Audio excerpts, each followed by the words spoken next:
3 matches for him last season. 13-4 against the Red Four against Barbados Pride. 4 against Jamaica Scorpions. 3 against TNT Red Force. So not good numbers coming out from Akshay Prasad, but he is a much better player than that. Played for Guyana on the 19 level. Bowled some tidy left arm spin as well. In fact, he was one of the more prolific players when Guyana won that title in 2016, and some of the players from that team went on to represent the West Indies that won the Under 19 World Cup. Yeah, pretty well. I guess probably lack of playing consistently. Nandu showing good judgment outside his off stump. Good stuff from him. But Prasad also played for CCC in limited overs, some 50 overs games, and won the title with them as well in 2018. So he can handle himself with the bat. So he'll be looking forward to this opportunity in this innings here, and hope that he can put his feet down and make a statement. Justin Greaves looking to make a statement very early. We're seeing a little bit of drizzles, Junior. Here is him, number 66 on his back, running away now. Wide of the mark. Maiden. Score remains on 42 without loss. Nandu is still there holding form on 24. Tevin Imlak is with him on 14. Well bowled again by Justin Graves. You know, he's a senior pro in the team, hitting his lengths and lines very nicely. Watchful there by Nandu.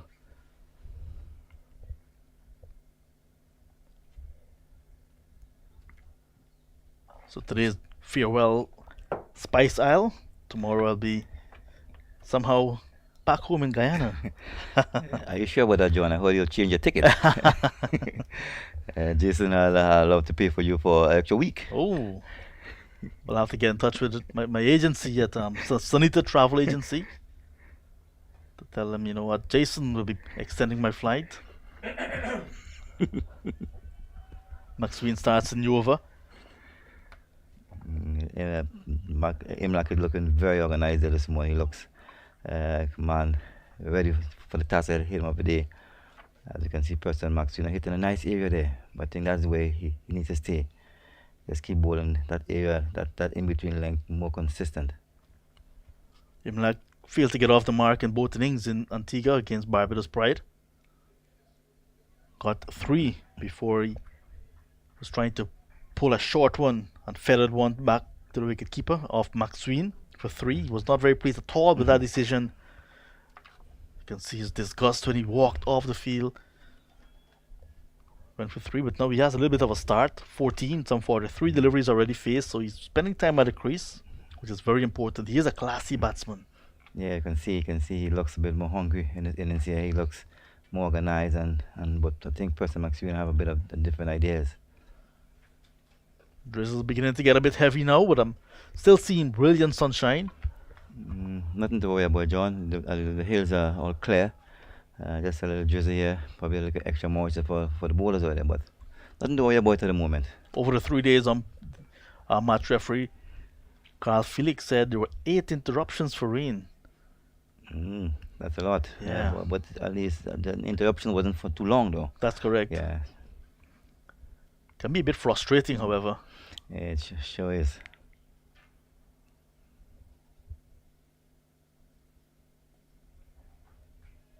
But this pitch, Junior, continues to be a very good one. Look at that bounce and carry. Very good pitch. I think the groundsman should be very proud of the surface they prepared for both games. I think and the batters and the bowlers are really enjoying it. They want to put you back in and bend your back. You're sure going to get some results. And once you apply yourself as a batter, you're sure you're going to get some runs underneath your belt.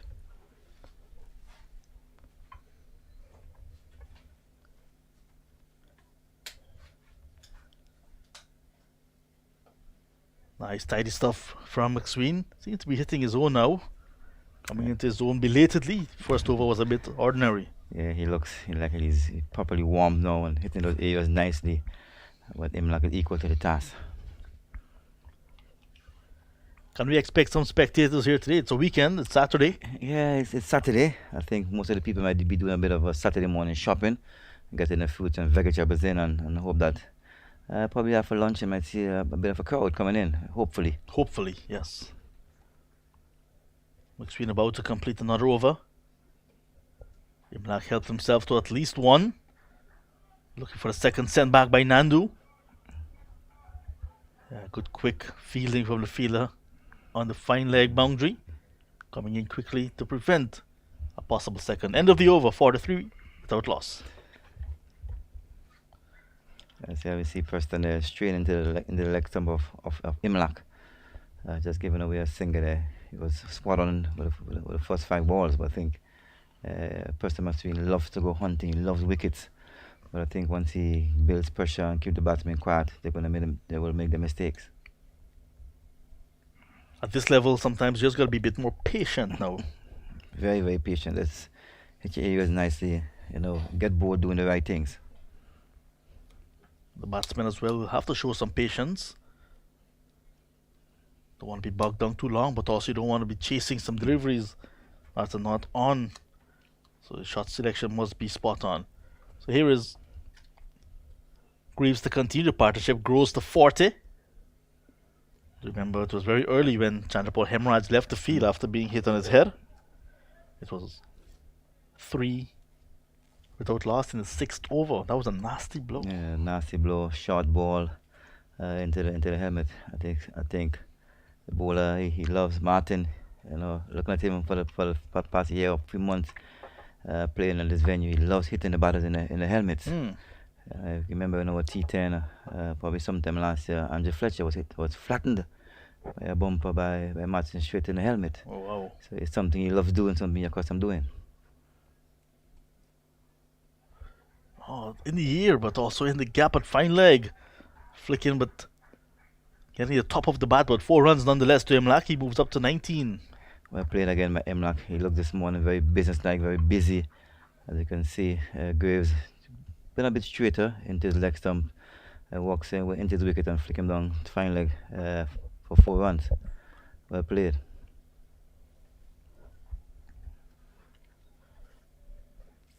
Two slips and a gully. You'd want to bring them into play. So you need to come off of that leg stump line.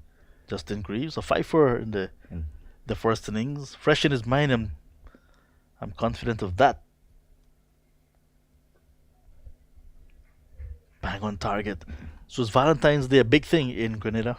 Yeah, it is. All the lovers go to get a rose and chocolates and but I'm not a big believer of Valentine. I think it's something.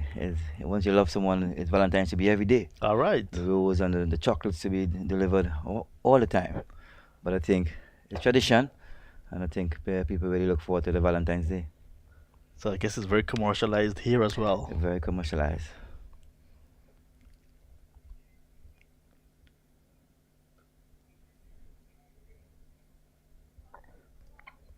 So on Valentine's Day, a big conference will be starting in Guyana, the International Energy Conference and Expo at the Guyana Marriott. Guyana is now the talk of the world because of oil and gas. It is, John. That oil. Lots happening in Guyana. I've been there sometime last year, and when I got there, I was a bit surprised to see all the developments in Guyana. Yeah. It seems to be a different place. The upward trajectory. It's going up and up.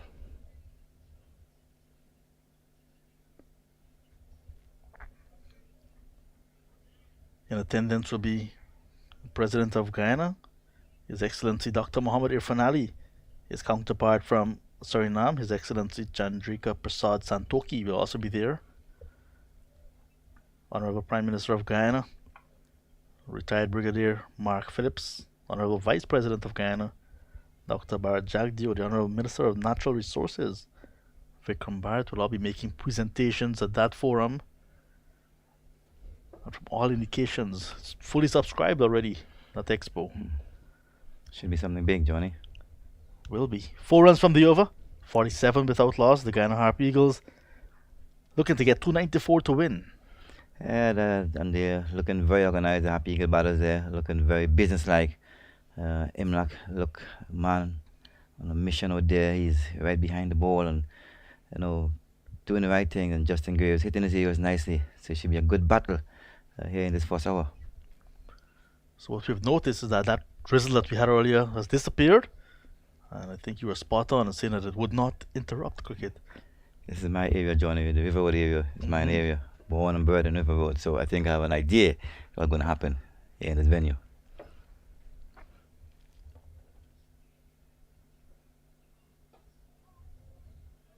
Very well bowled from the left arm seamer. McSween continues to be very economical, landing in good areas so far. River Road. That river starts all the way in the mountains. All the way in the mountains, come all the way down to St. John's River. So I've had a few trips along that road. Where you went, John? Tempe. You went to Tempe. Tempe. Tempe. Oh, I say Tempe. Yeah. I have to get a little bit of Grenadian accent into Tempe. Tempe. Did you went to the Granatan area? Did you went to the rainforest area? Well, I think the entire Grenada is like rainforest, isn't it? It's really cool in the mornings here, man. Yeah. I went as far as Guave. Wow. Guave. Jason took you there to get your oil down. No, I move on my own, man. Oh, you're Grenadian now, John. Yeah, I think so. I'm a West Indian man. West Indian. It's quite a nice drive. Lots of things to see. And there's a part between two parishes, between St. John and St. George. That is not claimed. It's empty. It's empty. Yeah, because the signs that say welcome to St. George's or welcome to St. John, Yes. they have like a gap of 20 feet. It means that when you're in the middle there, you're in the middle of nowhere. Well, Sir Johnny, you're really exploring Grenada, Johnny. Yeah. It's good. And at least I love my country, and I know you enjoy your stay here so far. And as I said before, Jason will give you an extension, so you'll be fine. On top of the bunks nicely. The person there looking pretty lovely in this overhead, hitting those areas nicely. And the pitches seem to be batters friendly at the moment, and the batters seem to be really enjoying it this morning. And it's going to be a tough ask today by the bowlers, but once they keep doing the right things and keep it hitting the areas and links and line consistently, I think something can happen, and we are in for a lovely day of cricket. So West Indies women in the 12th over now, 71 for 3. Runs for Imlak. Stays this one down to wide third. 2 more will bring the 50 on the board for the Guyana Harpy Eagles. 50 without loss. Good start in over number 21. Good start there by the Happy Eagle batters. Nice partnership building there at the moment. You can see they're hungry for this game. They're rotating the strike nicely. I think once they continue to do that, I think the Volcanoes captain Athenes will have put up a change of his plans. West Indies women, like I said, in over number 12 against England in the opening match of the ICC Women's World T20 in South Africa. 71 for 3. Hope that they can at least put on 120, 125 and give the English women something to think about. Over completed. The Harpy Eagles making steady progress, 51 without loss. Yeah. They're on course to at least pass the 100, and of recent we've seen that the West Indies women struggling to get to 100. Yeah, at least it's been very disappointing looking at them trying to get to 100. But I hope that this big stage, the World Cup, will help them and motivate them. And I think Coach Walsh would love to see them get at least 150. They're on course at the moment, so a lot of big hitters at the back end. So we are looking forward to that big score, 121 to 150. World Cup started yesterday with an upset with the home team, South Africa, being defeated by Sri Lanka women. I think that was an upset, John. I was looking forward to South Africa getting a better start. Yeah, South Africa is my second favorite team in that tournament, And who's your first team? West Indies. Just checking, Johnny. Just want to make sure we're on the same page. Runs again, could get into the boundary. Darius Martin is quick. He must be quick, must be fit. He's a police officer in St. Vincent. He looks lean and mean down here, the fine like boundary. Yeah, so we prevented the boundary. But the 50th partnership is on the board now for Imlak and Matthew Nandu. So good workman, like half-century partnership. 96 balls in just over an hour of batting together. Yeah, good work there by Happy Eagles batters. They're They know they have a big task ahead of them, and they're really applying themselves and putting on a good show with a.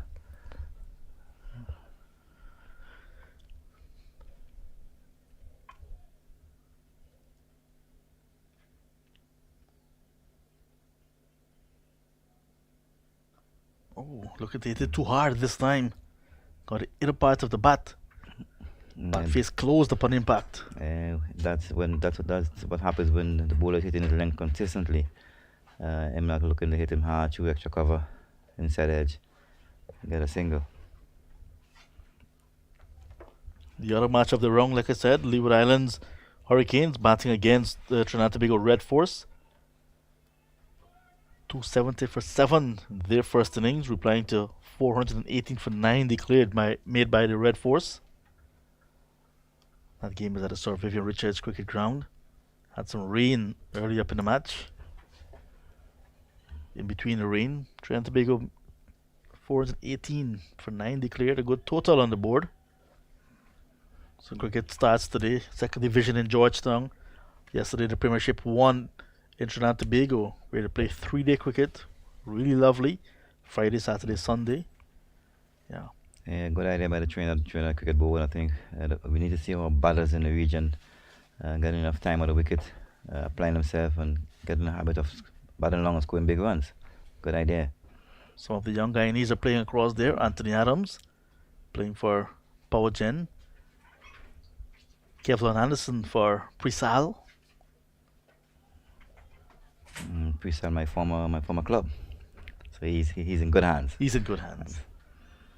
Those guys were on the fringe of selection for the Guyana Harp Eagles, but missed out for one reason or the other. But still playing cricket, and it's a longer version of cricket. 3 days in Trinidad and Tobago, and you can say there's a very competitive level, semi-professional. Yeah, I think it's a good idea by the players. If you're not in this mix here, I think you should look to keep yourself active. You can keep yourself playing cricket. You know, when I used to play, I used to be doing the same thing. You know, going to Barbados, going to Trinidad, just to keep myself playing cricket and good competitive cricket. So I think it's a really good idea by the players. Hodge at first slip is very wide.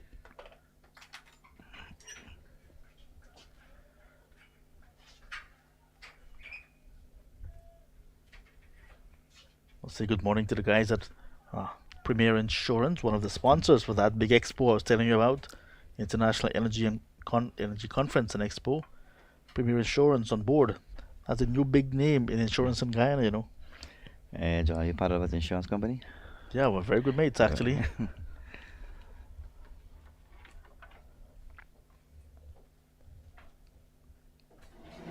So the Guyana Harp Eagles began day number 4 in search of 294.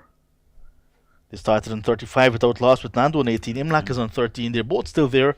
It's now 54 without loss. Imlak is on 25. Matthews with him, also on 25. A nice partnership of 51 so far. And Junior Murray, and they're really making progress. Early days yet, 9-1 overs still remaining in day number 4. You can say a result is on one way or the other. More from you, and then it will be Jason Skeet. Yeah, early days yet. We can see the Happy Eagle batters are laying a proper foundation for the other batters behind. I think once they do that, I think put themselves in a position whereby they can fool themselves and and trying to win this game. But I know for sure that the working the bowlers are thinking differently.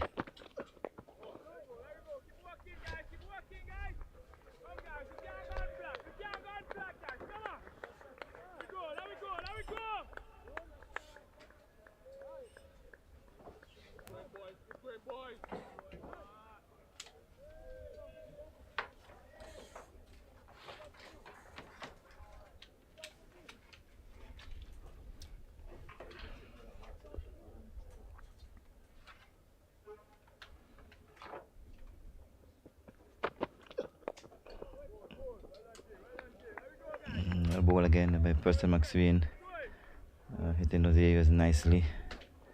Imlak equal to the task.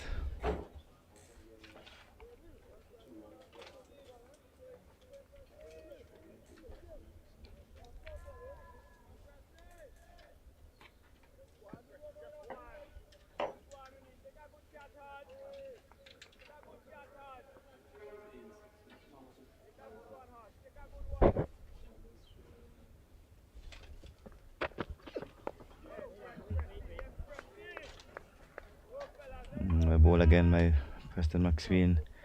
He seems to be really into his work now. Him like equal to the task, very watchful, very selective in his shot play.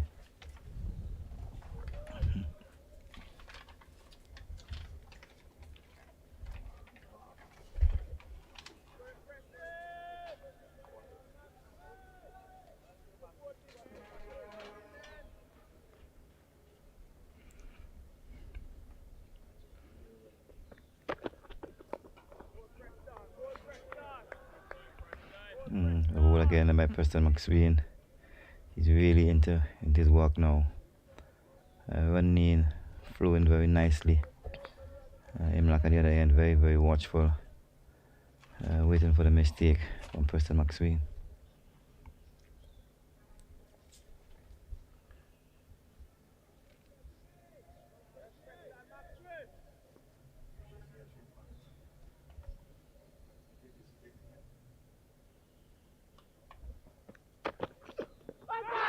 There's a loud appeal there, and he's given him immediately as he has been working and chipping and nagging away. Preston McSween picks up the prize wicket of Tevin Imlach, and I'm quite sure that this is the absolute perfect start that the Windward Islands were hoping for.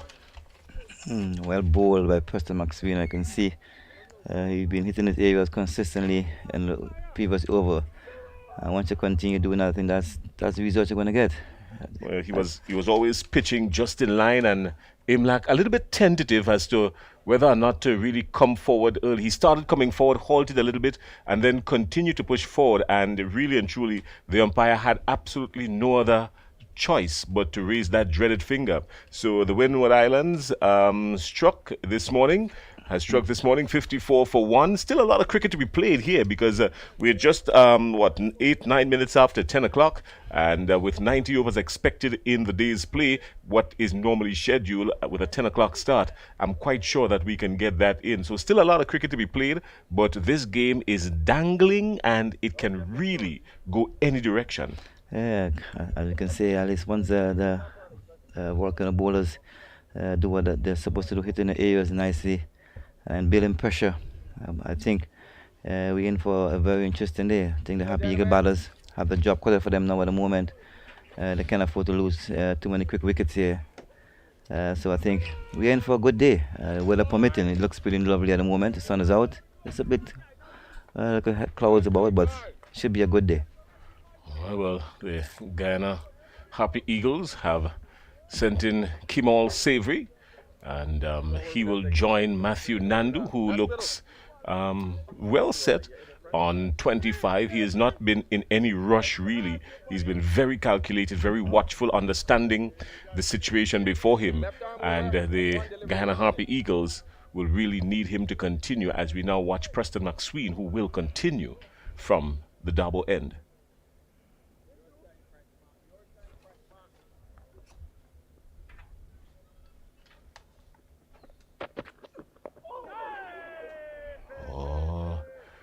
He's getting the ball to do some things there. Brings up the end of the over, 54 for 1. The new ball, the new batsman, Kimal Savory, negotiated that one with some degree of discomfort, but he's there still to get off the mark. And Matthew Nandu on 25. The Windward Islands Volcanoes feeling a little bit more confident, and the Guyana Harpy Eagles, of course, being a little bit more watchful. Yeah, good over there by Preston McSween, hitting those lengths, those areas very nicely and be rewarded by a wicket. But I think the Happy Eagle batters, we see Nandu very watchful, very organized, and new batter Savory. They got a job ahead of them. All the Windward Islands Volcanoes dressing room, all on in a position of watchfulness, really. You may see some of them sitting on their seats with their feet up, but it is by no means a reflection that they are totally comfortable. They are very watchful, hoping that something could really happen here. Darius Martin will continue from the River Road end.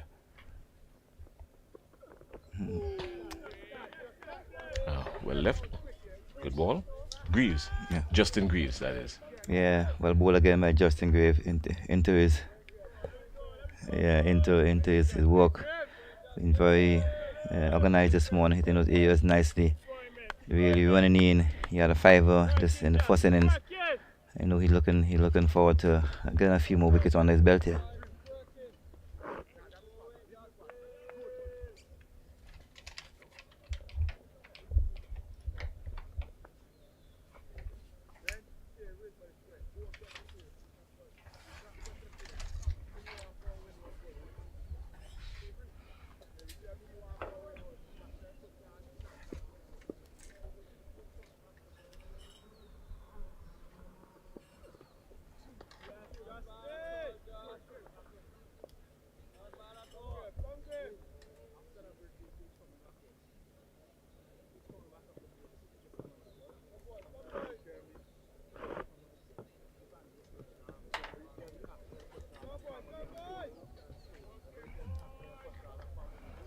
John Ramsey will be very much more familiar with a lot of the pronunciation of the Guyana players. Is it pronounced Akshoy?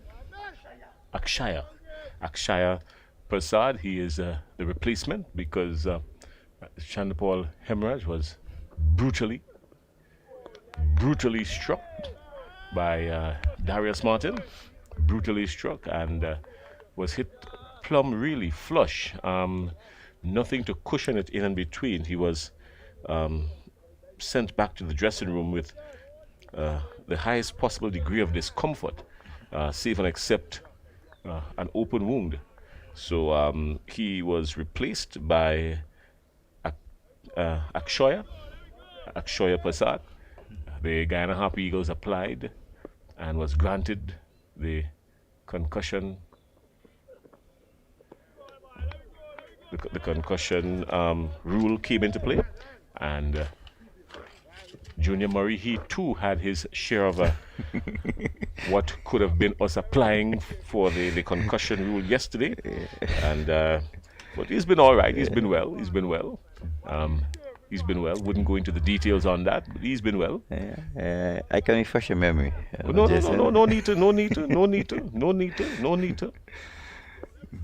to.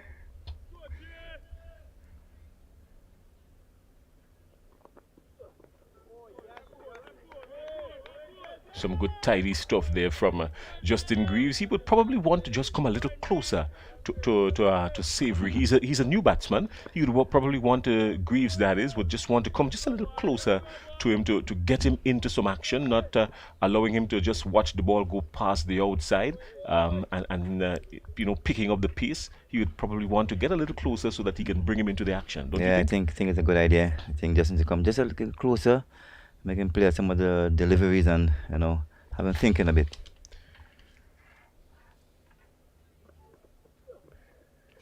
He's getting some movement both ways. The ball drifting one way and then pitching and coming back the other way. So movement through the air and movement off the seam.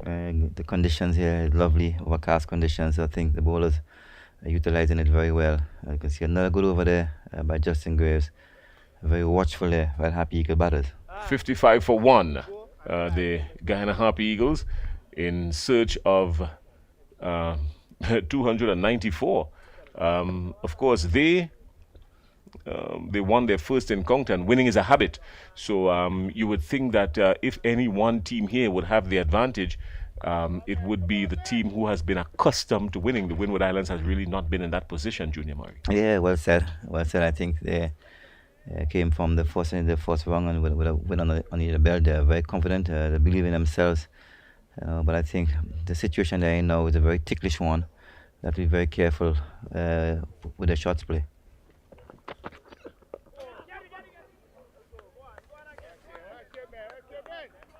Preston McSween has always been right there, just making sure the batsmen are engaged. Matthew Nandu, you remember him from the very first game of the season, round 1, where he played against the Trinidad and Tobago, but where he played against the Barbados Pride, and got a really, really nice century. And so he knows what is required of him, I'm quite sure. Yeah, he loves batting. Driven well, good shot, just waited just a little bit longer for it. Good chase on the boundary, but the ball wins. He tried very well there, but couldn't prevent the ball from going over the boundary. All that effort went to not firm, really. A good, firm push there from Matthew Nandu. You were just speaking about him, Junior. Yeah, I think the Preston McSween went up a bit too much into that slot, into that driving area, and Nando pressed him lovely, stretched cover boundary for 4. As you can see, a diving Larry Edwards, who's on the field for Milius, but then was not successful. I was trying to figure out who the fielder was, who the substitute fielder was. Didn't see him too clearly. So, yeah, but Preston McSween, that's the price you pay when you engage the batsman. Don't think he should be too worried about it. Matthew Nandu did very well to beat that packed offside field, Junior. Yes, short well played. I see a diving around John. Short cover there, couldn't stop it. I think Preston, he loves wickets. But I think once he build that pressure, I just want to see him building some more pressure.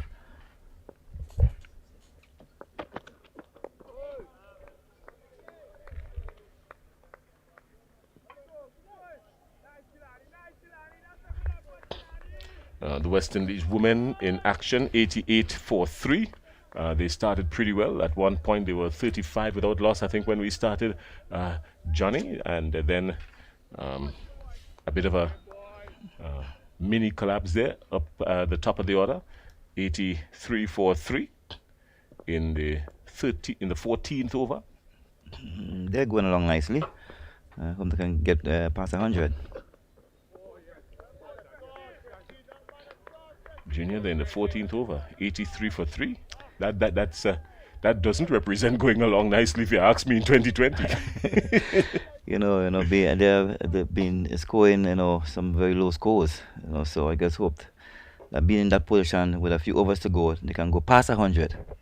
Because they haven't passed 100 for a while. So well, they're playing England. England is by no means a team that you can relax on. These English women cricketers, they understand what's before them. And so too is Nandu, understanding and being very watchful, just plays up to mid-off. That's the end of the Preston McSween over. Just the one glorious classical drive to extra cover, 4 coming off the over. 59 for 1. Kemal Savory just latched in there with just 1. And Matthew Nandu, he's moved on to 29. Slow and steady, Matthew Nandu. Hey, another good over there by McSween. Very watchful there by both ballers, by Nandu. He looks very organized. He looks like he loves batting. And once he stays out there, I think he can lay a proper foundation for the Happy Eagles.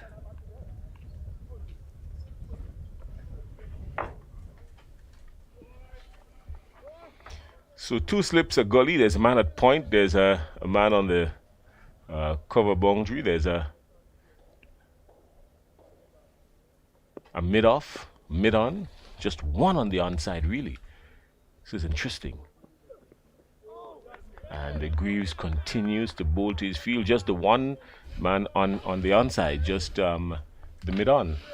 Yeah, it's a very interesting field. And it just shows that Justin Greaves will be hitting that area outside the off stump very consistently. He's bowling with a plan. He's bowling on one side of the wicket. And hope that he can get a little close to the Savory, where he can induce an edge. 2 slips in a gully waiting. Captain Athens is at second slip. He's got just about everybody catching, save and except Martin.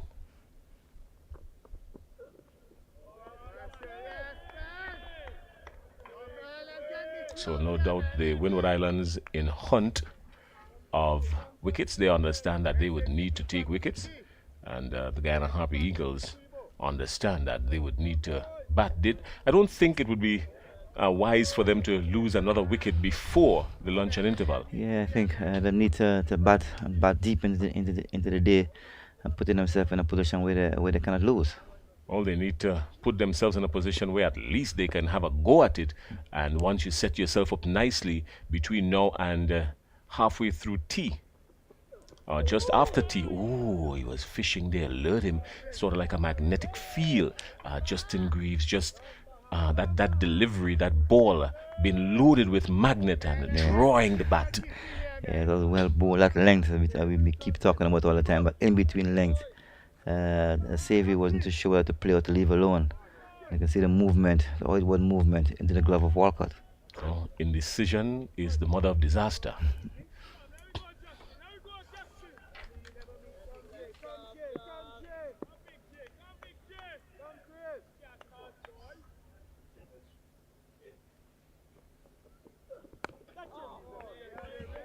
This time he came across, moved the back foot a little bit more, and came across and got to the pitch of it very nicely. Yeah, you can see Graves coming just a bit closer, but just a bit of an in swing there. Savvy very, very watchful. You can see Justin is using all his experience. He's a thinking bowler.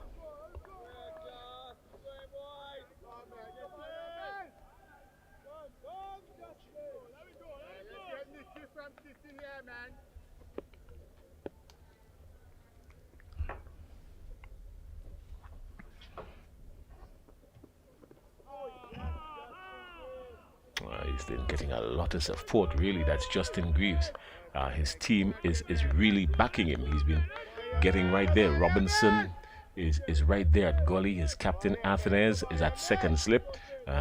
Kevin Hodge is at first slip.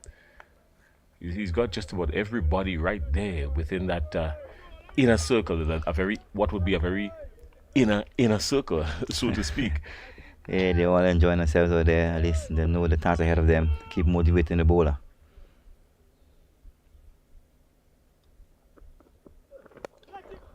Oh, not sure if that was a chance, but what I can tell you, it was well struck, cleanly struck by Kemal Savory. Got every bit of the middle of the bat onto it, and it whistled past Justin Greaves all the way down to the boundary for 4. Good shot. Good shot. Brings up the end of the over, 63 for 1.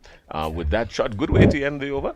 Matthew Nandu is on 25, and Kemal Savory, he's there on 5.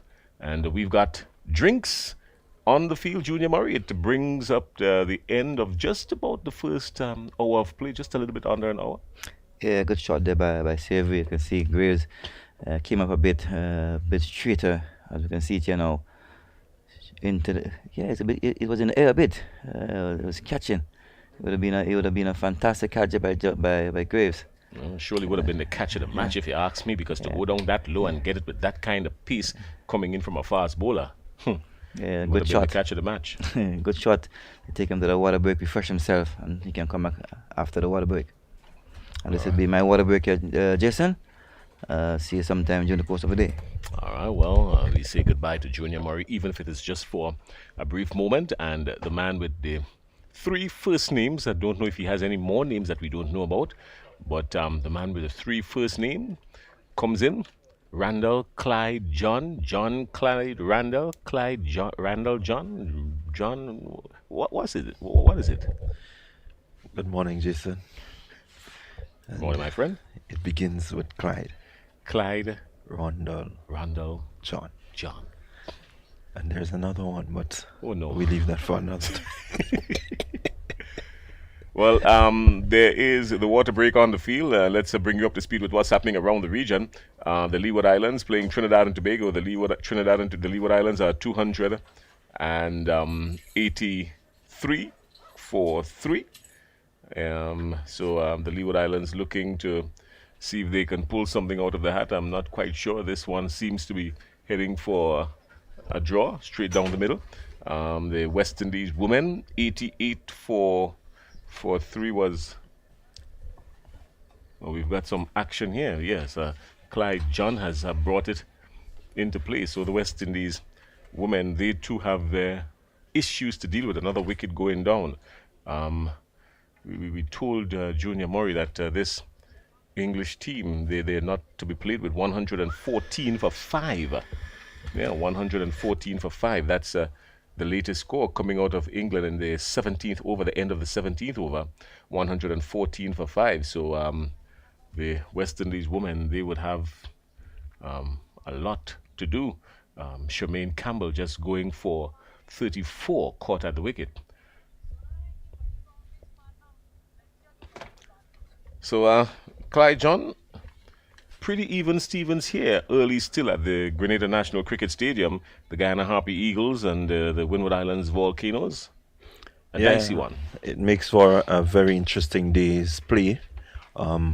Which way it would head, we're yet to really see any big, swerve in terms of an advantage to any of the teams. So definitely, it will go down to maybe the final session, or may looking at how Guyana is going forward. There's no haste to say that they want to up the scoring rate. They take whatever is on offer by the Windward Volcanoes. The bowlers have been bowling pretty steady, and so it's even Steven. It's a match that has a lot of interest.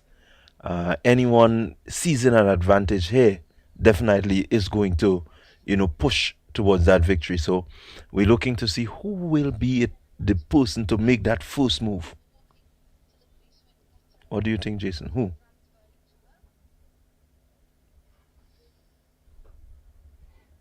This time, Maxwell is moving into the batsman. That's Matthew Nandu. He's moving into him. That's a good move from Justin Greaves, from Preston McSween, moving into Nandu and just pushing him on the back foot, climbing just a little bit. So he has been bowling that line to the shorter batsman, Matthew Nandu. He's not by any means a tall man, so it wouldn't take much to get something into that bow tie area.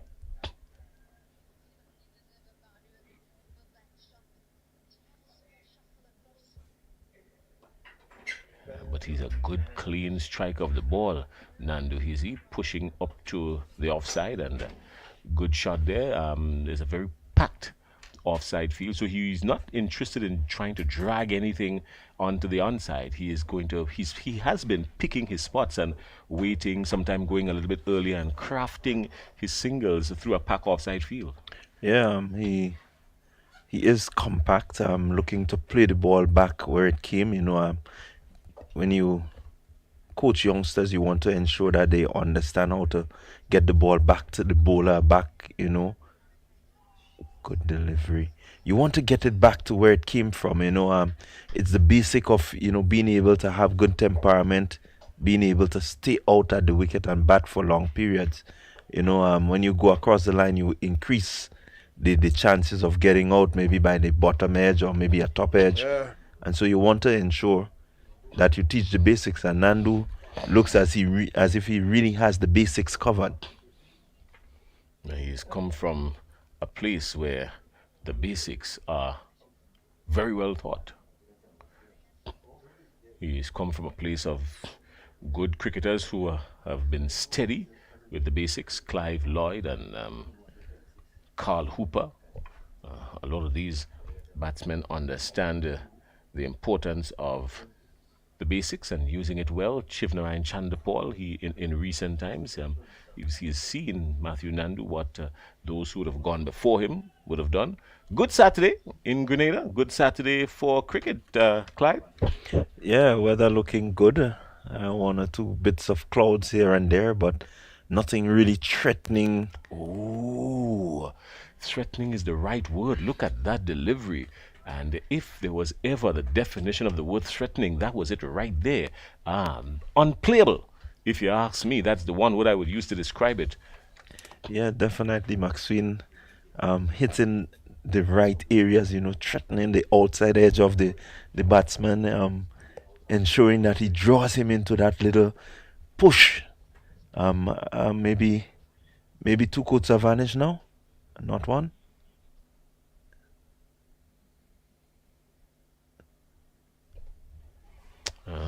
Good shot again by Nandu. Savory that was. Just waiting on it for just a little bit longer. Just waiting on it and just pushing it through the offside. So both Matthew Nandu and Kimal Savory, they've been doing pretty well, being a little bit more watchful and just taking their time and crafting the ball through the offside. Brings up the end of the over, 64 for 1. And the Windward Islands in search of wickets, and the Harpy Eagles in search of runs. Yeah, good to see the rotation of the strike by Savory and Nandu. You saw the soft hands. Not really looking to hit the ball hard to the fielders, just dropping the hands and running through for easy single. So definitely, I am thinking here that there is a plan to up the scoring rate without taking much chances. So we're still looking, hoping to see if there would be a sign of somebody trying to steal the advantage. This even Stevens game as it goes along, very interesting.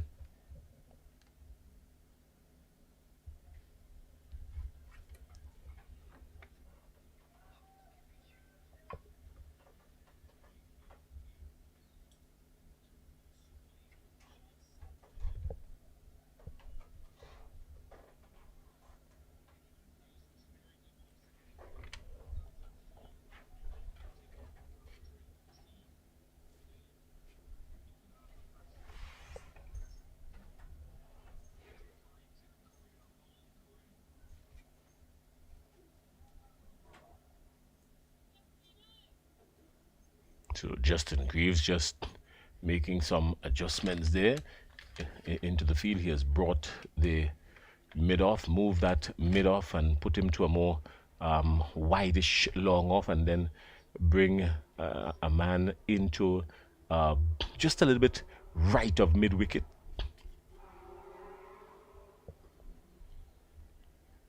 Short, but just a little bit right of mid wicket. He was very specific with where he wanted the fielder there, so no doubt he has something up his sleeve for Kemal Savory. Looking at that field, you want to imagine that he is going to try to stay a little bit closer to the batsman, challenging the edge just a little bit more.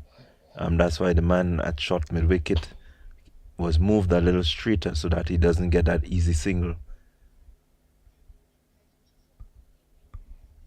He's been trying to come in just a little bit closer now, operating more on middle and off, and not so much the proverbial fourth stump. Really, that's Justin Greaves. Yeah, definitely. You see that plan just to try and maybe get that edge. Get him pushing at one and getting that edge through to the keeper. So a good move there by Greaves. Really showing that he's thinking about his bowling, hoping to pick up maybe another fifer.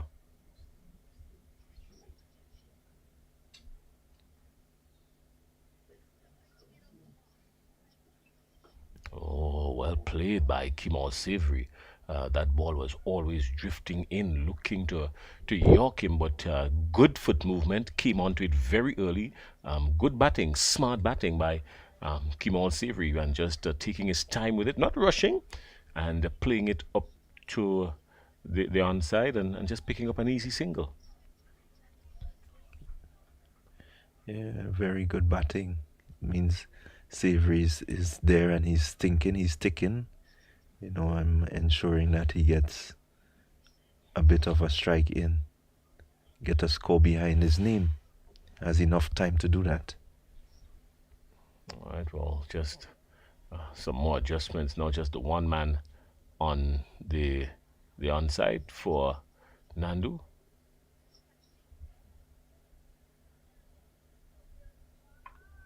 So Ryan John has been the athlete, moving from point and going to mid wicket, depending on who's at the wicket. Ryan John maybe using that as a bit of a warm up too, because we could see him being called into the action at some point. Yeah, I know that the pieces of the Volcanoes would be itching to have the ball. They would want to have that ball in their hands as much as possible.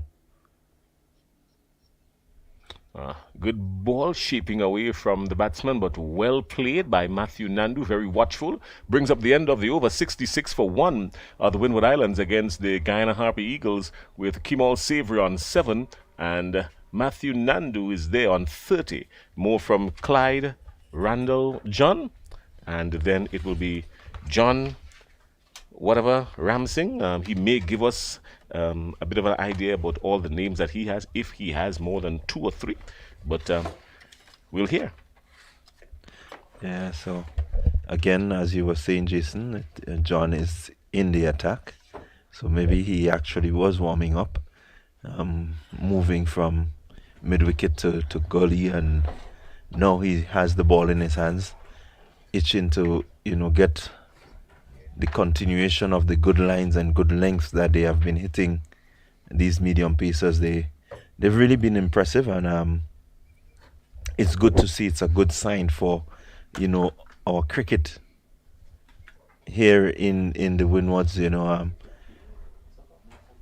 It's good to see that we still have some fast bowlers who are able to be patient and put the ball in good areas and then enjoy their work.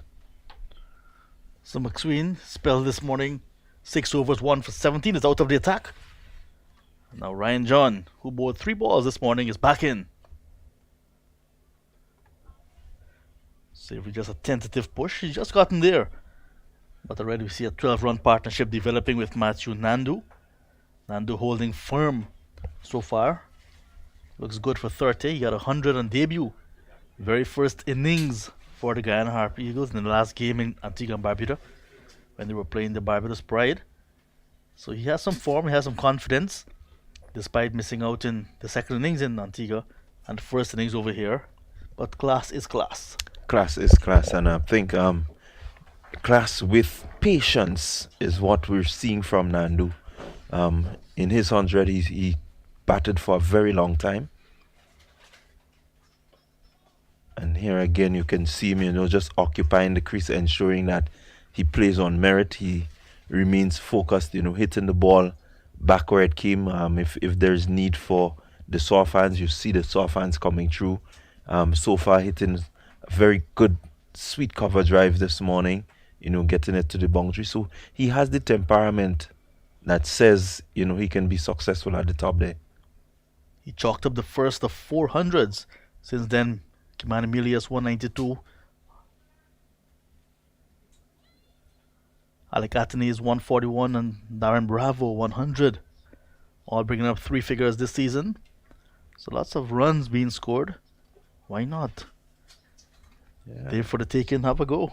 Have a go. And again, we say that wicket is good for batting. So definitely you will want to remain out there and get as good a score as possible behind your name. Seen a couple of 5-wicket hauls as well. We've seen 3 across here at the Grenada National Stadium in 2 rounds so far. Ryan John, who's in operation right now, was the first, 5 for 18. Then Preston McSween in the first innings of this match. And then the last innings, it was Shamar Joseph. A maiden 5-wicket haul for him, and just his second match, just like the 2 at the crease. Nandu and Savory playing his second match as well for the Harpy Eagles. So lots of young players coming in and putting their hands up. Yeah, it's good. We've been, looking at these players since under 15, seeing and understanding that their development is important. The way they go about the game, I think they've really matured well. And so definitely, it says that unlike the condition that we have right over the stadium, the future of the batting is bright. Unlike the conditions, yes. And I see umpire Jonathan Blades looking over his right shoulder towards the rainy area. It can get a bit dark, and that gives you the indication that rain can be around. Oh, it's drizzling, so Matthew Nandu taking some shelter. Oh no, it's getting into the eyes now of the batter, and I think the umpires may be tempted to call on the covers. The groundsmen are not even close to the covers, however. So, yeah, it is a bit of a passing cloud. This time it's a bit faster in terms of moving across, so the umpires may be tempted. yeah, that angle on your monitor is not exactly giving the right picture of where the rain is coming from. That one is actually looking towards the Cemetery Hill. You need to look across to the east. Here's Ryan John nonetheless. Bowls bang on target. John, he completes a maiden over upon his return. And that's the area we're seeing some rain coming now. It's now 6-6 for the loss of 1. Yeah, and that's the area that you always have to look to to tell whether it's going to interrupt or not. So we already had 8 interruptions, according to our astute match referee, Carl Felix. I was unable to keep up, and I'm sure we all here, it was kind of difficult to keep up, but nothing beats Carl Felix. So there we see above the hills a little bit of bad weather coming through, and the umpires will call on the covers now. So we have an interruption again. So Mr. Felix, please take note. This is number 9. It's now 6-6 for the loss of 1. Matthew Nandu still there on 30. Just got into the crease. Kemal Savory on 7. 6-6 for 1. The only batsman to be dismissed for the Harpy Eagles so far. Devon Imlach leg before to McSween.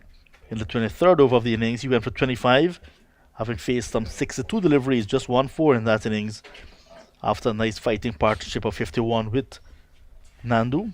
He was a judge leg before. So McSween getting him for the second time in the match. Do remember Chandrapal Hemraj has been replaced.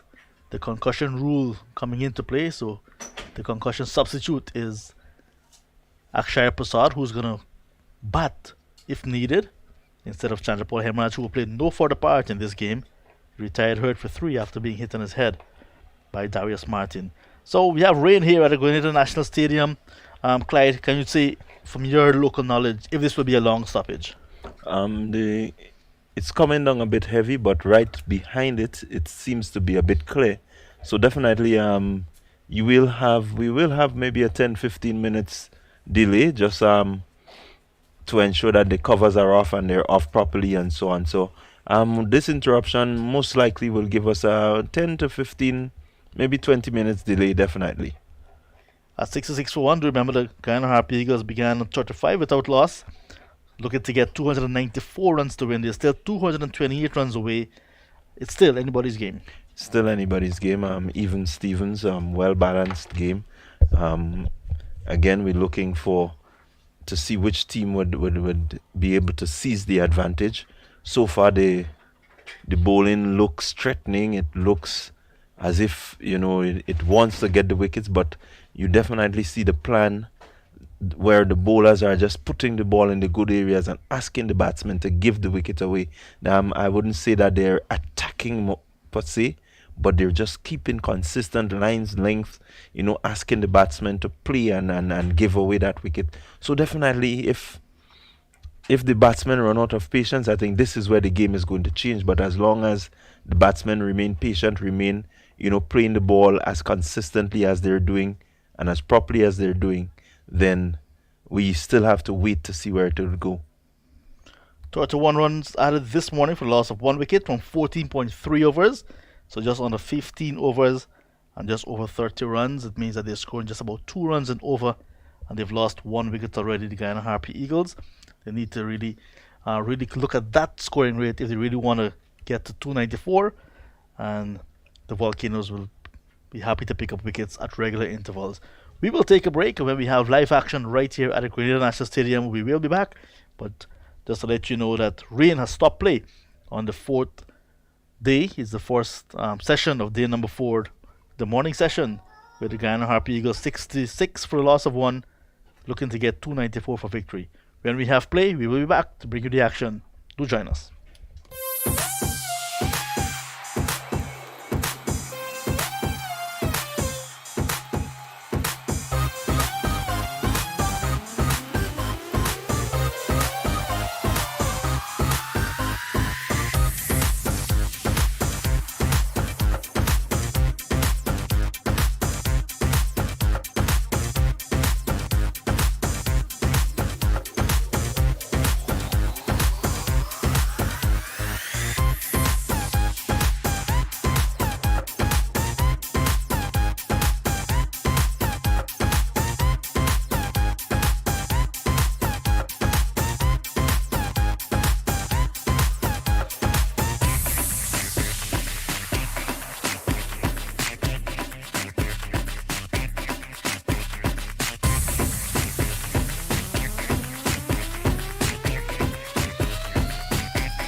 pleasant morning once again, and welcome back to the Grenada National Stadium in downtown St. George's, venue for second round clash in Cricket West Indies Regional 4-day encounter. Guyana Harpy Eagles against the Windward Islands Volcanoes. It's the first session of the final day, and it's quite an interesting one so far. We've had play starting promptly at 9:30, the scheduled 9:30 start, but then at just about 10:39 we had some rain here at the National Stadium in Grenada. The players went off, and now at 11:13 we're just about ready to resume. So it means we've been off the field for about 40 minutes or thereabout, and we're hoping that it will be the last interruption of the day. We've had 9 interruptions already in this match, and it's really not doing very well to the players and to everyone involved in this match.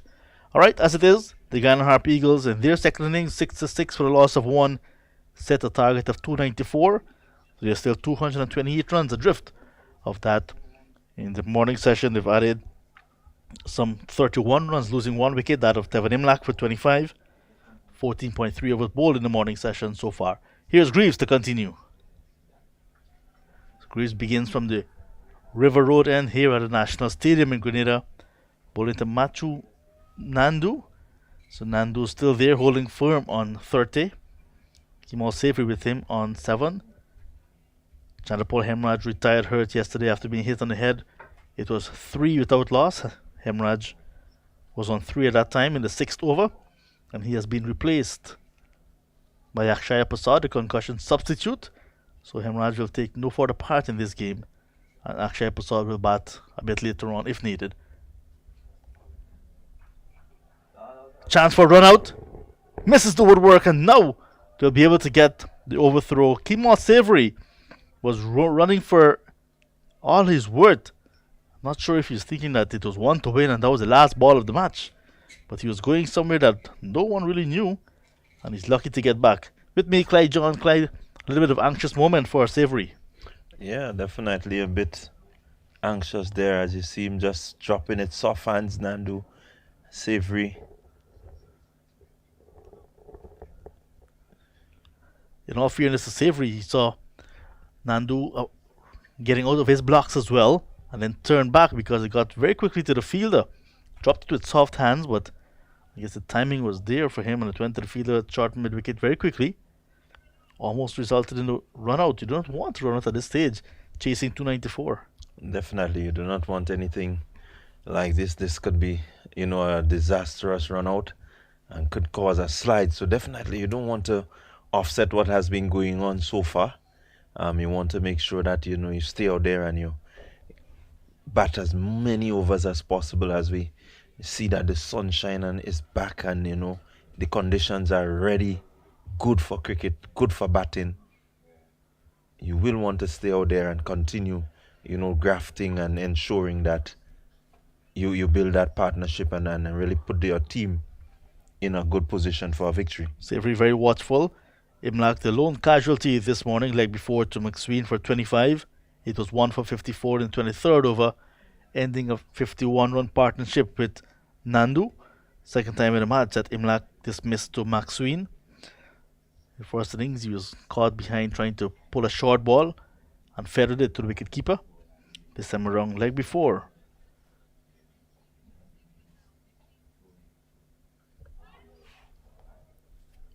Caught in a tangle, and appeal aborted.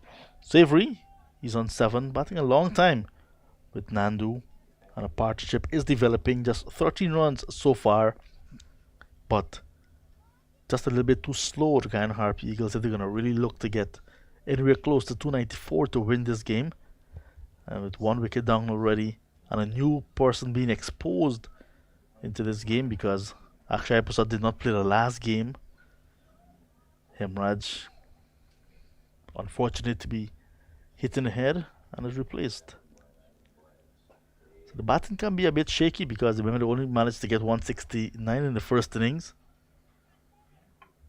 Yeah, I think they're looking to maybe just bat themselves into a position where it would be easy for them to pull off a victory. You have had it in Bramble still to come. You have experience of Leon Johnson, so you have persons there who can really challenge the Volcanoes in terms of scoring and scoring quickly. So definitely, I think the plan seemed to be to bat, until lunch and then maybe make that sort of challenge based on the remaining overs that you have and the batsmen that are in. So let's look and see. Leg by to end the over. So the over completed after rain. 67 and 168 now for the loss of one. 30 overs gone. Yeah, still to come. Leon Johnson, Akshaya Prasad, Anthony Bramble, Kevin Sinclair, Samir Pamal, Shamar Joseph. They're all very capable with the bat. And Niall Smith runs were beaten the fast bowlers. And I'm sure with their defensive technique, they can hang around if needed. So 68 for the loss of one. The Guyana Harpy Eagles, like I said, the target is 294. 82 overs still remaining in the day's play. So in terms of time, lots of time. But runs are out there, you just need to go get them. Yes, most definitely. You still, in spite of the stop stats that we've had, the conditions of the field is really good.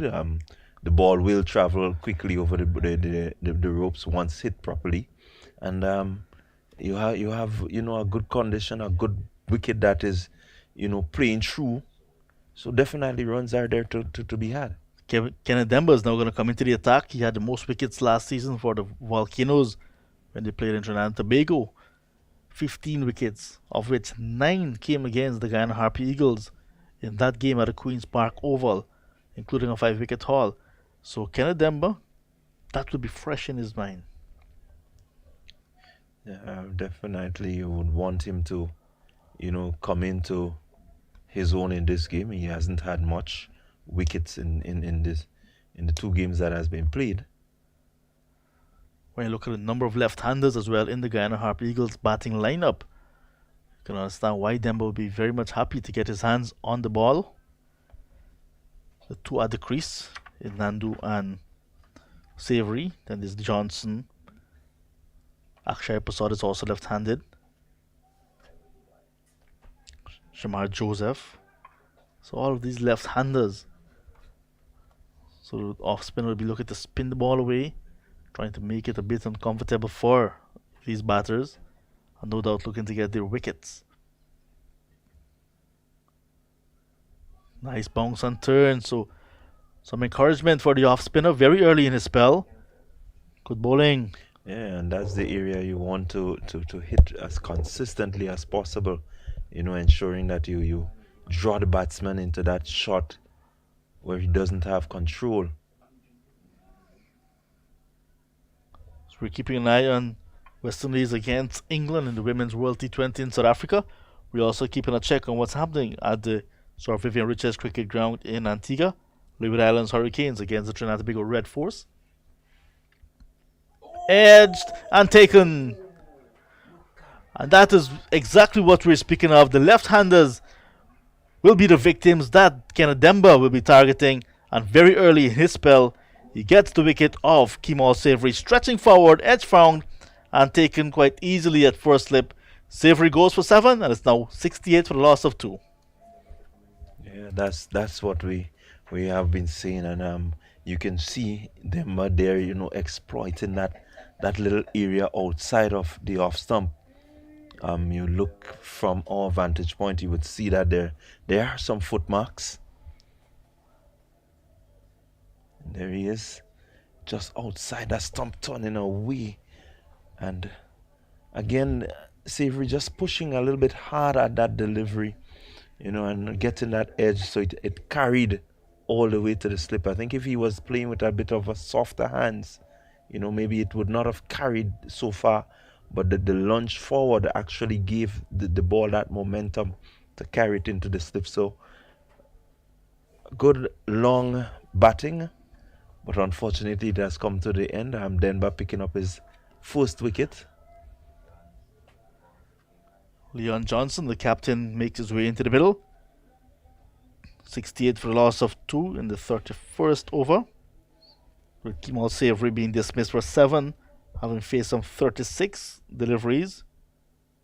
1-4 in his innings. So Matthew Nandu is still there on 31, joined by his captain now, Leon Johnson, another left-hander. So Demba will be very pleased to know that another left-hander is walking out. He really enjoys bowling to these left-handers, and as an off-spinner, makes it just a bit easier. Yeah, the ball moving away from the left-handers off stump makes it a little bit difficult. There are some footmarks right there, so definitely you can get that ball dropping in the footmark. It means that it may just turn the other way instead of going the conventional way. A lot can happen. You can get that extra bounce. So definitely a lot can happen there. And so Demba would want to make sure that he remains, tight outside that off stump. Demba picked up a wicket in each of the innings against the Red Force. So 2 in that game, 1 in the Guyana Harpikas first innings, and 1 here in the second innings already. Johnson long forward. Defense killed that ball. And it's a wicket maiden for Kenneth Demba. His first over in the second innings. And he has a wicket in the bag already. 68 for the loss of 2. Nandu 31. Johnson yet to get off the mark. Over at North Sound in Antigua, the Leeward Islands declaring, they were bowled out. I thought they were bowled out for 302. Just 100 overs on 1 ball. So the Trinidad and Tobago Red Force batting a second time, 25 for the loss of 1. So Red Force in their first innings, 418 for 9 declared. Leeward Islands Hurricanes, 302. Batting a second time, 25 for 1. They may want to chase quick runs. They may want to be tempted to bowl the Hurricanes out the second time. It's day number 4 over there as well. And like I said, we're keeping an eye on what's happening in South Africa. West Indies women got 135 for 7 when they batted. The last we heard, England women in reply, they're 49 for 1. We'll give you the latest in a moment. It's the West Indies women's first encounter. Decent score on the board, 135. Not too bad. Because Junior Murray alluded to the fact that recently West Indies women struggling to get to 3 figures. Nice bounce and carry again from Justin Greaves. Continues to look good. Bowling from the River Road end, bowling from the end that he got most of his success in this game. Yeah, bowling pretty well. Really keeping a steady line and length. Keeping a steady line and length, having the batsmen leaving as, not really wanting them to they do not want to be pushing at the deliveries, and so he has maintained a steady length, which is good for him.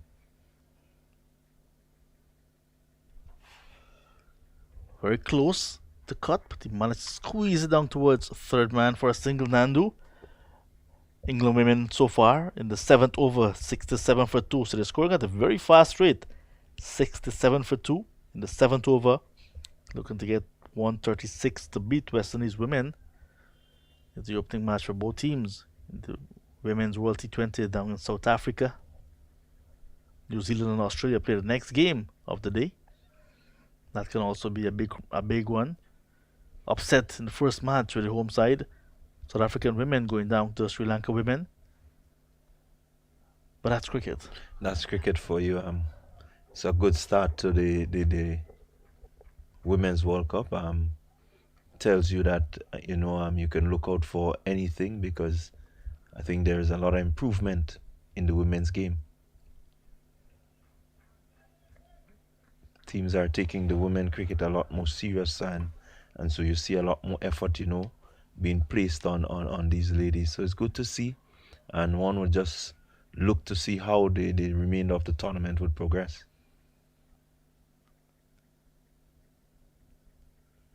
West Indies will want to ensure that they put in a good performance, sort of redeem themselves on the international scene, because they haven't been doing too well for persons who have won this. Flicked away. Runs for Leon Johnson. He's going to get off the mark in grand style. 4 runs to him at mid-wicket. He opened his account with that boundary. And it's now 72 for the loss of 2. Yeah, good shot there. Bad delivery. Badly lined. The length was okay, but the line, I think, was bad. And so he just got inside and whipped it over a vacant mid-wicket. Again, you see Leon Johnson come out and from that first scoring shot, you're asking yourself, what would be the plan? I'm sure he would want to bat until lunch, like you said earlier, and then assess the situation. Just 5 in the first innings for him, but he's been around a long time. Over completed.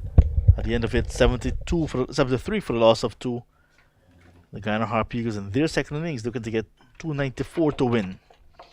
So Matthew Nandu still there on 32.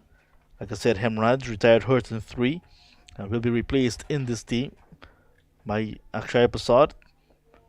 Stephanie Mlackley before McSween 25. Kemal Savory caught that first slip of the bowling of Demba for 7. The 2 batsmen to be dismissed. Wickets going down 51-68. It's now 73 for the loss of 2 with Johnson, who's just gotten there. 1 scoring shot for him. But it's going to be Nandu to take strike, and look at how he's taking his guard. Just like Shivnarine Chandapal, the man he idolizes.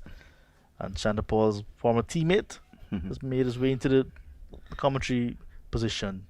So, Junior. Hey, Johnny, how you doing? Set up nicely this morning. Yeah, I'm doing good. Dembo, wicket in his first over, continues. Yeah, I think Denver will have a big role to play. He have a long spell ahead of him. There's lots of left-handers in this Happy Eagles team, and there's a lovely rough outside the off stump there. So he'll be targeting that rough area and looking to carry the batsman to slip.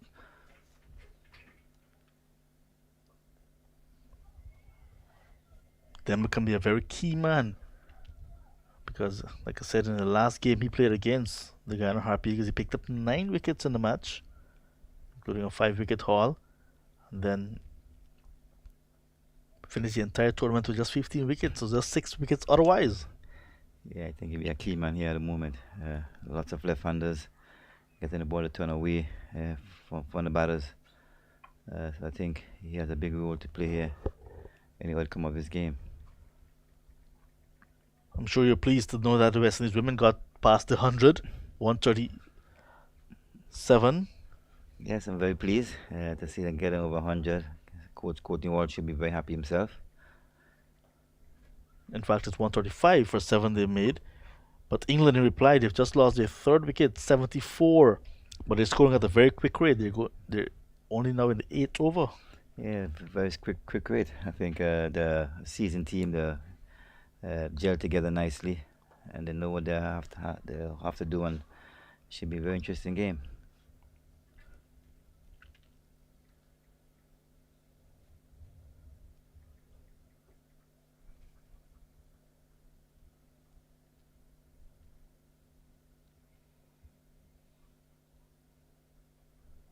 Swept nicely by Johnson. The captain runs for him. Half stopped by the fielder down there and goes into the boundary. Darius Martin just cannot hold on to that one. And it goes through his hands and into the boundary for 4. Confident sweep shot from Johnson to end the over. And after 33 overs, the Guyana Harp Eagles 78 for 2. Well played again by skipper Johnson. Just one ball the line longer leg side. Swept him around. The back was square. Diving Martin. Unfortunately, didn't get there. 4 runs.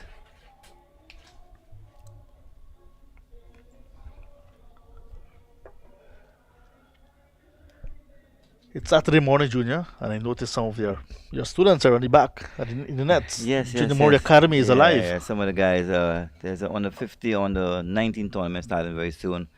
So some of the bigger kids are getting ready for that tournament. And some of the younger kids, I can see them there in the Junior Mori Royal Louis stand looking at the game. Then I noticed some of the players are actually in the nets at the back. Yeah, these are the bigger ones, getting ready for the under 19 tournament. The GCA will have an under 19 tournament starting on the 25th of February. So St. George's Parish is preparing themselves for that tournament.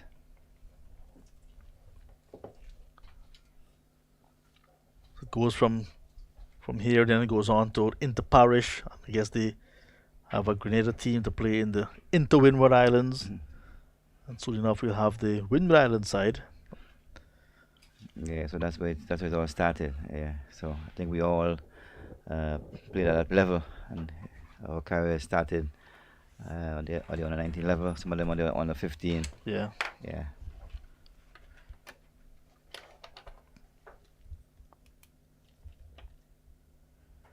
2 wickets in the morning session, but the scoring rate not necessarily the fastest.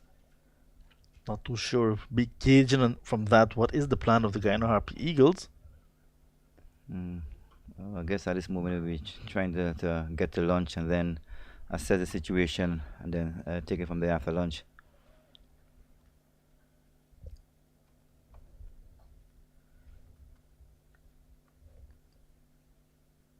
Both teams will be looking to make some adjustments after this round because there's a long break. Tournament set to resume on the 15th of March with round 3. So some players may find themselves out of the side, and some of the fringe players can find themselves in the side. So you may find players trying to just secure themselves for that next round. Beautifully played by Nandu, but we just get a single protection on the boundary at backward point. Well played again by Nandu. Just a bit wide outside the off stump. And Nandu just choked him nicely. Behind point for one. Yeah, I think what these players will be putting up their hands, performances. As I always say, as a player, you got to pick yourself. Don't let the selector discuss your name. So once you perform, I think the selectors have no choice.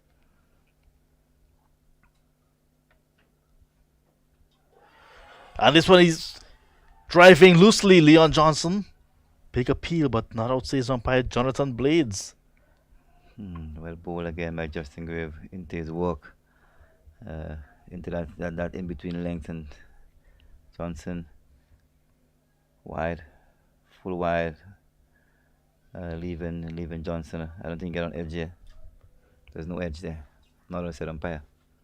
The umpire's having a good game so far. Very good. And then you look at the reaction of the wicketkeeper. He just was happy to accept yes. without any form of celebration. Graves in a long spell, now into his 12th over. None for 22 so far. Ends with a very wayward delivery outside the off stump of Johnson. He allows it to go by. He remains on 8. Nandu's on 34. 79 for the loss of 2 wickets. On the victory target, some 294.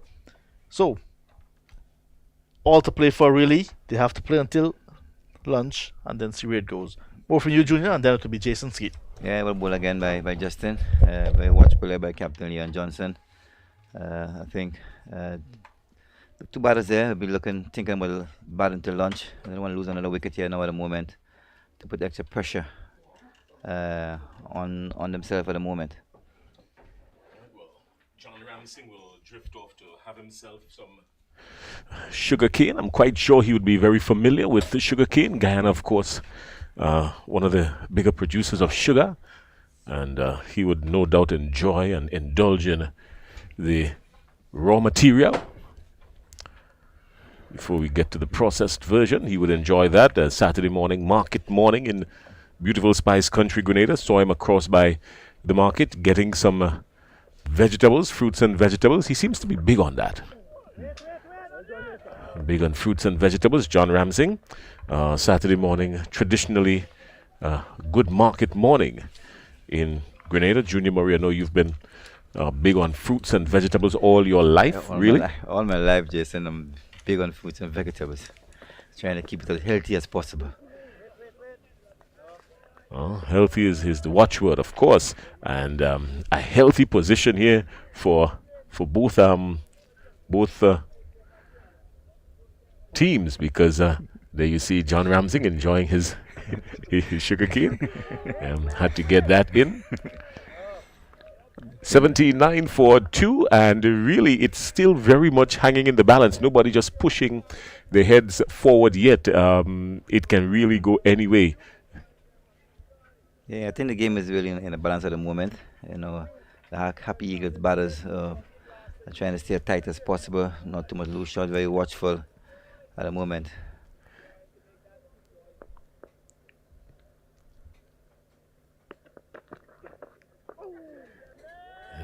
Ever threatening Kenneth Denbar. He's been bowling a lot better in this game in particular. Didn't see all that bounce and turn in the first round of matches when the Windwards played Trinidad and Tobago, but he's getting some movement here. Yeah, he's very into his work nicely.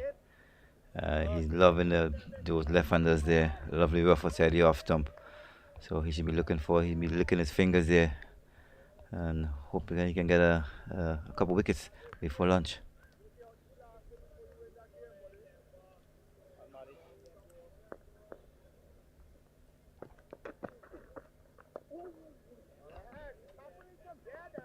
Well, that's the end of the over. Nandu would probably want to consider in his next over, the next time he has to face Denver, if he should just maybe get there just a little bit earlier, meet him, because Denver is flighting the ball. So good opportunity for him to employ the use of the feet and get to the ball a little earlier, maybe a little fuller, and use some of the gaps he might have in front of him on the offside. Yeah, I think Nando Demba is doing very well. He's a bit of variation there, a bit of flight, and hoping that he can get Nando out of his crease and probably allow a stumping. All right, well, 79 for 2, and the hard working Ryan John has now been brought into the attack again. Ryan John, he's had some good moments with the ball and the bat, of course. And good morning to my good friend Zico up in St. David's, Grenada. Zico, I know that you are an ardent cricket lover, never missing a ball, Zico, really. And he knows Ryan John very well.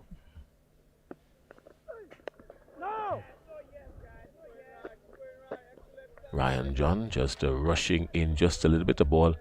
I'm thinking that Leon Johnson, the captain, he has to show some mettle here, really.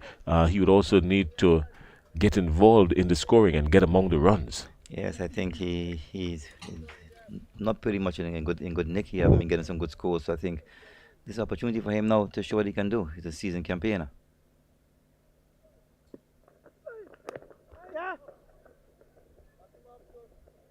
Not moving the back foot just too much, just coming forward and playing it, but not moving the back foot, Junior. Generally, is that a sign of discomfort or insecurity from the batsman? No, I think each batsman have the different techniques.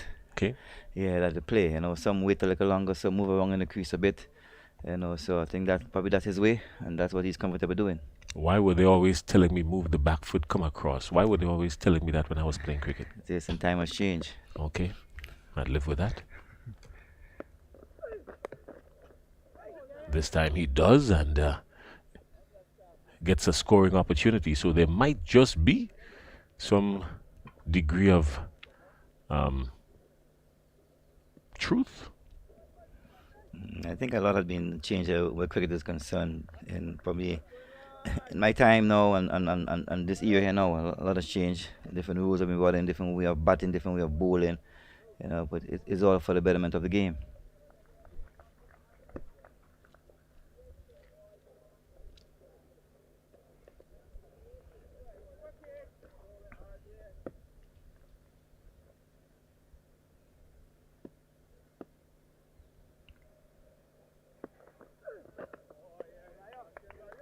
Shaping away movement. He'd want to bring that a little closer to the batsman, and if he does that, it could bring Robinson into play, because Robinson is at gully, and with that kind of pace and a healthy hedge, with Leon Johnson pushing, it might just bring the gully into play. Hodge is also at first up and Athens at second.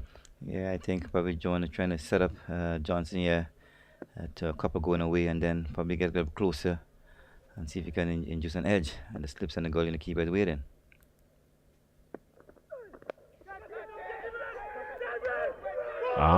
That was... it stood in the air for a little while, and there was the shout of catch, and really, the fielder down there, that looks like... it looks like Darius Martin.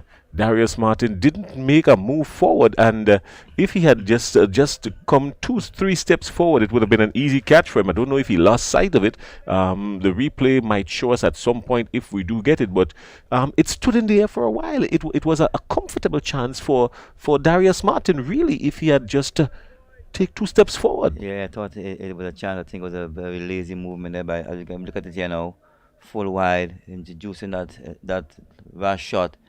And Darius Martin, they're coming in very lazily, I think that's an opportunity for a wicket. Oh, this time he's even more glorious in the drive and all along the green. Yeah, Darius Martin had the golden opportunity there really to just take 2 steps forward and picked up what would have been an easy wicket. Maybe he lost it, but there was a shout from all around the slip cordon, catch it, and everybody was in high anticipation that he probably would have taken it. Yeah, I wonder what went wrong there. The stage of the game. I think you're trying to win a game here. At the moment, you're trying to get wickets. The Captain Johnson, big wicket. You will go there. You will put your body on the line and trying to get that wicket. He didn't even need to put his body on the line. Just 2 steps, really. 83 for 2 at the end of the over. Leon Johnson moves on to 10, and Matthew Nandu is there on 36, sorry. Slow and steady. Guyana Harpy Eagles are still 211 runs in the hole, but they've got time on their hands. And Deva threatening. Kenneth Denbar continues to operate from the Dabo end. Seems to be enjoying the speller bowl, and you can see him smiling and having fun out there, which I think is a good idea.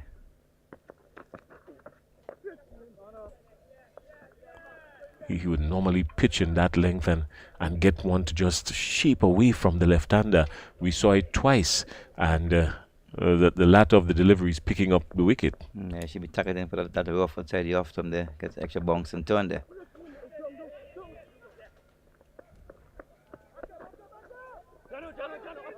And overthrows, gets Nandu an extra 2. A bit of sloppy feeling there by Ryan John. Moving along to his right, picking up, throwing to the keeper, wayward throw to the keeper, no one backing up. Bit of sloppy work there. I think the volcano is going to get a bit tighter in the workload and keep the pressure on Happy Eagle batters. 1 is 1. 1 is 1, as we say. 1 is 1. The batsmen are already there, 3/4 way down the wicket. 1 is 1.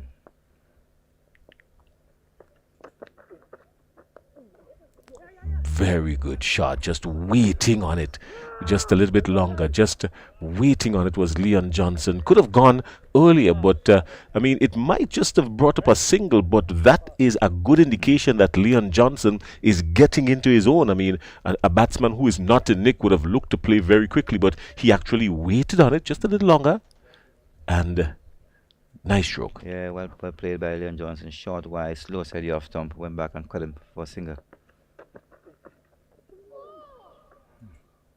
This time very watchful. Denbar thinking.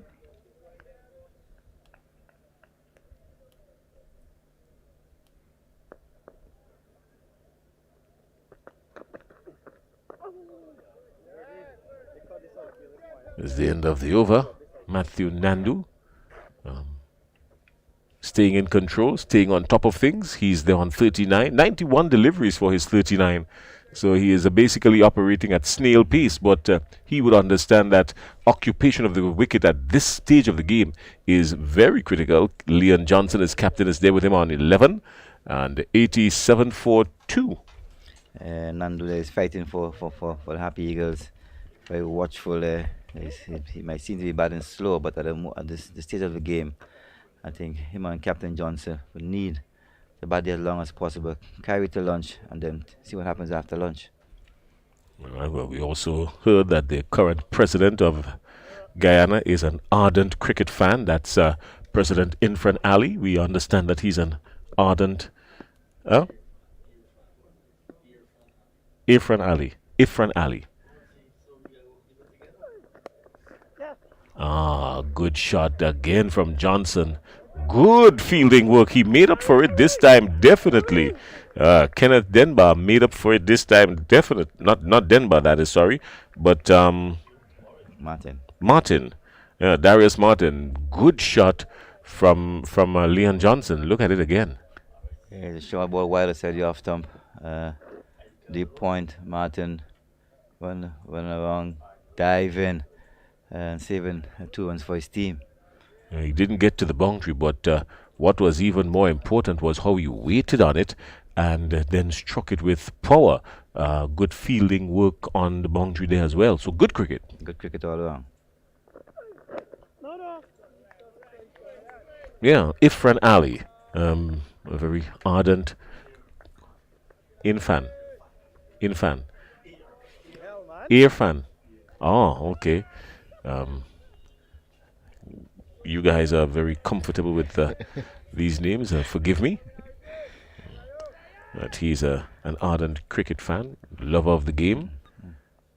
I think he's also a very close friend of Leon Johnson. Yeah, always in contact, wants to know what's happening with the team and how things are going, and always on top.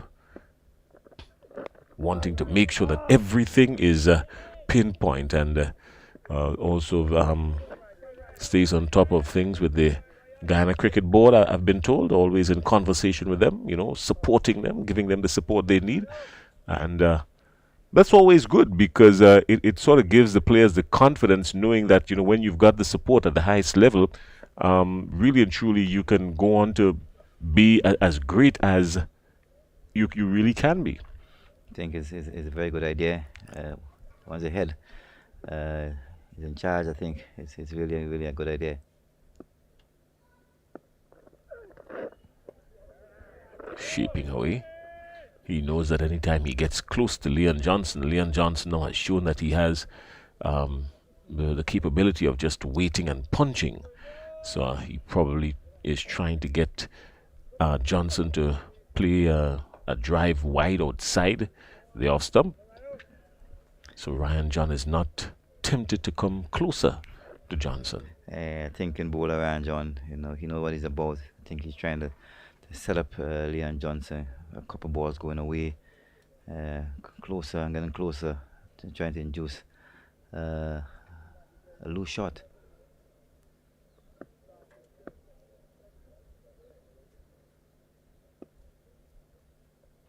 I'm quite sure, John Ramsing, you would know any other top government official into the game, really? Any other top government officials in Guyana into the game? The Minister for Sport, he played some cricket as well? Okay. Well, that's a good thing. It's a good sign. When your Minister for Sport knows the game and play the game. You ever considered being the Minister for Sport, Junior? Not really. Jason, not really into politics.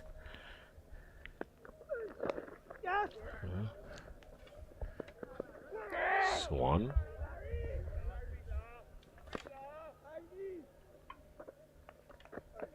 Could have really been two there, but Matthew Nandu decided he would like to get a little taste of the pace. I also think that there was some quick fielding there by substitute fielder Larry Edward, who's on the field for Kimani Millers. I think he's a quick fielder. He loves his fielding, and he gets around there very, very quickly.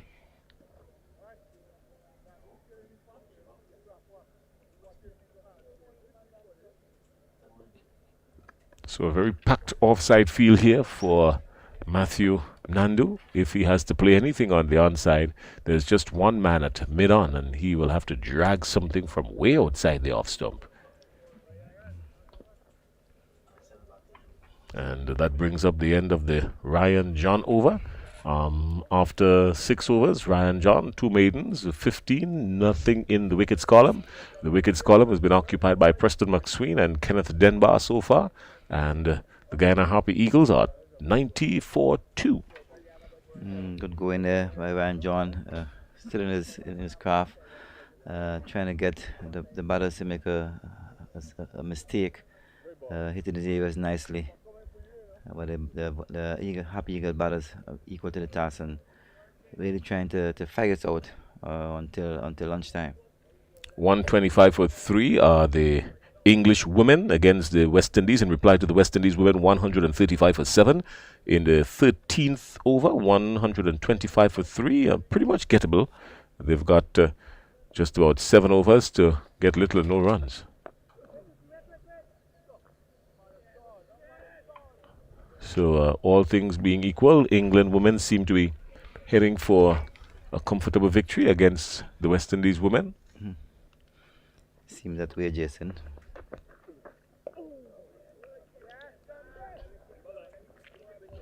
The game between the Leeward Islands and Trinidad and Tobago seems to be heading for a draw.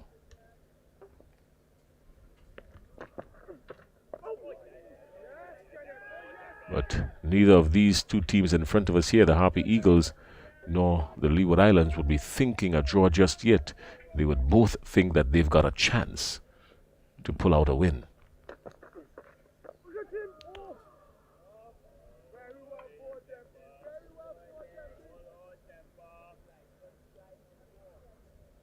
Denbar getting some bounce and turn from this end. Yeah, I think he's veering it nicely, slowing it up, pushing it through. He's doing a good job so far.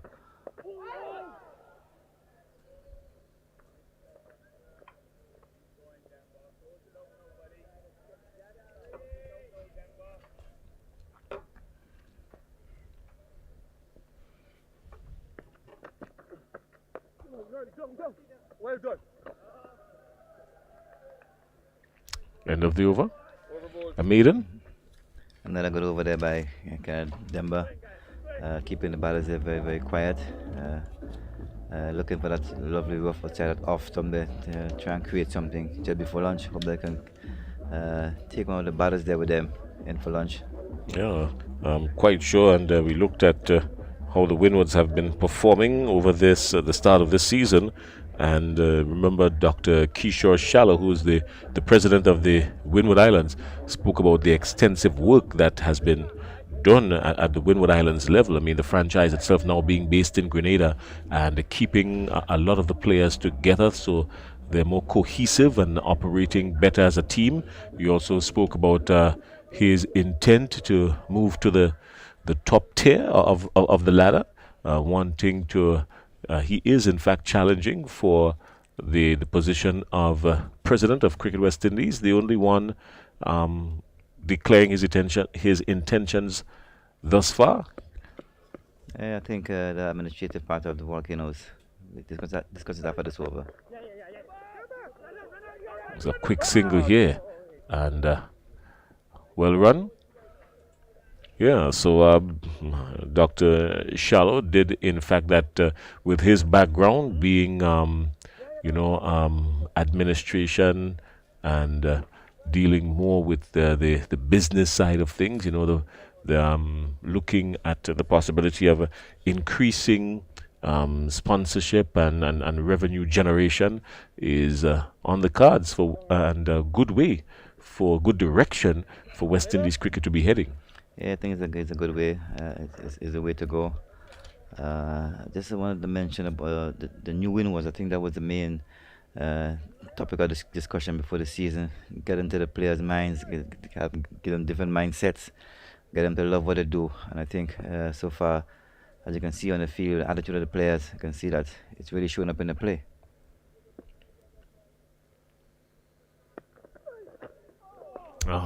Well bowled, well left, well taken.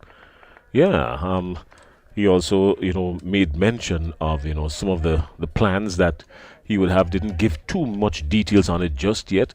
Obviously, working on a plan. It's always good to have a plan, and that plan will be revealed over time. So I'm quite sure that a lot would be revealed. He's currently sitting as the vice president to...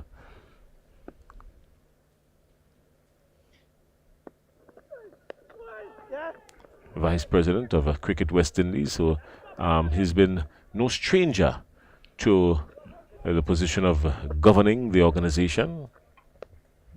Yeah, I think he's probably ready to pick up that role as president. Probably see a lot of changes in our cricket. Get back the senior team to winning ways. And the women's team to winning ways, and get back to where we used to be. It's sometimes it's very sad looking at the cricket to see what's really happening. But with the talent we have around, I hope that we can see the change coming very soon. Well, the development of talent is by no means showing any signs of shortage, not within the Windward Islands.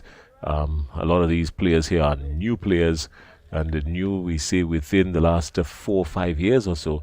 And they've really put themselves forward, playing on the front foot, putting their, and I'm saying playing on the front foot, meaning that, actually stepping forward and stepping brave, and playing some good cricket all around, batting, bowling, out there in the field, good mindset. Yeah, I think once you have a good mindset and good attitude towards the game, I think your game on a whole will be rising. So, which is very important to the players out there, not only to the Volcano player, but players in the region, which is very important to West Indies cricket. So kudos to him and Mr. Dwayne Gill, who's the vice president of the Windward Islands. So they've been working pretty well, and, doing some good work. Yeah, I think they've been working well. I think they're good mates. They both love the cricket, and they both want to see not only Volcano cricket rise, but they want to see cricket on the whole in the West Indies get back to where it used to be. Good over from Ryan John, just 3 runs coming off of it, and the Windward Islands are 93 for 2. Kenneth Denbar will continue. He's been bowling very well, very threatening. He will be into his 6th over now, very threatening and asking a lot of serious questions to the Guyana Harbour Eagles. In the meantime, Matthew Nandu has quietly moved up to 40 of 94 deliveries, and Leon Johnson is there on 16. We've got just a few people enjoying taking the game. Presley is here with us. Presley, he was listening on the YouTube platform as well, and did in fact indicate that he would join us. So Presley's here. Yeah, good to see a few people in the stands. It's Saturday, just about lunchtime on a Saturday. I think the people have done all the shopping at the market already, so they come and have a lovely evening here at the National Stadium.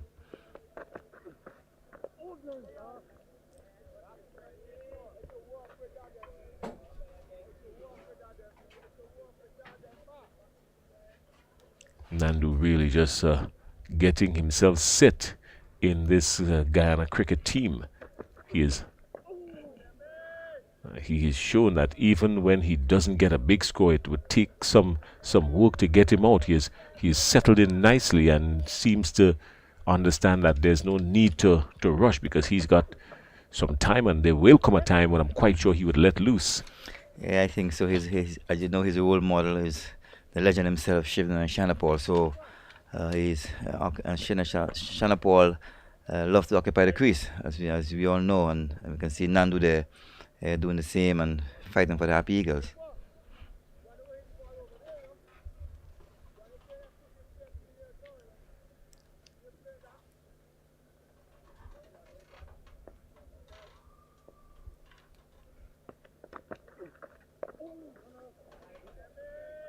This time he's forward.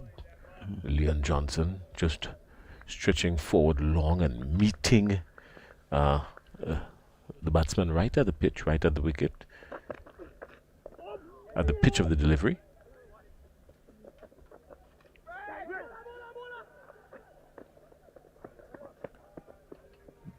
Two good runs there by Captain Johnson, just behind square. And that's over. And with over, that's lunch. So a very good morning of cricket, really. Save and except just the quick interruption we had with rain earlier on, maybe just about an hour or so. But lunch on day 4, 96 for 2, the Guyana Harpy Eagles. And they no doubt are making a press for victory. And the Windward Islands Volcanoes, they too would love to see a victory. They need a victory more than anything else, really. They've been in hunt for it for quite some time. So the lunch break of the Harpy Eagles are 96 for 2 here at the cricket stadium in beautiful St. George's, Grenada. Matthew Nandu is on 41 and Leon Johnson is there on 18. Just 2 extras coming off. So a very tidy, spell by the bowlers. The Guyana Harpy Eagles still need 198 runs to win. Very gettable still at this stage of the game. So no doubt they would think that they would have a chance as well. Yeah, good morning session. I think it's a very balanced session. The Volcanoes got on a few wickets and Happy Eagles keeping the scoreboard ticking. So I think they're going to make up their mind, have their lunch, and decide where the game goes from here after lunch. All right. Well, we will see you after lunch as well, just to bring you up to speed, really. The two wickets going down. Kenneth Denbar in his 6 overs, 3 maidens, 12, and just took the one wicket, the wicket of Hodge. He caught Hodge with a ball that was pitching just in line with the off stump and turning away, in a good catch by Alec Athenes, by Kevin Hodge, sorry, at first slip. Good work done there by Kenneth Denbar. And the other wicket, Preston McSween, 2 maidens, 28 runs, and the one wicket, leg before, caught Tevin Imlak, leg before. The umpire really having no choice. So those were the 2 wickets going down in this session for the Guyana Harpy Eagles. They go to lunch on day 4 at 96 for 2. In the meantime, the West Indies women, they went down to England as well. So the English women getting the better of the West Indies, getting that modest total of 135. They got that inside 15 overs. That's the story. Beautiful day at the St. George's National Cricket Stadium. We will see you after lunch here. Thanks a lot for joining us.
Well, pleasant afternoon to you and welcome back once again to the Grenada National Stadium. And we are ready for the post-lunch session on day number 4. The Guyana Harp Eagles looking to get 294 against the Windward Islands Volcanoes. And this match still evenly poised.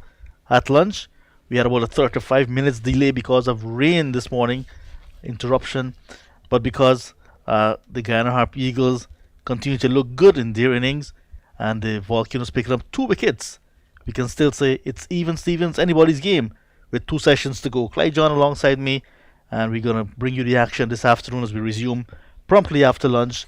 But a little bit of cool conditions now, some clouds building up overhead. Hi, Clyde. Good afternoon, John.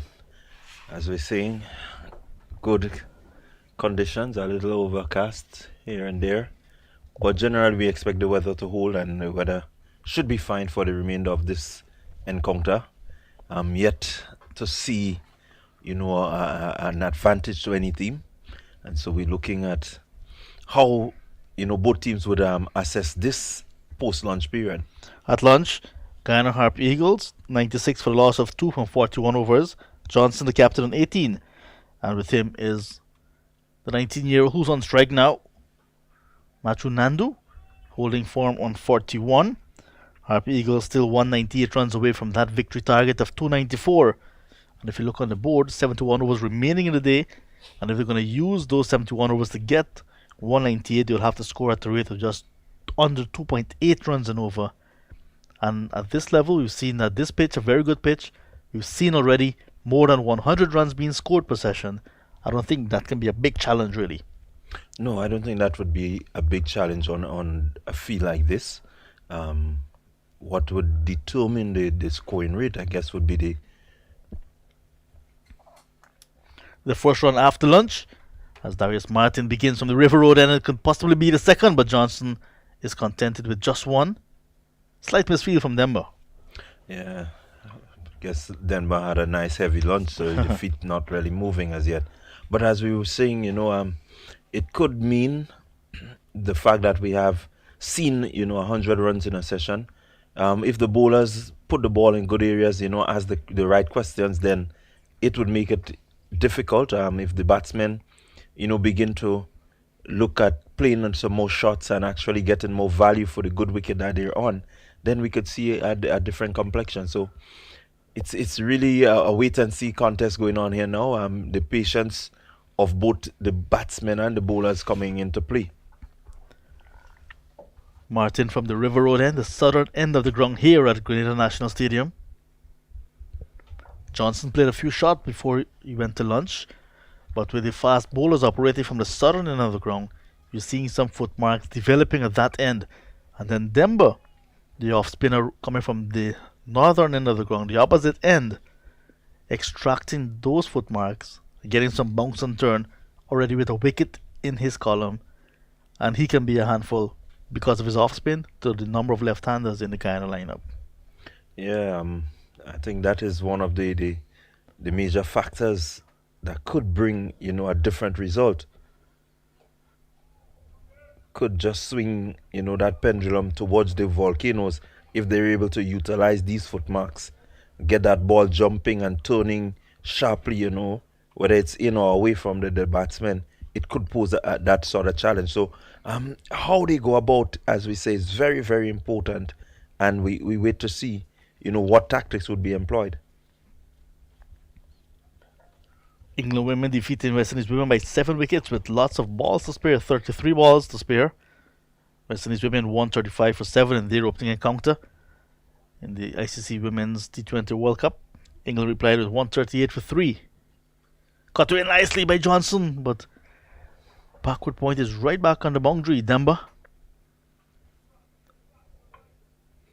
Johnson looks very positive. Looks like if he is probably going to get the runs himself, if that is the case. Yeah, I'm looking at that shot, and the fact that he went at one earlier suggests that he wants to, begin to move the scoreboard a bit faster. The rate would be just under 3, and so it's important, to get the singles and so on.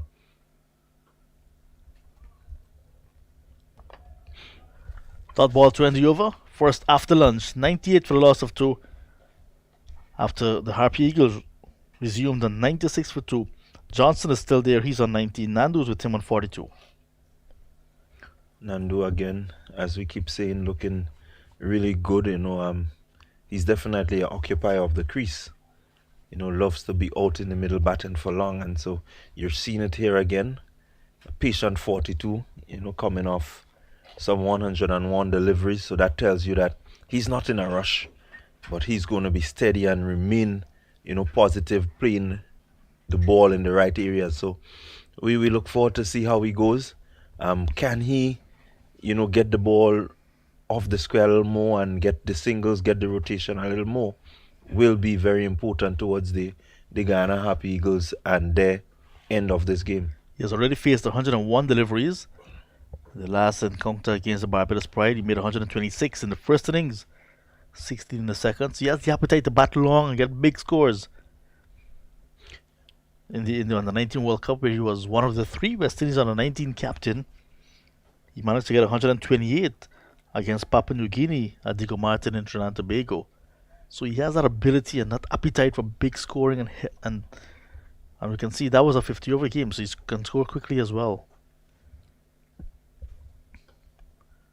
Free-flowing shot from Johnson as Demba starts a new over. Demba will be the key. Definitely, he will be the key. And I'm seeing him bowling to Captain Johnson. I think Captain Johnson will be a big key in terms of how Guyana go about getting the 196 required. Nice slower delivery from Demba. Looking to use the flight as well, so you're going to bring in some variety. Right arm off spinner. Slip. Silly mid off. Driven exquisitely by Leon Johnson. And that will find the gap nicely on the offside. Is a feet long off. I want to cover under boundary, and it went between them nicely. And that's Leon Johnson taking the Guyana Harp Eagles second inning score past the 100 mark. The 100 coming up, 2 wickets down off 255 balls. Yeah, very good shot. Beautiful. Right to the pitch of that one. He didn't go across too much. He ensured that he could get his hands through that ball because it was full and got it through the gap. Beautiful shot. It was against this very opposition and this very ground that Johnson scored his highest first-class score of 189 not out. So, fond memories. I would like to maybe get close to that again. I think he will enjoy that. Down the track, over the infield, and it will go over the ropes as well. 6 runs to Leon Johnson, and he is a man on a mission. Captain Johnson moves up quickly to 29. It's 108 for a loss of 2. Yeah, definitely we see ship Happy Eagles seem to be on that mode where, you're going to ensure that some speed, some momentum is picked up. Turning the sails, I guess, to the wind side. And he would be looking to make sure that momentum is, used to bring them home. Johnson remains on 29. Over completed, the first from Demba. And like I said, Demba will be the key. Depends how well the Guyana Harp Eagles go against Demba, or if they allow him to settle, we can see this game turning. So 108 for the loss of 2 at the end of Demba's first over after lunch. Yeah, again, while Demba might be the key, I think Captain Anthony's would have to be very smart in terms of how he uses, the key. You do not want to push too much while at the same time having the fast bowlers who we see the wicket has been responding to not doing enough work. So definitely Demba is a good key, but we need to see how the others would roll. Beautiful shot, elegantly played by Nandu. But that cover point fielder and Demba parading the boundary, doing very well to prevent the boundary. But that's a flowing cover drive. Looks so good, Nandu. Really beautiful shot, and what I like about the shot is that he was there, as the ball pitched, he was right there just guiding it through the gap, not looking to hit it hard but to get placement out of it. Very good shot. So Darius Martin, we didn't see him at all with the ball in the morning session. Drives beautifully again. Leon Johnson back past the bowler. The policeman pitching up and is punished. 4 runs. Johnson moves into the 30s. He's on to 33. 113 for 2. All right, so I think now, John, I can definitely see the charges on. Looking at the body language of Captain Johnson since he came out, flowing shot back past the bowler, hit powerfully. Fielder just has to run to retrieve. So definitely he's in a bit of a more aggressive mode, looking to maybe bring that total closer to the 294 that is expected. So a lot would depend on how he goes. You have Anthony Bramble, who is another hard-hitting batsman in the hut to come. Dropped. It goes between first and second slips, and Hodge looking at Athanaze. Athanaze looking at Hodge, and someone will have to go to the boundary to retrieve. Johnson given a life. On 33, he moved up to 37, but not in the most convincing of fashions. Well bowled, Darius Martin to get the edge. Yeah, good healthy edge going. Oh my, what an awful miss there. Awful miss. I think this is a wicket that the Windward Volcanoes would have really loved to have. The opportunity was created, and it's gone a begging. What does that mean for the remainder of that game? We wait to see. So Johnson given a life because it did carry to hand. First and second slip looking at each other after it passed.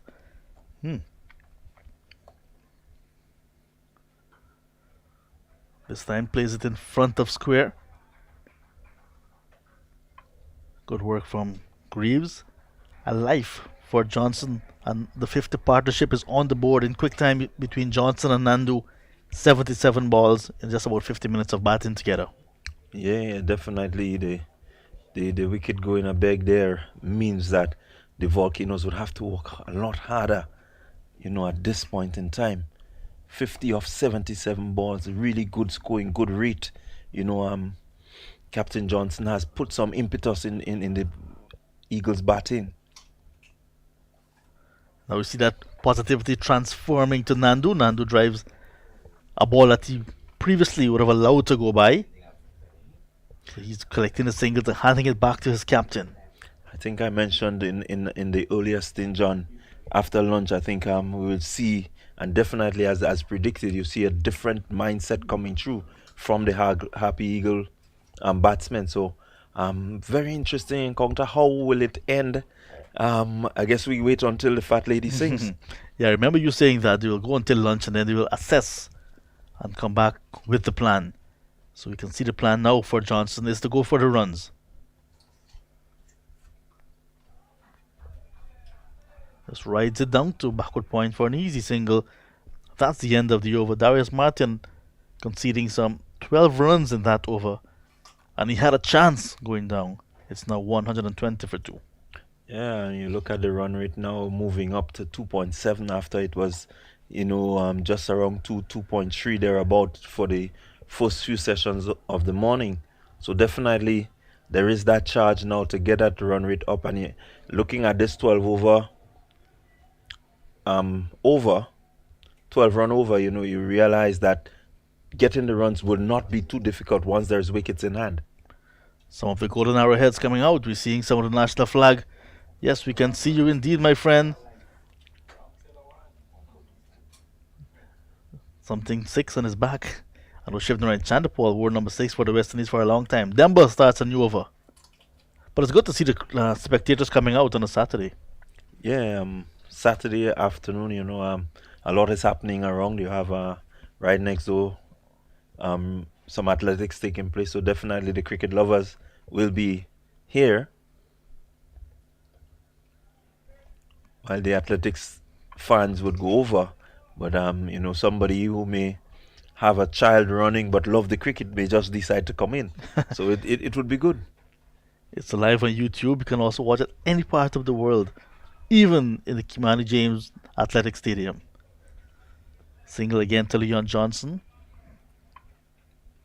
He's now into the 40s, getting closer to Matu Nandu, who's on 44. So Johnson, his best score of this season, 26 in the first innings against the Barbados Pride in Antigua. and 12 in the second innings. So seems to be on a mission, the captain of the Harpy Eagles. Yeah, most definitely on a 40 from 48 deliveries tells you that they're looking to, get that score and overhaul that score as quick as possible. 5 fours and 1 6 already. And you can see they do not want them but to settle at all, because spinners tend to bowl with rhythm. And once they settle in on that line and length, they can be a handful. And more so, two left-handers are at the crease at the same time for the Harpy Eagles. Easy for Demba. Yeah, it's good to see. I would love to see him looking to extract maybe a little bit more bounce. I think he's still bowling quite quickly, maybe if he looks to turn and bounce that ball, maybe he will get something better. But again, good shot. Good use of the feet, just getting close to the delivery, driving it for a single to end the over. Nandu will keep the strike. He's on 45, 122 for the loss of 2 wickets. The positive intent continues for the Guyana Harpy Eagles. And we can say safely that looking at the conditions now at the Guyana National Stadium with so many stoppages for rain already in this game, for the moment there's no immediate threat of rain.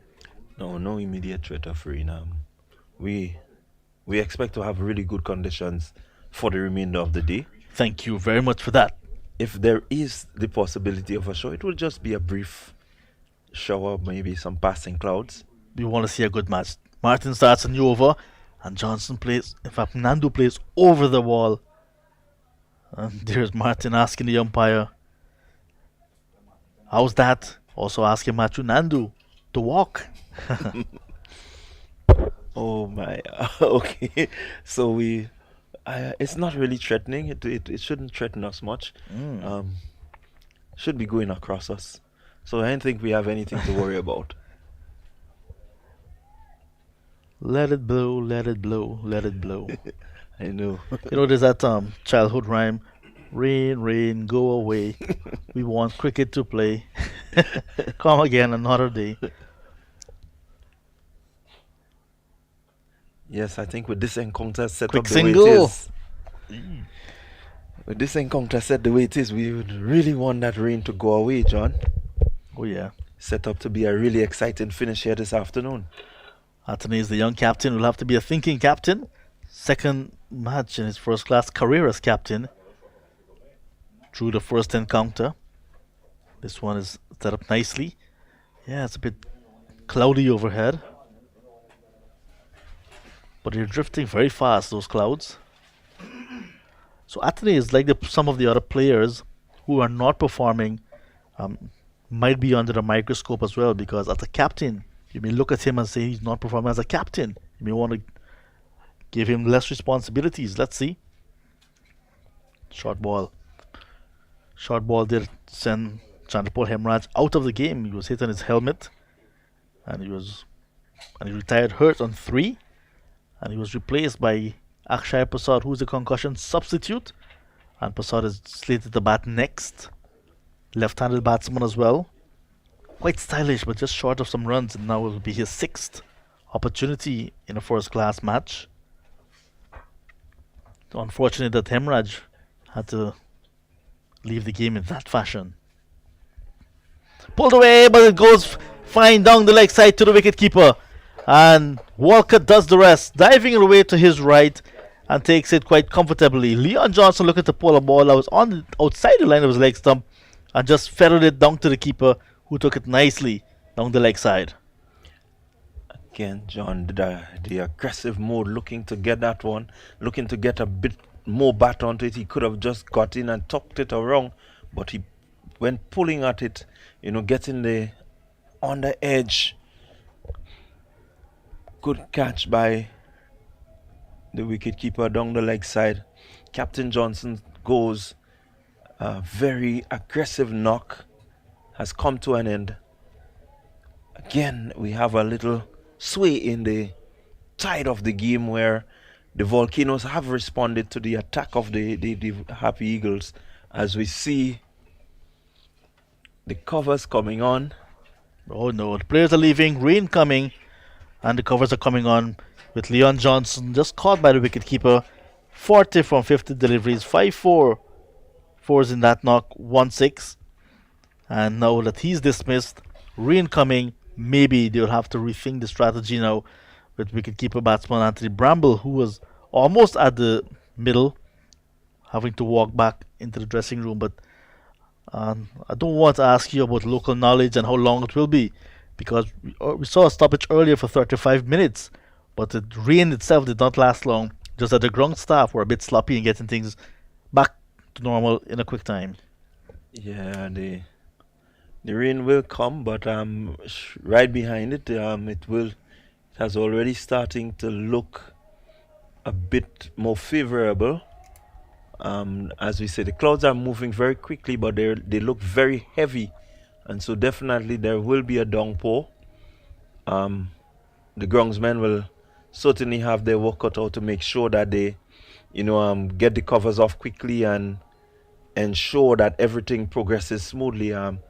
It's a very key point in the game, and they will not want to, waste time in terms of what they do. So Leon Johnson dismissed at a very crucial time, caught down the leg side by wicketkeeper Walcott. A good diving catch to his right off the bowling of Darius Martin. It was pretty much not a good ball, so to speak, but Johnson, in that mood he is in, trying to be very positive, looking to pull, just got a faint edge.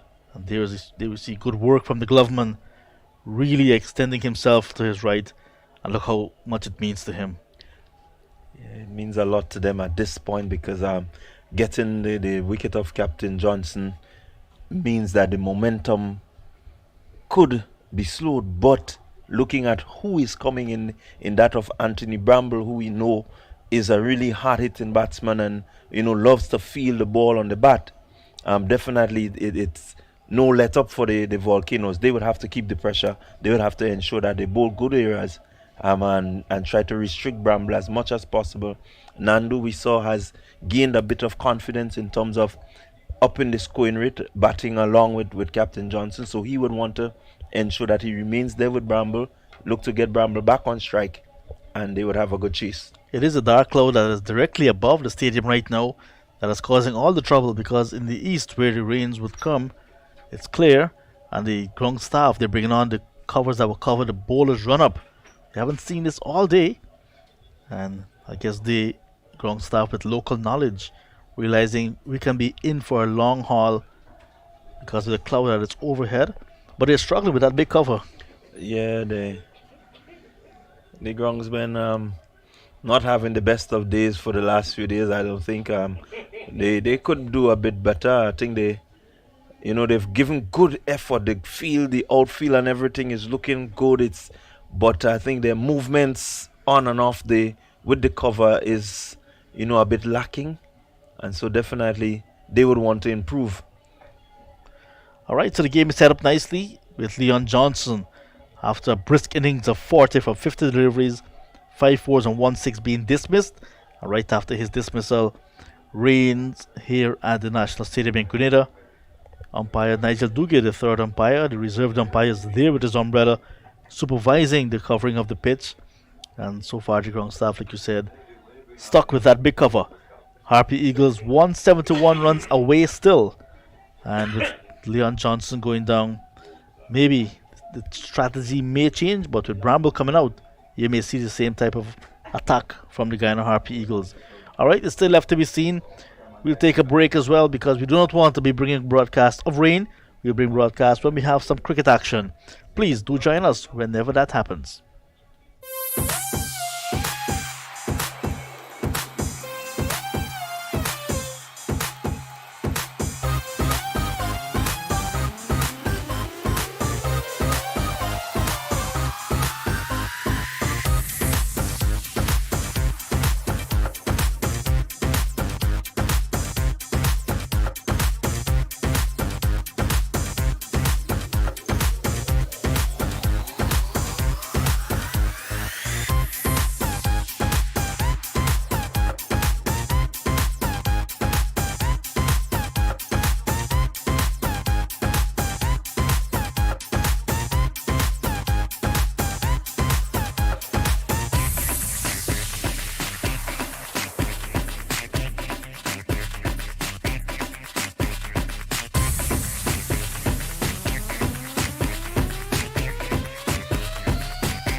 Well, good afternoon again to the viewers, and from the National Cricket Stadium in Grenada, a delay that would have lasted just in excess of 25 minutes has brought us to this point. It's 1:25 local time in beautiful St. George's, Grenada, and the sun is back out, and we are hoping that we can get at least another hour and some just before we head to tea. But the story here at the Grenada National Stadium, the Guyana Harpy Eagles are 123 for 3, and Anthony Bramble is getting ready to come out to the crease to face the music. Matthew Nandu is there on 46, a patient 46, and the Guyana Harpy Eagles losing the ever-threatening wicketkeeper batsman. He was really, really threatening, and he went. The scores will come up in just a little bit, even on our scores monitor here in the studio. But the Guyana Harpy Eagles are about 171 runs in the deficit, and no doubt they will need to settle in themselves and really get some runs here this afternoon. With me is Junior Murray. Junior Murray. Welcome back there, Jason. Very 25 minutes loss in that session here now, and Volcanoes are out there again. New batter, Bamber. A very interesting situation here now. Happened here, brilliant catch down the leg side by the keeper Walcott of the bowling of Darius Martin. Leon Johnson, Captain Leon Johnson, caught by Walcott of the bowling of Martin. Yes, Yeah, brilliantly caught down the leg side. It will be very, very interesting now to see what type of innings we'll see Anthony Bramble play at this moment. Will he assess the situation? Will he assess the situation now and assess his innings, whether it be attacking or defensive? But I think he should have a look first and see what happens and take it from there. Well, a lot will happen in this. A lot will depend on this session here.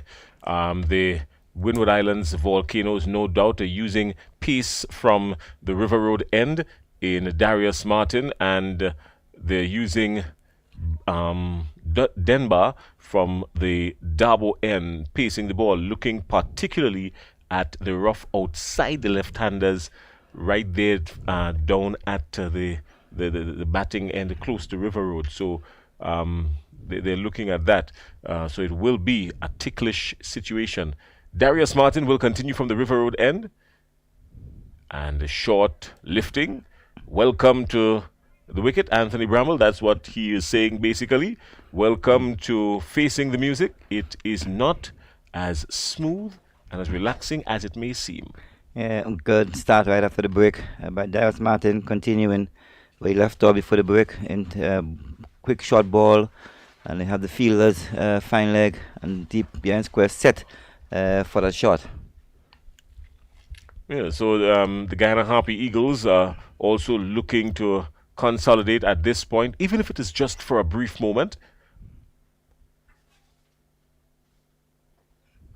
They would have lost the wicket of Johnson. Captain Leon Johnson was not in good form at all, really, coming into this game, and it would serve him well. It did serve him well, I think, to get 40 runs under his belt. Brings up the end of the over, just to 3 deliveries remaining, just before the rain interval. 123 for 3. Matthew Nandu is there on 46, eyeing another half century.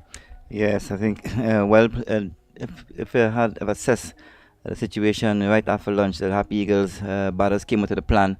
They were very aggressive, rotating the strike nicely. But I think Martin had other ideas and got rid of the captain. Yeah.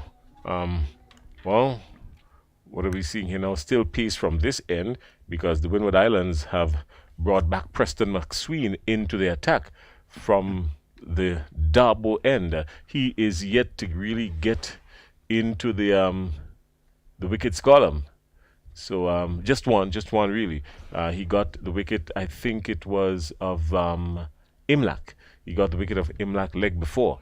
So just the one wicket for Preston McSween has been very threatening, of course.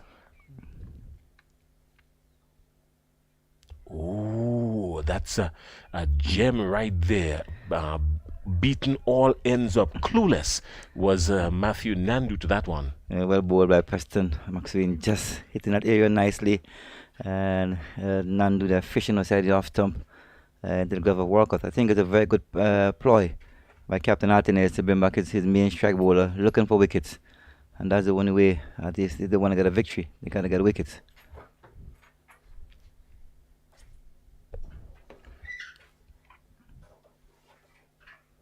This time he decides to come just a little closer to Nandu and engage Nandu a little bit. It was a really good delivery, the previous one. Matthew Nandu, no doubt, already set and would probably want to consider just coming across just a little bit more, just a tad more really, to negate that possibility of a thin outside edge. He probably would want to step across, use the back foot and get across just a little bit more, a tad more. And he has done that well by using the back foot coming across, and that brought him inside the line of this delivery this time, and he picked up 4 runs down 5 leg for it. Nice neat turn. Preston McSween just straying a bit down the leg side, and we see And Nandu. that brings up his 50 as well. Matthew Nandu, good shot. As you see it here now, straying down the leg side, walks along the corner. There's no one there at fine leg. 4 runs. The 50 coming up from 111 balls from Matthew Nandu in 197 minutes. It seems as though he's been there for an eternity, really. But he has the potential to pick up the pace if he needs to, because he has played some good limited overs cricket as well. So the Guyana Harper Eagles won't be too bothered by his slow pace at this stage of the game, Junior Murray. I don't think so. Well played innings by Nandu. Been there for a while, and he looks very organized, loves his batting. And he's going to continue for as long as possible to set up nicely, probably a victory little later on. He knows how to take his time and stretch the innings out long, Matthew Nandu, doesn't he? He's batted for long periods, not just at this level, but even prior to when he was playing West Indies under-19 cricket. This time he is guiding this one nicely, neatly. A half a chance really for a diving what would have been a man somewhere between third slip and gully, but Nandu just waited for it and just at the very last moment kind of just angled it down, sort of reminiscent of Brian Lara in good form. Yes, Preston must have been short a while outside the after Nandu just waited to lead the shot a bit and run it down to third man for 4. He's really in a good space at the moment. With the talent of batsmen like Nandu, you don't want to give them too many chances. That delivery from Preston McSween to start the over that beat the outside edge, you would love for that to take the outside edge, because giving batsmen like Nandu a second life could be really costly. Really costly. So Preston McSween got to get back to where he belongs, hitting those areas. Oh, there's a mix-up here. This could be dangerous. And, oh, no. He was miles out of the wicket. The single was always on, really. Bramble was probably asleep on the non-striker's end. The single was always on. It was a quick single, but it was always on. And Nandu really lived. Let's look at it again. I mean, he was... Oh, Bramble was caught ball watching. He was caught ball watching. Anthony Bramble was caught ball watching. The ball is behind you. You've got to move. The call was always Matthew Nandu's call. He stroked the ball. The ball was up in front of him. He saw the call. He made...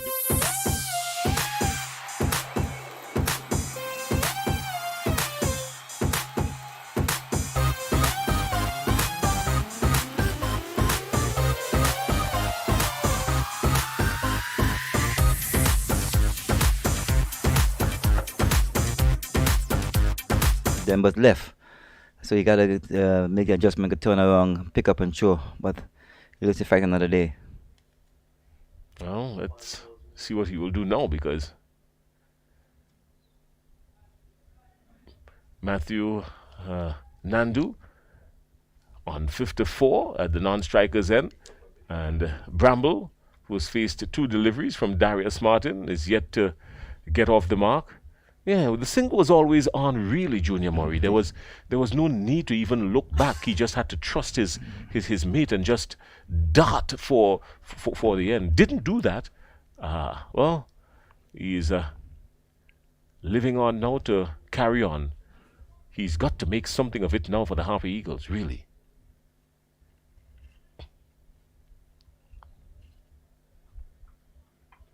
But what was even more striking there is that Matthew Nandu was halfway down the wicket, and the fielder this time, I think the fielder was Darius Martin. Denver. Was Denver, Was sorry. the fielder. The throw to To to Walcott, Walcott yes. was he really made a mess of it, really. Yes, I think a proper throw to the stumps or to the keeper's glove would have seen Nandu back in the hut, having Oh. a cover, having a cold shower. His pads would have been off already. Oh, Darius Martin is in a no-nonsense mode, really. He's been coming in and hitting the deck really hard, and I'm quite sure from all angles here, it looks as if he took this one on the chest. Darius Martin is really enjoying himself for the moment, hitting the deck very hard, and you can see he's in a good space at the moment. Well, while he's in a good space, the rain is in our space, and that will bring a space in the play, in the flow of play. So what we will do is that we will create some space at the commentary table. Look at the time. We're not sure because it may very well... the clouds are dark just up to the top. 131 for 3. The Guyana Harper Eagles still require 163. Still very much gettable, depending on where we go. But the covers are on. There's a heavy drizzle coming down. Has the potential to get into something a little bit heavier when we look at the clouds coming over to our direction. There we see it at the very top. Just a light blue area there, but really and truly being dominated by some dark, heavy clouds, as you could see at the top right-hand corner of your screen. So we will be delayed again for a brief moment, clearly. And that delay will not really favor the batsmen. Anthony Bramble is yet to score, and Matthew Nandu is on 54. The rains are down, and as soon as we have good cricketing weather, we will come back here to you from the National Stadium in beautiful St. George's, Grenada.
All right, well, the pictures on your screen suggest that the rain has disappeared and the cricketers are back out on the field, and the Windward Islands have the Guyana Harpy Eagles in a spot of concern at 131 for 3. Anthony Bramble is there. He's yet to get off the mark.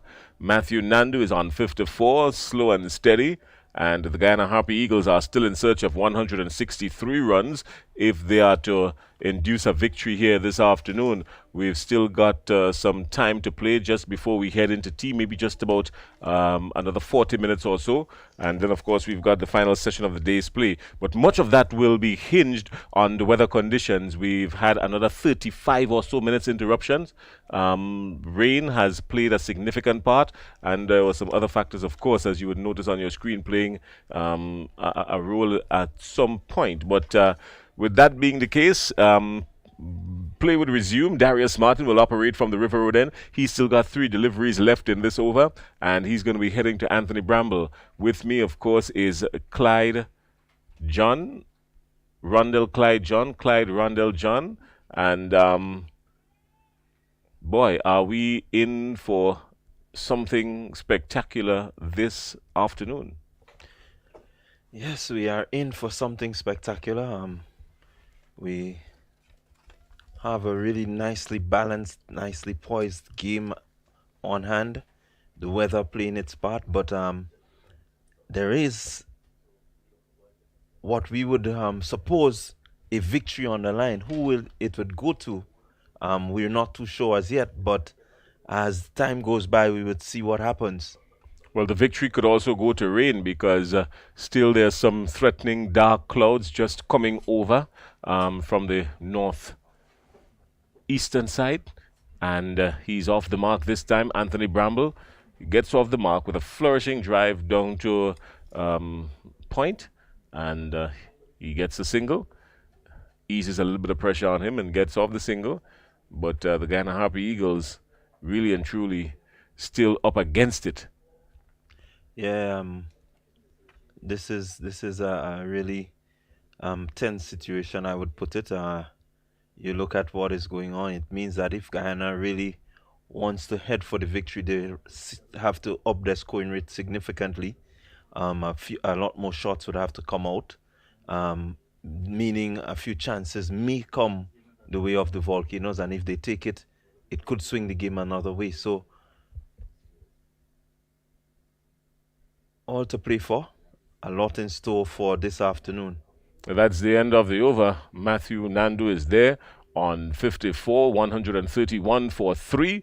His 54, as you'd see on the bottom of your screen, coming up in 114 deliveries. Got to the boundary about 6 times with some elegantly driven 4s.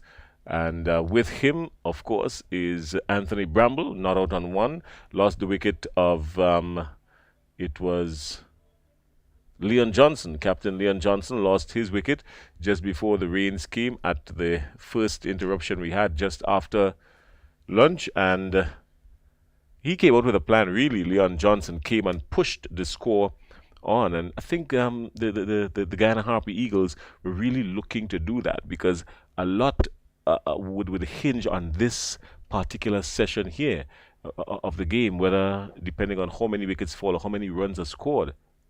Yeah, a lot hinges right now on the few minutes remaining here, and then the possibility of the last session.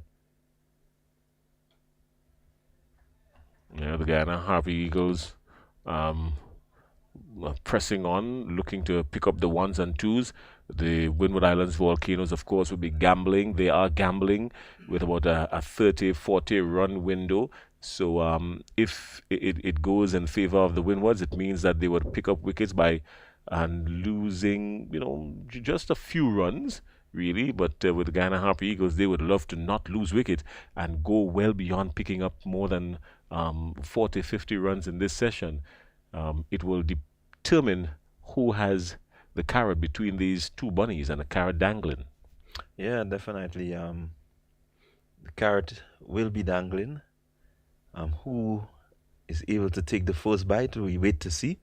This time he's pitched up. Could have held it back just a little bit. Think he was looking for the Yorker there. Preston McSween pitched it up, but Matthew Nandu was really onto it in a flash and not hitting with too much power. He has not been hitting with too much power, really. He has been just trying to turn the ball over, tick the score, and just place it into the gap. Sensitive batting from Matthew Nandu, really. Yeah, the batting will have to be sensible, as well as the bowling will have to be steady again. You notice that a few of the deliveries are being down the leg side of late have been, so they've been moving away from that outside the off stump line that has gotten the success we're beaten, and Joseph had the Windwards in trouble. I think the Windwards need to get there and show that they put a little pressure on Guyana and see how Guyana would respond. And definitely at this mode, Guyana will want to respond positively, and it may just bring wickets, or it may bring, a good character from the Guyanese batsmen.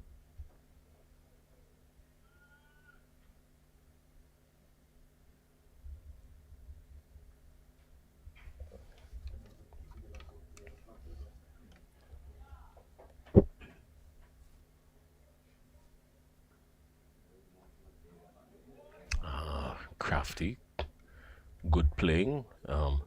Not much room for piercing a packed offside field, but if anyone knows how to go through the field and dissect the fielders, Matthew Nandu seems very capable of doing that. Really good temperament for a young 19-year-old batsman. You can see technically he is sound. You look at that last shot, how he was able to rise with the bounce of the delivery and get it down.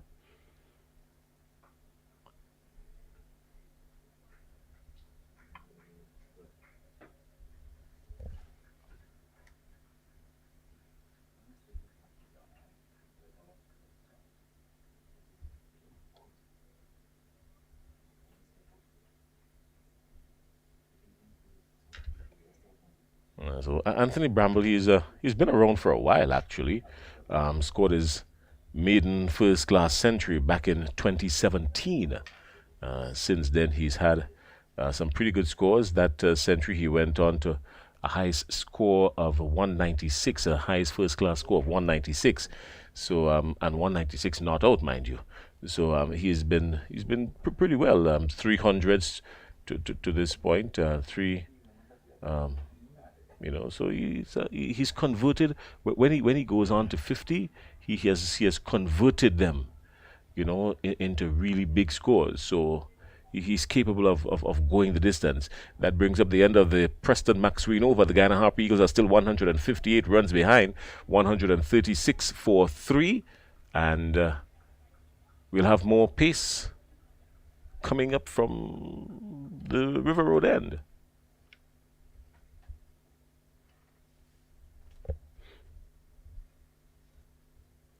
So Martin here would want to ensure that he bowls that line and length that we see he has been bowling, just outside that off stump and lifting. He has gotten some good lift.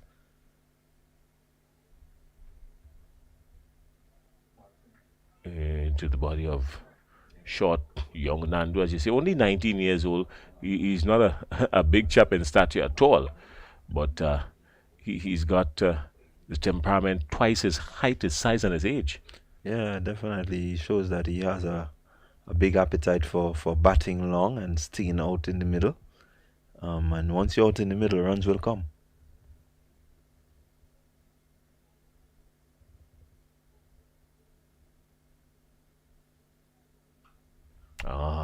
Nicely struck, cleanly. A half stop there really took some pace off of it. It was always going to go for 4, but took some pace off of it. It was cleanly struck. He's timing the ball very well, isn't he? Yes, he is.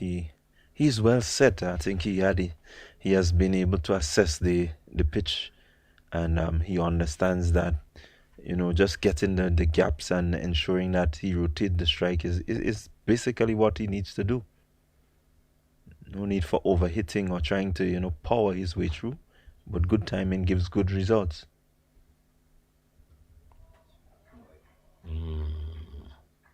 Timing again very well. He's he's got the timing belt of a brand new vehicle. Yeah, I want to agree with you, Jason. Seems like a well-oiled machine out there. You know, being able to repeat that shot on the back foot and just punching through the offside and finding the gap, and you know, repeatedly. That says that the machine is oiled.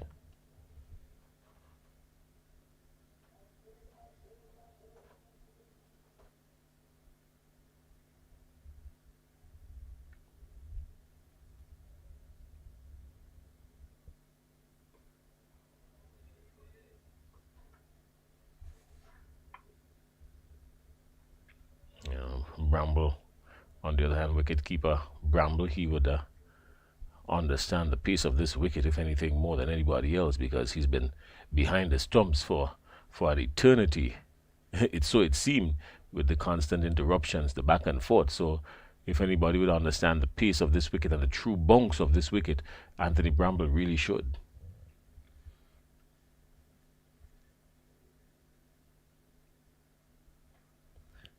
Yeah, most definitely the number of interruptions within this game, you know, on and off and on and off and so on. It does take a lot, you know, to get going after these interruptions. As a bowler, you're into a good rhythm, you know, and that rhythm has to break. You have to rest. The body gets into that relaxed mode. Then you have to, you know, get up and get back. So again, for the batsmen, the wicket keepers, it's the same thing, you know. So it's pretty tough when you have these sort of breaks in the game where the body has to readjust. Hopefully the teams can do that and do that well.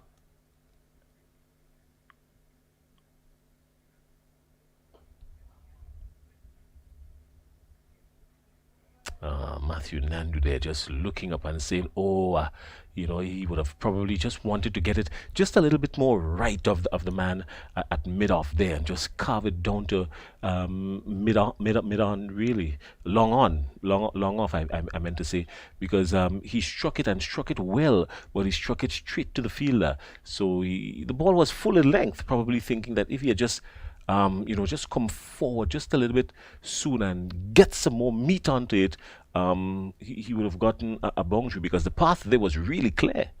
Yeah, no, he played well in that it was going across him, and so he went across. Now, the better result would have been to try and get it straight at, towards the closer to the wicket, but that would have taken him closing the face. You know, you would have had to close the face slightly, and you don't want that happening. So he just needed to get it a little straighter, maybe, and that would have resulted in some runs.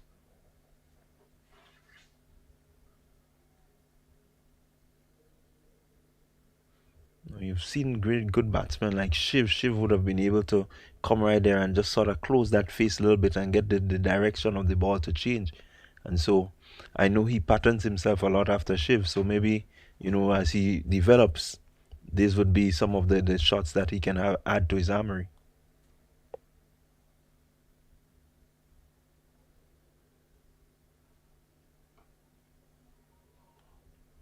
Preston McSween is nagging away, but Anthony Bramble is very watchful still. Yeah, very watchful.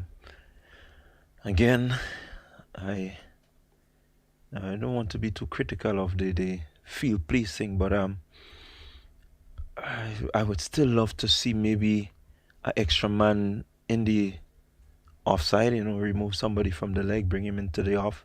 Just put a little more pressure.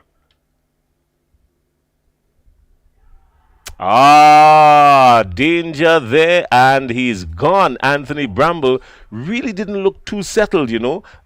He was fighting hard to settle himself in, but didn't work in his favor. So he was all over there. He was all over the place. Let's look at the replay. He was all over, really. No, I think that was a brilliant piece of bowling from Preston McSween. If you look, when we see the replay, I think Bramble was playing for that ball to leave him as the others did, but that one came back so it passed on the inside of the bat, taking the inside edge, right, and going through to the keeper. So I think that's a smart piece of bowling there by McSween. He sliced him in half, diced him in a few, and then sent him back on his way. So Matthew Nandu is holding steady on 62. But what we're seeing now is Akashayo Prasad. That's Prasad. That's the replacement. Akshayo Prasad. That's the replacement for the injured Chandapal Hemorrhage. So he is coming into the crease now. Of course, the concussion rule does make provisions for that, because Chandapal Hemorrhage was hit firmly on the helmet by, I think it was Darius Martin, and as a result, he could have played no further part in this game.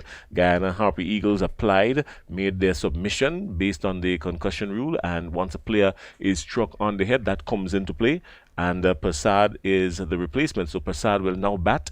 He's in at 140 for 4. Guyana in some serious tangles here. Preston McSween is operating in a nagging and drifting and moving and swinging operation coming in from the Dabo end, and the Windward Islands are favoring their chances now. What do you think? Yeah, again, it's interesting, the position of this game is very, very interesting. One will want to beg the question, has Guyana left it too late, or are they really going to push towards the victory? Are the Windwards, really hungry enough to go after that victory there, because you've gotten some 4 wickets. The batsmen coming now seem to be in that mode where they want to get a score in, and they want to get to that target of 294. How they go about. So it's interesting.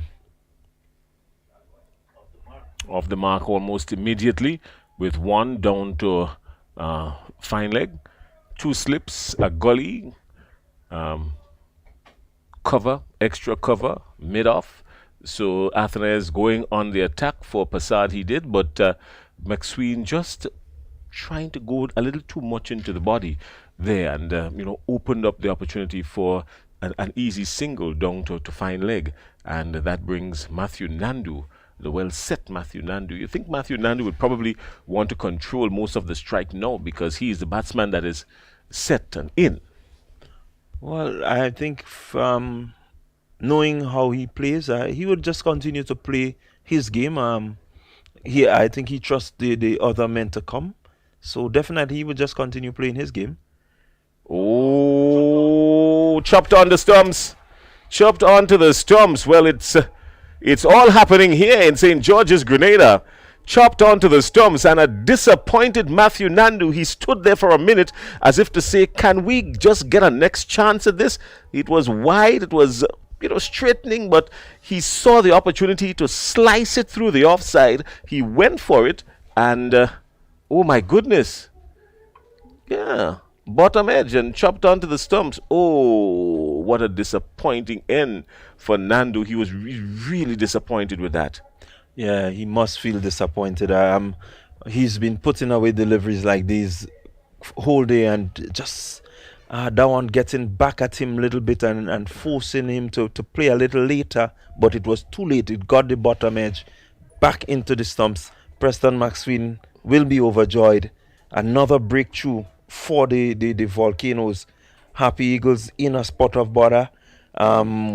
Maybe they need to change their approach now to ensure that they do not, succumb to the bowling of the Windwards. So he was really disappointed there. You can see the anguish on him as he stood there at the wicket, as if to say, oh no, what have I done? What have I gotten myself and my team into?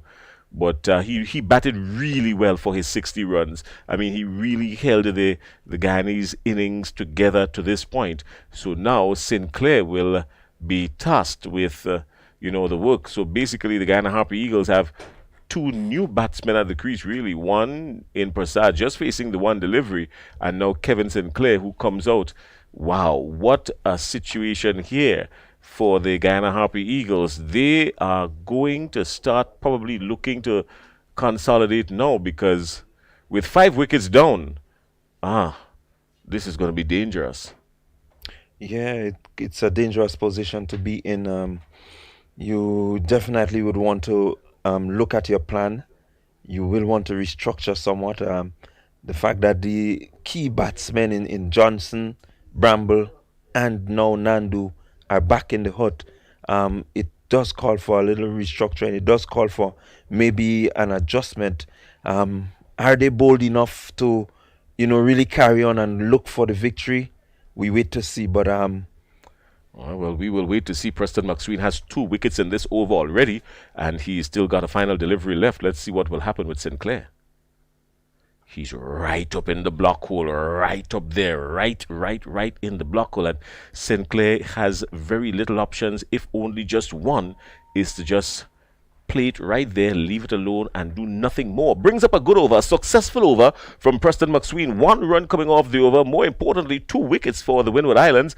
And with Sinclair yet to get off the mark, and Prasad on a solitary run, 141 for 5, the Guyana Harpy Eagles.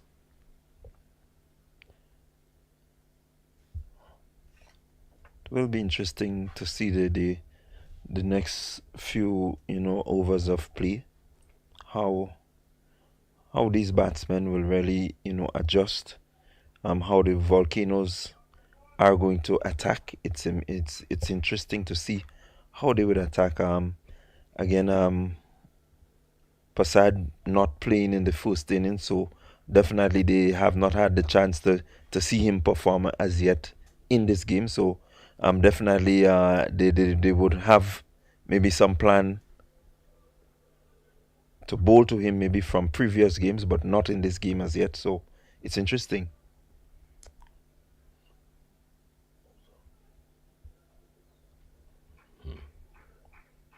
Welcome to the wicket. That's the action, the suggested temperament from Darius Martin, telling Prasad, welcome to the wicket. Getting 1 off of it. He wouldn't mind that at all. He knows that he and his team, they're in a position now where they can employ some more pressure.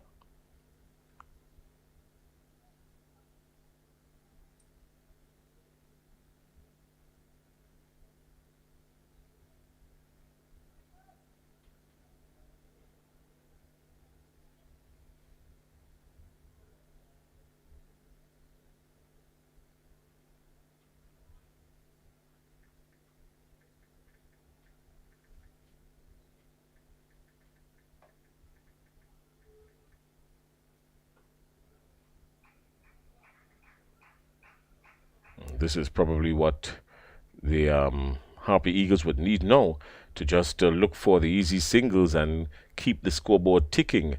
No need to look for the lavishing drives. No, it can be tempting to want to do that because you understand the situation, but this is where you've got to change and dictate your own narrative, so to speak. Yeah, definitely with the time to go in the game, rotation of the strike, there's a possibility of picking up at least 6 runs over.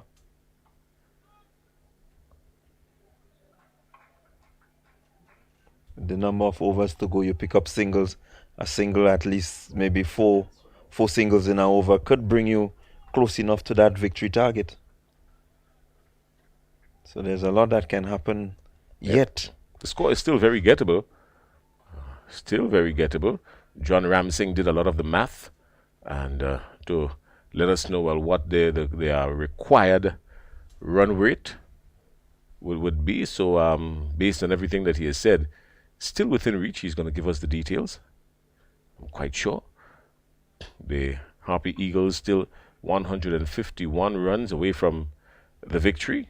They would still fancy their chances if they've got wickets going into the final session. The final session would determine a lot. It's 2:32. We could have the tea break in maybe after 2 or 3 overs.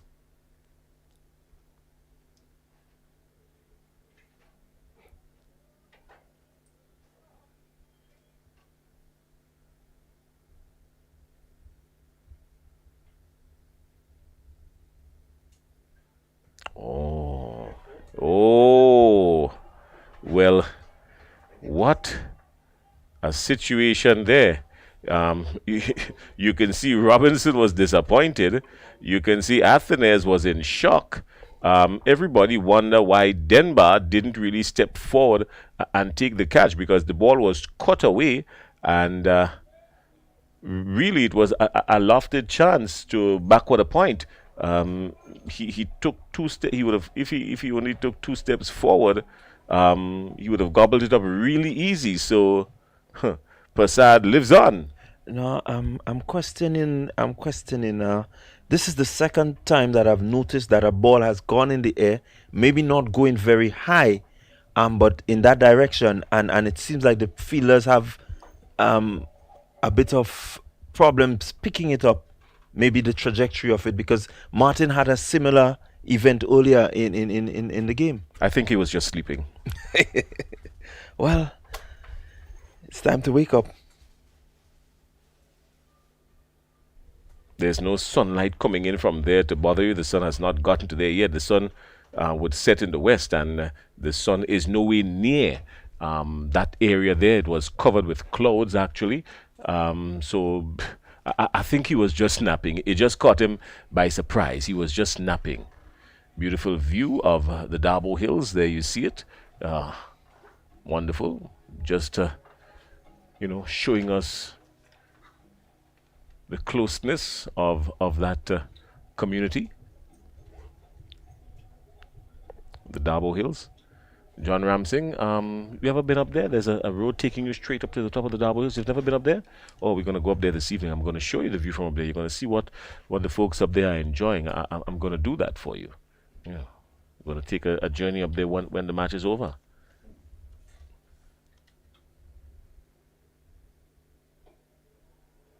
Good ball. Well played.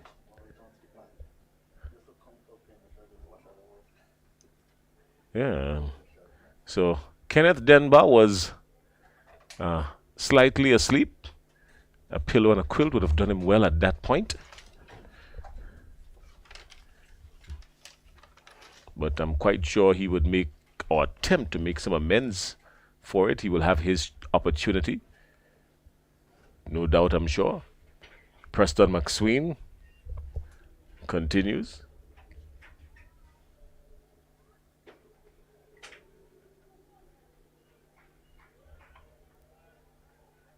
No, John, I'm looking here and I'm wondering, from the Team Happy Eagles standpoint, what would be the message that these two batsmen, relatively new batsmen to the crease, what would be the message? What is the message they're going out with? I'm looking here and I'm trying to look from their play what sort of mode, and so far it seems a consolidating mode coming through.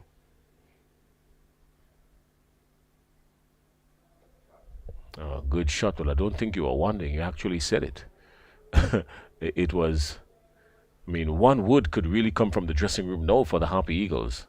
Just one word. Just one word. Stay. Stay. Meaning, stay there. Stay there, but stay.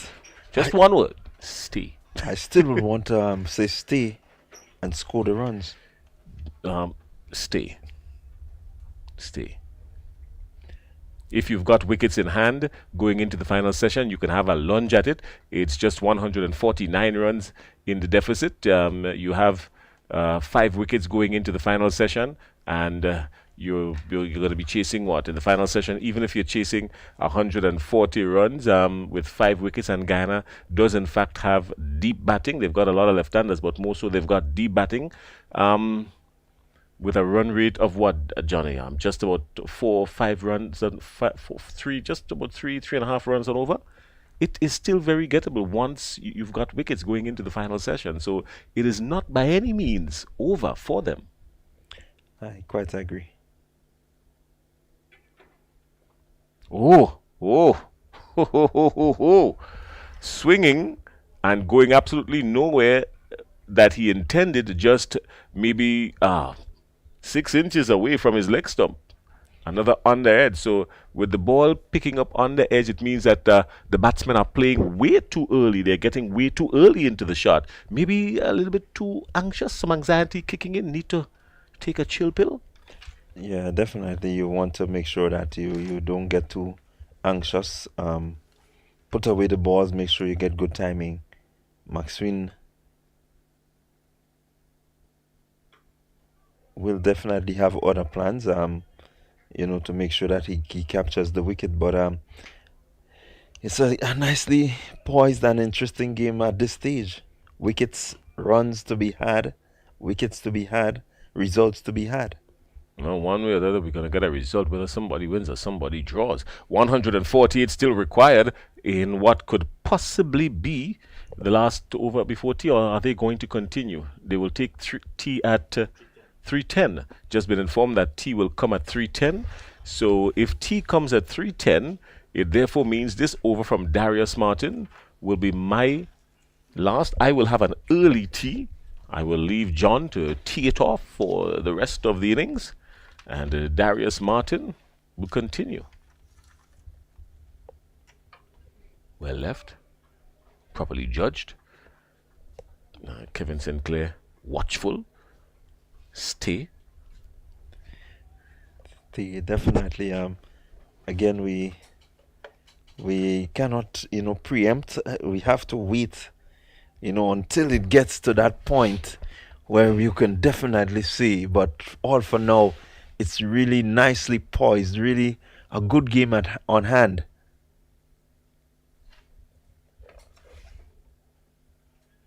Does the Happy Eagle have the fortitude to, go after that runs, or will they hold back and, just play for the draw? Will the Volcanoes put some pressure and ensure that they get a victory?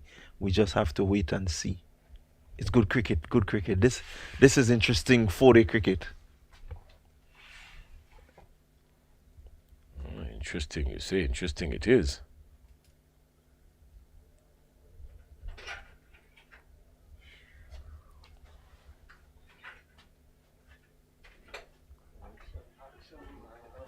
Oh, well, somebody needs to talk to somebody outside there. And as we say, the Happy Eagles need to maybe take a chill pill, because too much is happening. Too much is happening outside there for them.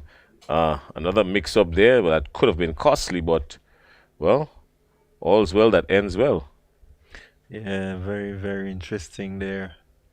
It kind of brings the question, what is the mindset of the batsmen? What's really going on in their heads right now? How are they feeling out there? Are they, nervous to get the runs? Are they just willing to, spend some time, maybe put on a personal score? It's very, very, very interesting.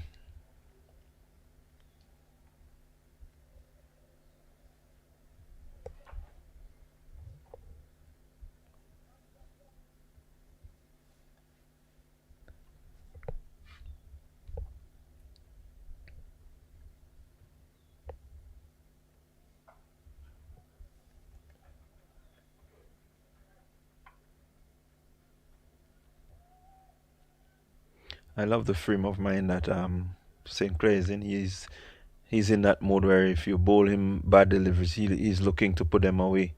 Short delivery there, and he was able to climb into it. Unfortunately, he didn't get it past that mid-wicket fielder. But definitely he's in a positive frame of mind. Well, in the other game taking place around the region, the Leeward Islands have been set 300 runs to win, and in just over a session to play. It's a good shot, hook, clean. Denbar does some tidying work. I think Darren Bravo would have gotten to another century. We're going to get some scores on that for you. So no doubt John Ramsing would give you the follow-up on that. Some good runs being scored by Darren Bravo. He's a young man in form these days.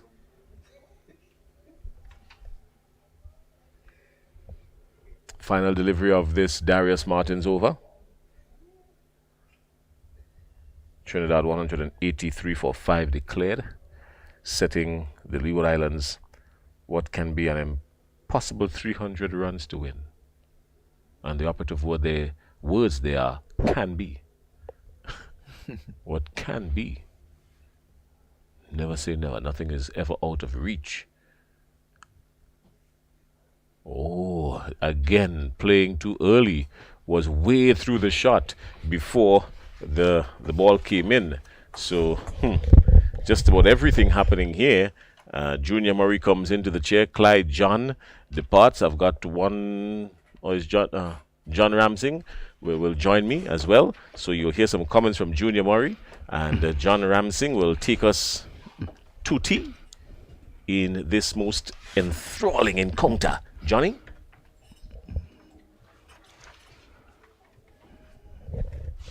Thank you once again, Jason. It's good to be with the legend. Thank you. Thank you. Welcome in the chair, Johnny.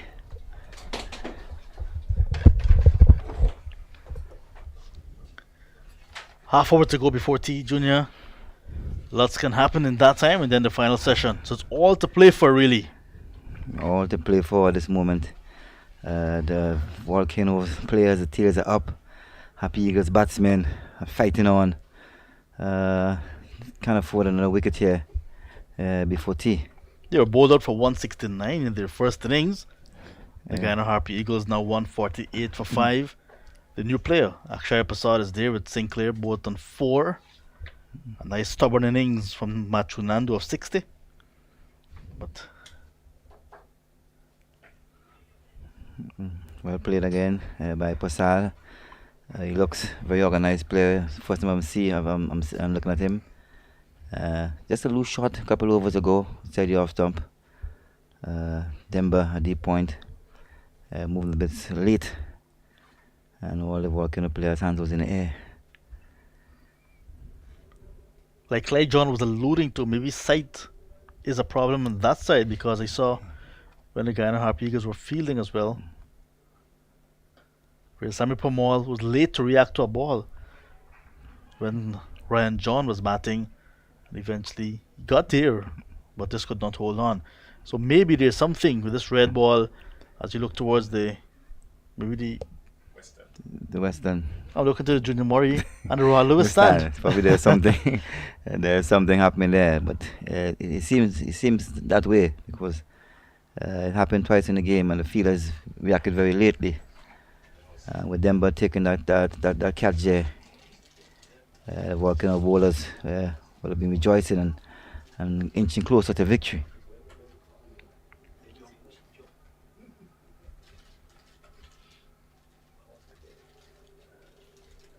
Sinclair was there. He had a start in the first innings, quite capable with the bat, International experience, but with a white ball. That was a different format for him. Yeah, looking at him in the first innings, I think he looks pretty good at the bat. He looks organized. With this tension in the game at the moment, anything is possible with him and young Prasad at the other end. Going to face up the person now. They need to apply themselves and fight along for the Happy Eagles.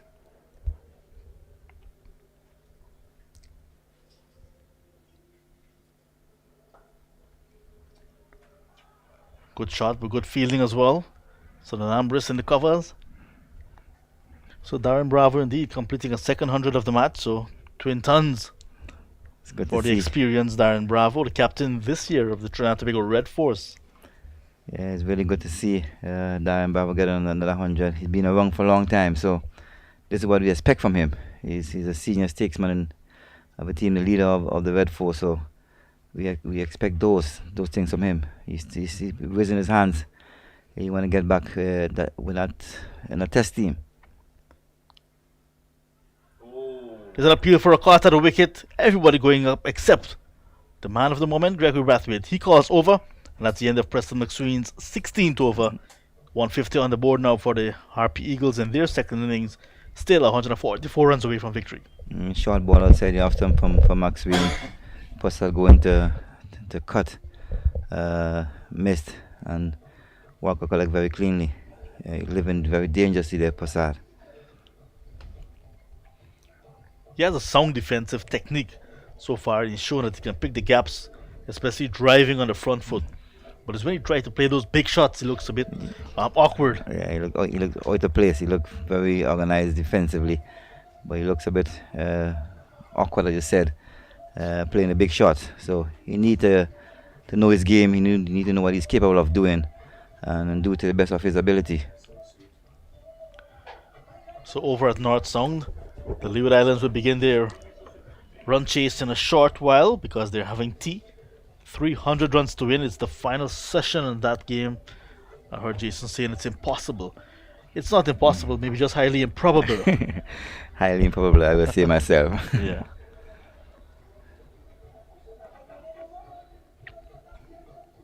Junior, I know you had a stint with the Windward Islands women's side as the assistant coach to Samantha Lynch.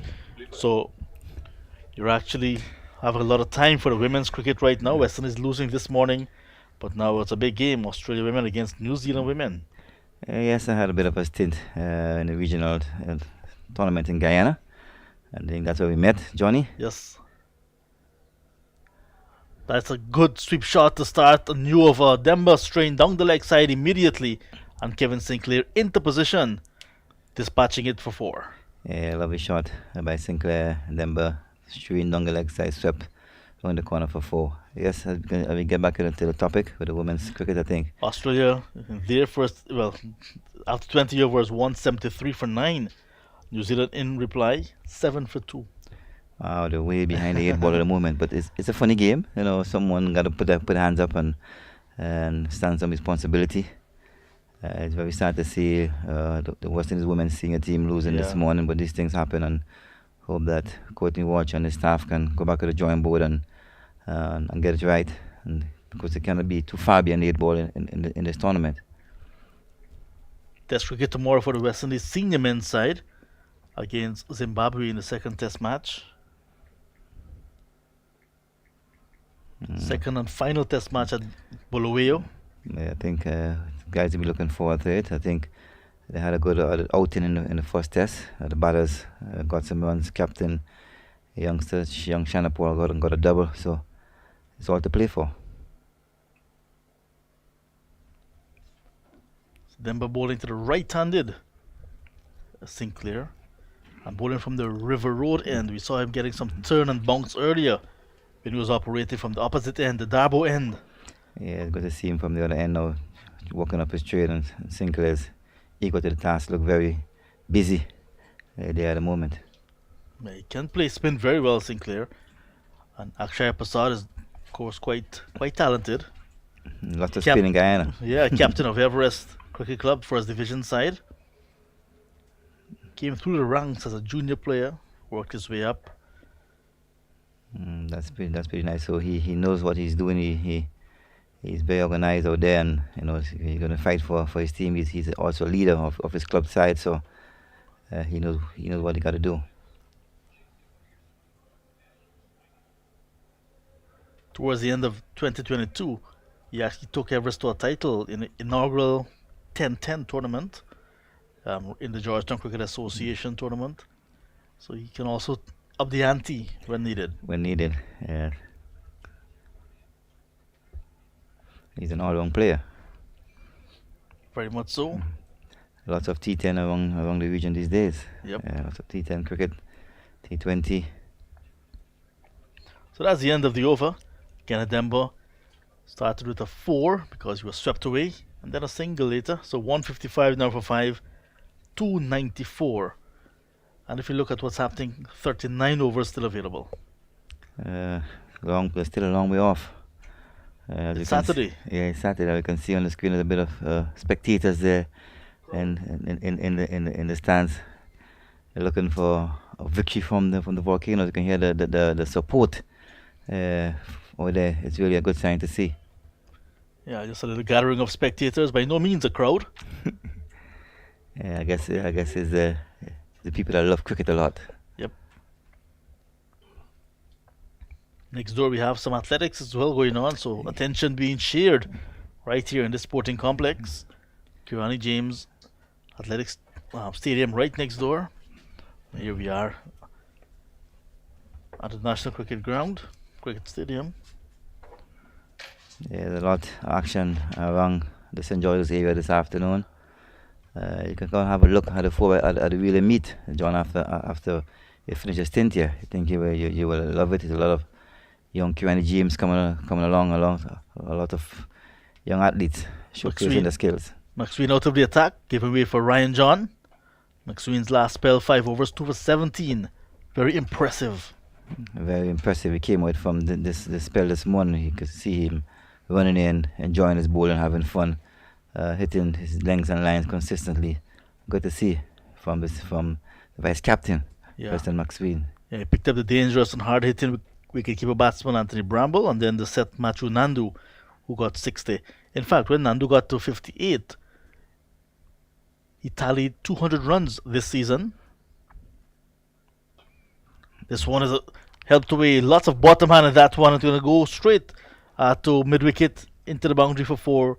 And there you see Kevin Sinclair just greeting that one. It's a bit short. Didn't come up much, but he pulled it all along the ground for 4. Good shot there. Shot outside the off stump. You can see here. And Sinclair just tugging at him to mid-wicket. For a boundary all on the carpet, 4 runs. Pulling on length because it was outside the off stump. He backed himself, however. Lots of bottom hand in that shot. So Nandu joins 3 other players with 200 runs this season. Captain Alicatan is Kimani Milias, 2 from the Volcanoes, of course. Bravo, Twin Tons, already gone past that. And now Matthew Nandu getting into that 400 club. So runs galore. The youngsters along with the veteran. It's good to see and hope that as the season progresses, they can continue in the same vein. Those same batters I mentioned are the ones that get hundreds this season. So getting to 200 runs kind of makes it easy when you already have 100 already. Yes. So Ryan John with a 5-for at this venue in the last round. 5 for 18. Really bent his back, bowled economically well, created pressure, and then got the opportunity of wickets. Then Justin Greaves in the last innings. Right here in this match, 5 for 24. And then Shamar Joseph, 5 for 41. So lots of wickets here as well. I think the Gongsmen could say that we prepared some good surfaces for the first round and into the second round. As you can see, wickets and runs. So it just shows that the surface was well prepared. Both sides will have lots of questions to ask and to answer because there is a break after this round. The action will resume on the 15th of March with round 3. Match is slated for Trinidad and Tobago, but according to Vice President of the Cricket West Indies, Dr. Kishore Shallow, he said some adjustments can be made. And they're in talks to host some matches in Guyana. This one's hit back over the head of Ryan John. Kevin Sinclair is in a no-nonsense mood. He gets up to 18 very quickly. 163 for 5. There we see Ryan John looking for a bit of swing, going right up into that slot. And Sinclair hitting him straight back over his head. Couple bounces into the boundary for 4. Sinclair seems to be in a no-nonsense mood. He seems to take any opportunity to score. And still keeping the scoreboard ticking and still believe that they can get to that 294 that is required. 131 away, maybe a good partnership on either side of T can really help the Guyana Harpy Eagles to get close to 294. But it's important that they keep wickets in hand heading to the interval, which is just now some 14 minutes away.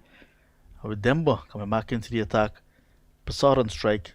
It can be interesting, however. Very interesting game. It's really poised nicely. I think once these two batters there bat to T with a bit of rotation and keep the scoreboard ticking, I think after T could be very, very interested. Opting to play on the back foot, Passard, but that one slanting down leg. Going down the leg side there. And umpire standard move.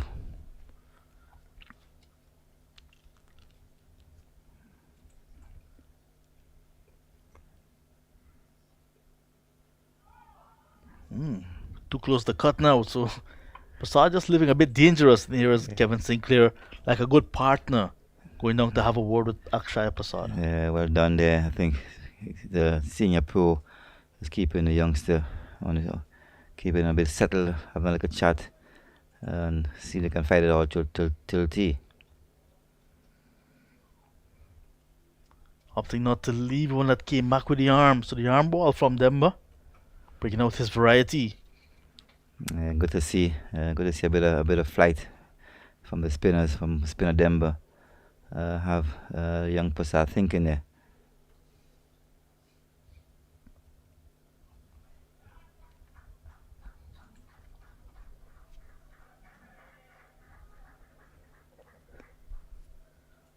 Demba's a thinking bowler. You can tell that he's looking to create another opportunity for a wicket.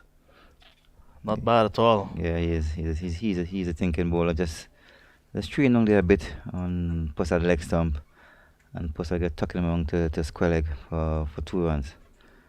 You gotta be hitting these areas a bit more consistently, not strain among too much.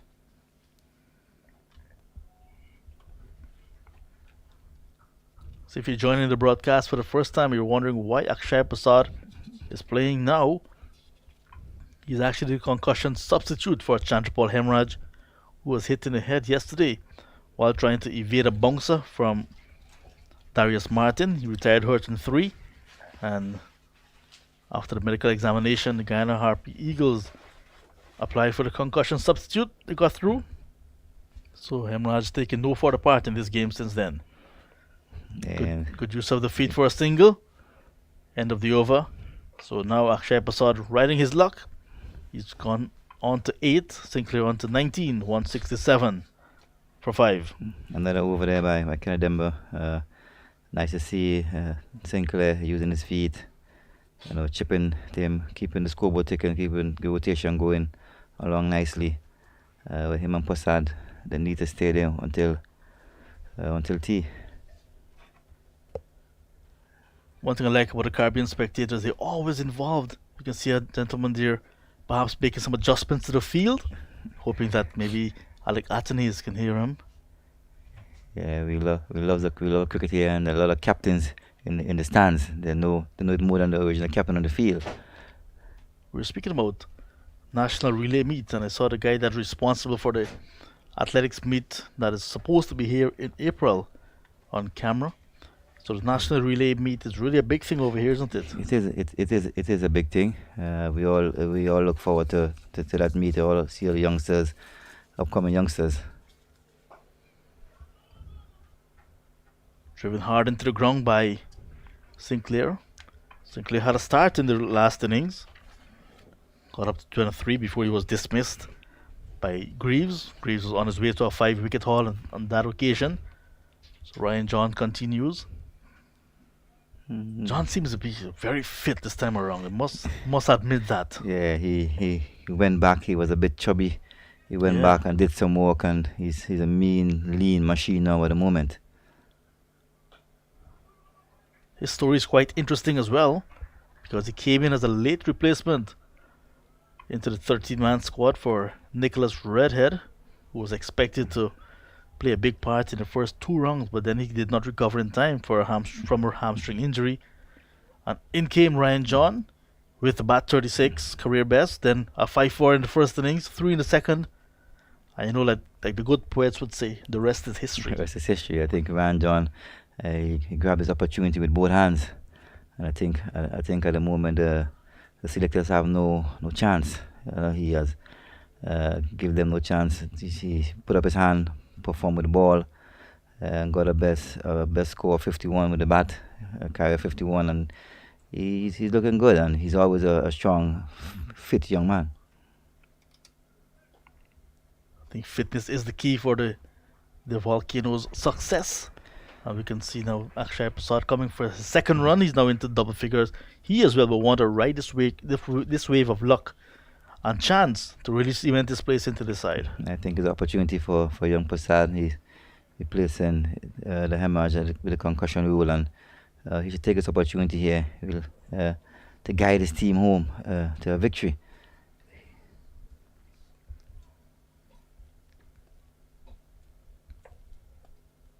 .170, which is one more than what they got in the first innings, the Harpy Eagles. So they're 124 away. Steady stuff from Ryan John. We saw him doing that very consistently, creating pressure on the batters, and suddenly They make the mistake, and he has a wicket. Yeah, I think that's the way to go. Once you build pressure, the batsmen do not want to be batting maidens after maidens. So I think once you keep doing that, he will induce a rash shot from the batter who want to keep the scoreboard ticking. So he knows what he's about, and he's very consistent with what he's doing. So players like on the fringe and those that are getting half opportunities and trying to make full use of them. Shot boy, elegantly played. Demba will have some work to do. He's going to half stop it, but will have to complete the job. Beautiful flowing drive from Prasad. There we see Prasad with a lovely flowing drive through the covers, ran John into the slot area. And he was choking nicely through the cover for 2 runs. Well played. Easy on the eyes. Very, very easy. I love to see that. Hails from the Cornelia Ida, the village of Cornelia Ida on the west coast of Demerara. Plays at a ground in Cornelia Ida that overlooks the Atlantic Ocean.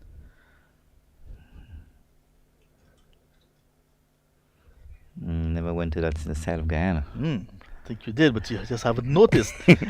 A dot ball to end the over, 172 for the loss of 5. The Harp Eagles still for the 122 runs away from their victory target of 294. Nice game here, shaping up nicely here. Batters hanging in there, trying to protect the wicket before lunch.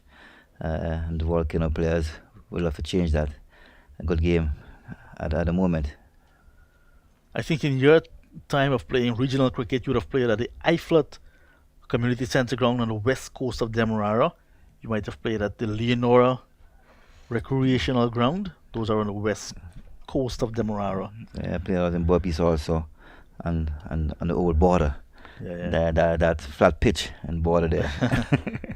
Historic border. Historic border, yes. Yeah, so if you played at Leonora or at Iflat, then you would have passed Cornelia Ida on the west coast of Demerara. Demba to continue. Sweeping a ball on the line of his leg stump. But backing himself, youthful exuberance, you'd say, from Kevin Sinclair. Yeah, I think he wants to keep the scoreboard ticking. Any chance to score, I think he'll grab it with both hands. Then, but just trailing a bit down the leg side there, and he was swept around the corner for a single. So I was saying that after this round, because of that long break, and then coming back for round 3, 15th of March, some players may find themselves out of the team. Both Guyana, Harp Eagles, maybe the Volcanoes, and of course the other regional sides. And some players, because of spots may be available in the test side to South Africa, some players may find themselves on a plane to South Africa. Yeah, that would be lovely. So I think the players need to step up, live the game, and see if they can move on to bigger things. And I'm sure persons with just 2 matches or maybe just 1 match may think that it's a bit too short of a window to judge them before they're dropped. But sometimes some of the batters got 4 innings and still haven't passed 10. So they never put up their hands. The Volcanoes bowling department will have some headaches because Sherman Lewis is fit again. Nicholas Redhead fit again. So I do not want to be in the seat of a selector, I think especially for the Volcanoes. I think the selector's head will be very, very hot in the upcoming weeks to select that team to travel to Trinidad or Guyana. I think the Guyana leg of matches will be in Guyana if everything go according to what we're hearing. The Guyana will have to play Trinidad Tobago, Red Force, Jamaica Scorpions. There's an appeal for leg before. Anxious moments for Prasad as he was stretching forward. Quicker delivery from Demba to end the over. Yeah, quicker delivery. Yeah, Prasad stretching long forward. Let's have a look here. I think there's a bit of bat there. He had a good stride in as well, Prasad. Yeah. You look at the top spinner there. Yeah. Yeah, you look at the top spinner there. Overcalled nonetheless, and that's the end of 60 overs in the Harpy Eagles' second innings. 175 now for the loss of 5, and another bowling change from this day Darbo end, the northern end of the ground, the same end we were operating from. And Hodge will come into the attack, left arm spin. So more spin as we head towards tee on day number 4. Yeah, I think more spin. I think Captain Martinez been trying to get over here or 2 just before tee, just a few minutes to the tee time. So let's see what Hodge here can bring to the table. So what time the national relay meet will go up to? Because I understand it just started as Hodge begins. He started around 1:30, so probably by 7 o'clock. Oh, into that time. Yeah, We don't have lights here at the Grenada National Stadium for cricket, but the athletics track, there's floodlights, so you can look at the relay under the artificial light. On the artificial light. So when we are finished here, Johnny, probably we can step over and have a look and see what your future look like to athletics. Oh yes. In Guyana, there's the Alien Pompey Invitational, so that's a big meet as well in Guyana. At the Leonora Track and Field facility, so yes. A lot's happening, and this is the season for it now. I think it's good to see these games being back, after the pandemic. It's really good to see everybody out there having some fun now. Edged away past the slip fielder, and it's going to run towards the boundary at third man. 4 runs, but a shot in the dark for Kevin Sinclair. Kevin Sinclair living very dangerous today. Well close to his off turn, went back to cut, diving at his at first slip, had no chance, and 4 runs to Sinclair.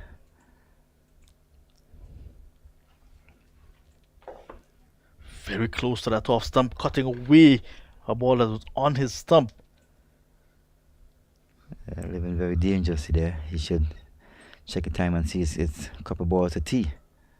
You don't want to go in and spoil his tee. You want to go and enjoy his tee.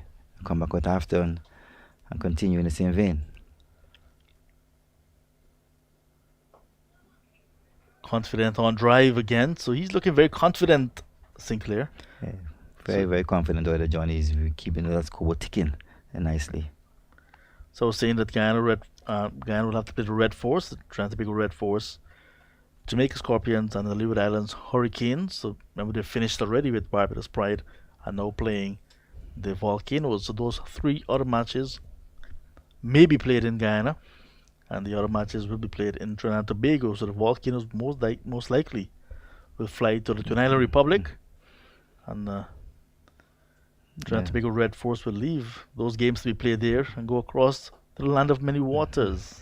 I think the Happy Eagles will love that. I think they are playing at home, and I know how dangerous they play at home. So I think it's tea time now. Yeah, the players are walking off. Umpire Gregory Bradford lift the bails at the northern end and says, "Let's have tea, gentlemen."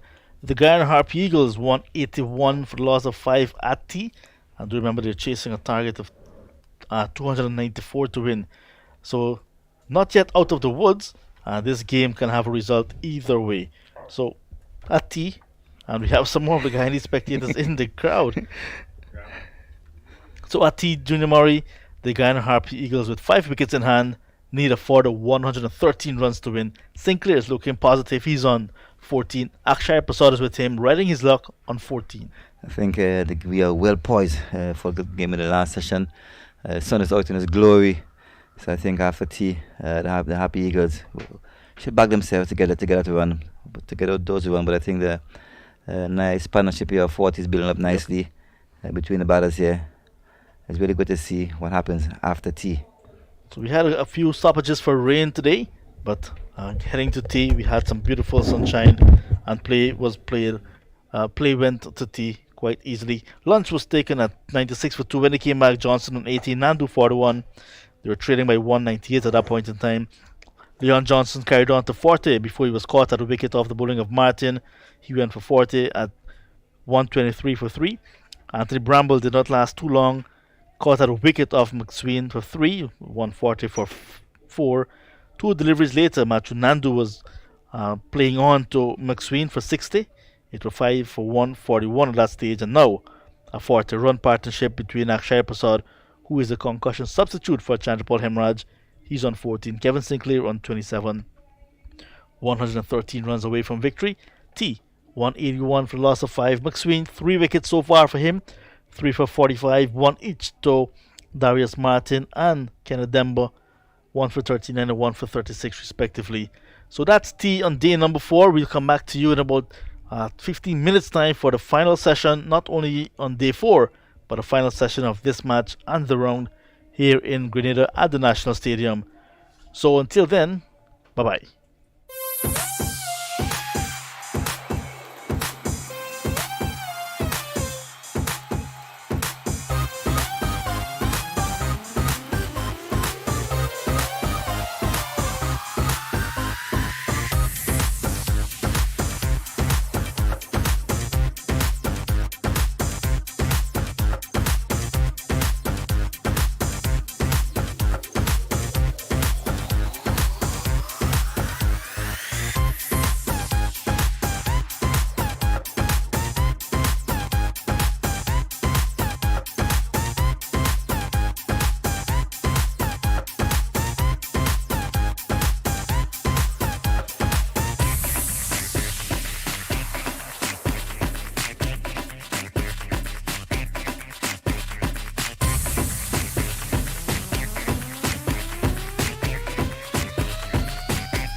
Back at beautiful St. George's, Grenada, the National Cricket Stadium, with the stands showing off the Devon Smith Players Pavilion, the Junior Murray and Royal Lewis stands. And how things shape here, well, 34 overs remaining in the day's play. This is how the final session is set up, really. The Guyana Harpy Eagles still needing 113 runs to win. They've got 5 wickets in hand, and this is where things are going to get interesting. They were set an initial 294 runs to win, and they've chipped away at it slowly but surely. Picked up some wickets, the Windward Islands, they did. And now Kevin Sinclair is set on 27. Prasad is there with him on 14. Kavim Hodge is operating from one end, but coming up from this end, it is Greaves, Justin Greaves. So, all to play for in this final session. Yep, who will push their nose in front first? With me, of course, is Clyde, John, and a really, really enthralling encounter anticipated here in the final session. Yes, most definitely. Interesting.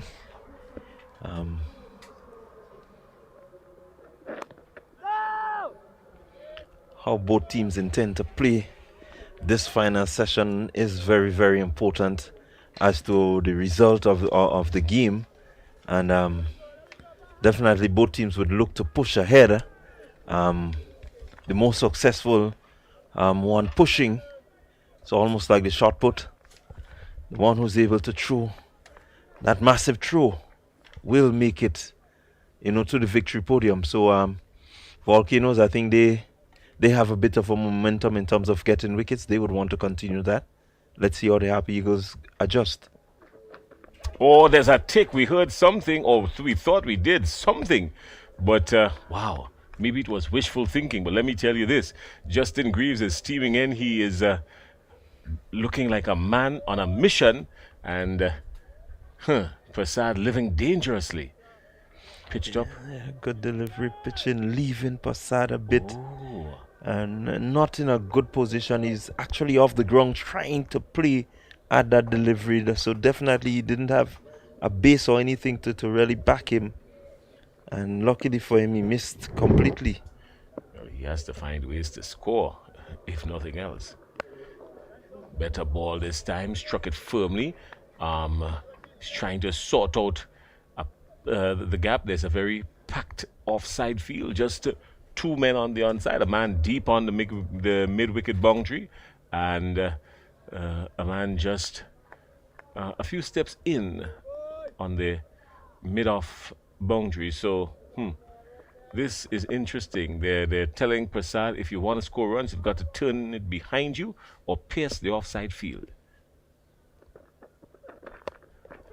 And pierce it he does, but only to the outer circle where looks like Kenneth Denbar is there and does the tidying work. The left-hand, right-hand combination. Prasad being the lefty and Kevin Sinclair, the right-hander, on 27.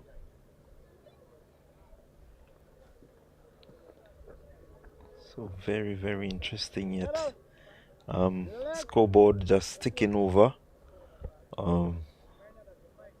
Definitely you will want the scoreboard to tick over as if you're the Guyana Harpy Eagles, Windward Volcanoes. They would want to plug every gap possible just to probably build some pressure and ensure that they get another wicket, which would further set back the Harpy Eagles.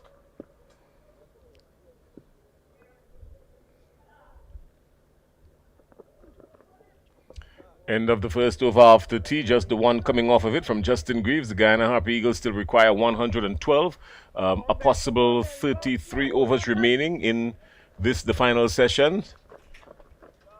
Somebody needs to lunge forward here, and I'm thinking that the lunging forward would really depend on the Harpy Eagles. They've got to show that, make some clear intentions whether they want to go for this 112 runs or not. Yeah, well, definitely the notion at this stage would tell you that the momentum should be with the team that is batting. Something about cricket that there always seems to be a favor to the batsmen, but the bowlers would have to come up trumps. So Kavim Hodge will continue. Oh, this one coming back in to the left-hander, Prasad. Prasad would want to use this opportunity here to pick himself for the next game. I quite agree with you, Jason. We've seen, men getting the opportunity and raising the bar, making sure that they're picked for the next game. So he definitely would want to ensure that he has a spot. Even if they're going on a break after this round, but he would want to, put in a performance where the selectors would have to consider him and the form that he's in, to really decide the next team.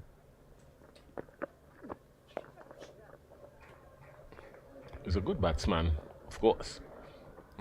I heard John Ramsing speaking about him. He's no slouch. He can really bat. It's just that he was left out of the squad this time around. I mean, the Guyana Harper Eagles really and truly does have a good batting order, and it is really packed at the top. Yeah, and they bat very deep. So definitely, you have to take every opportunity that comes your way in order for you to make that first 11. And so with him staying there and putting his hand up, maybe bringing home the victory, definitely he would be in consideration.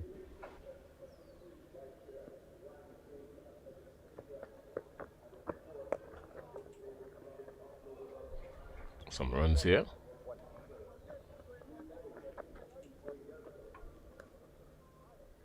Two runs coming off the over already. The Guyana Harper Eagles are looking at a possible 3.5 runs per over.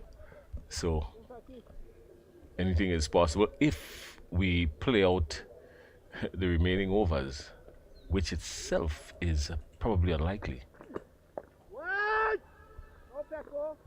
Well, that's the end of that over. 184 for 5.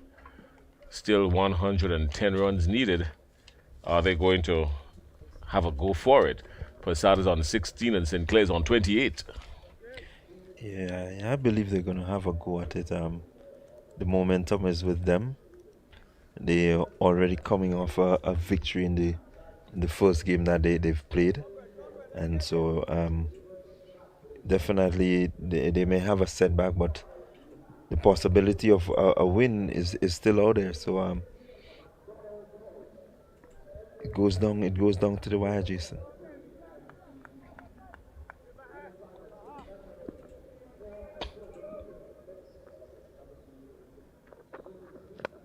Full ball.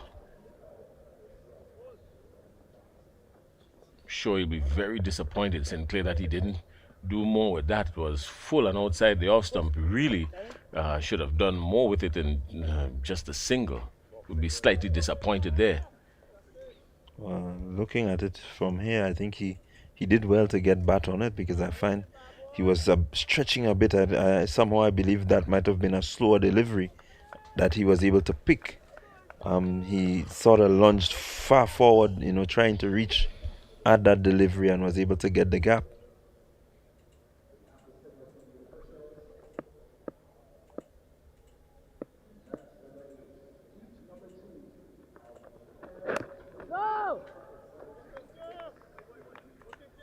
Closer.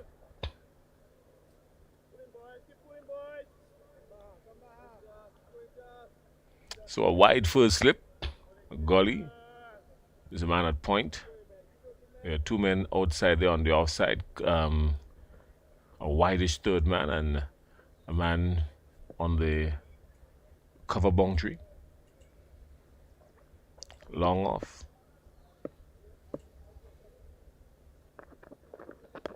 Oh, it's ballooned into the air and dropping just short of It looks like Ryan John, just short of Ryan John. He mistimed it totally. Could have been a slower delivery. And Prasad mistimed it. Oh, he is living dangerously. He's getting a whole lot of chances, and these chances not being taken could be very costly for the Windward Islands. Definitely. Prasad seemed to have something going here for him. The luck of the Irish, maybe. I don't know, but he has some sort of luck going with him. Still early days. Let's see if he can settle in, and really ride that luck that he has. The luck of the Demerara.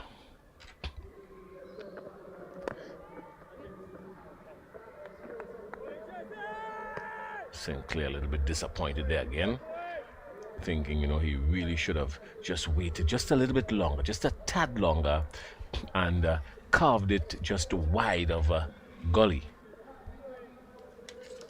Yeah, I think he got onto it a bit earlier than anticipated, and so he played it forward a square more than back. So definitely some tactics by the bowler. This time he's looking for the opening on the onside, and picking up just one when there should have been two. He's not thrilled with his partner at all. Two was always on. Don't know why Prasad opted for the single, but two was always on. They completed the first run even before the ball got to the fielder. So, and the two was always on. Yeah, definitely two was on there. Martin had a lot of ground to cover to come in to get to that delivery, and I don't know, maybe he just wasn't confident enough to come back.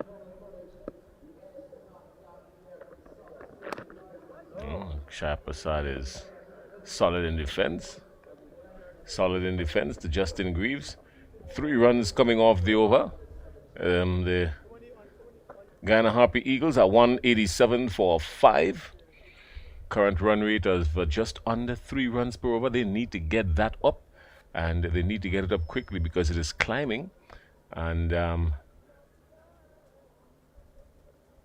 Windward Islands really looking to see how much they can chip away with just 107 runs needed by the Harpy Eagles.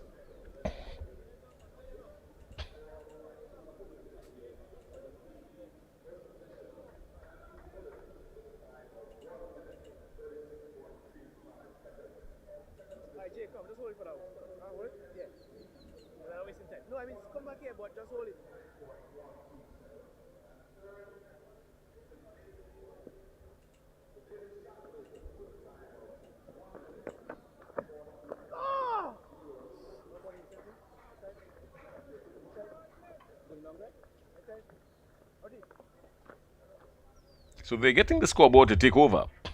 That's a good thing. There have been 1 or 2 occasions where 1 could have easily turned into 2 with a whole lot of time and space, and they didn't take it. If you check those runs, it may turn out to be the deciding factor with this game, looking as if it's going down to the wire. Yeah, good observation there. Again, you see another single being gotten. So they're definitely just chipping away. Slowly you look at the scoreboard and you realize, hey, these guys have already put on some 47 runs partnership, which doesn't seem... Well, the 50-run partnership is up now, actually. Right? It doesn't seem as if they're doing that, big hitting, but they're just chipping away. Yeah, the 50-run partnership is up now.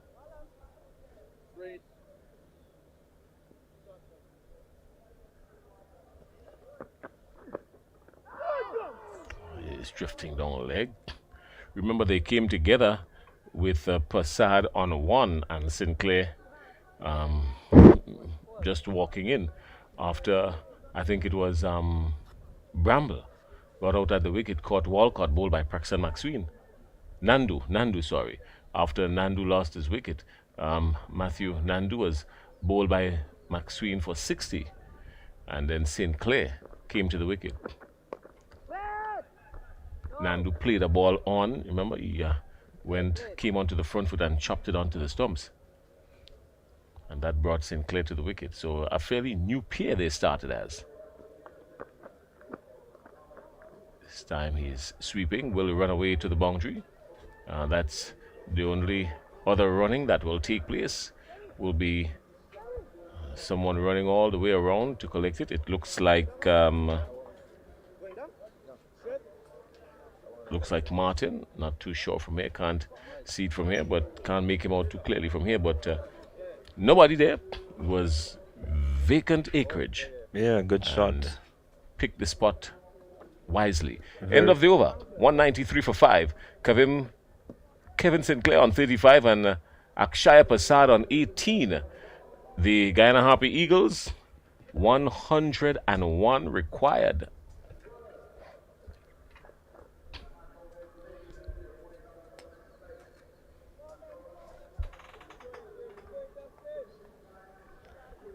Yeah, very much gettable. 183 deliveries to get 101. Pretty simple.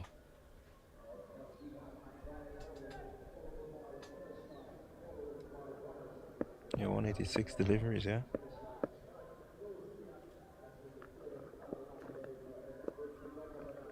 Wide and moving away, and Prasad would wisely decide against going after it. I mean, he has gone after some wide deliveries and created some unnecessary chances against him.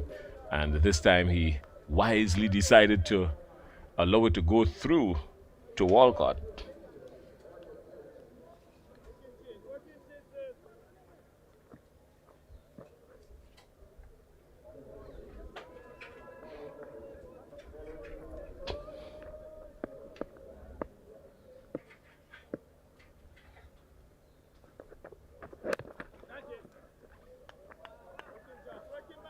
Trying hard to pierce the offside field. Yeah, Graves just going a little bit wider and asking Prasad just to get back onto it, hoping that he can induce an edge.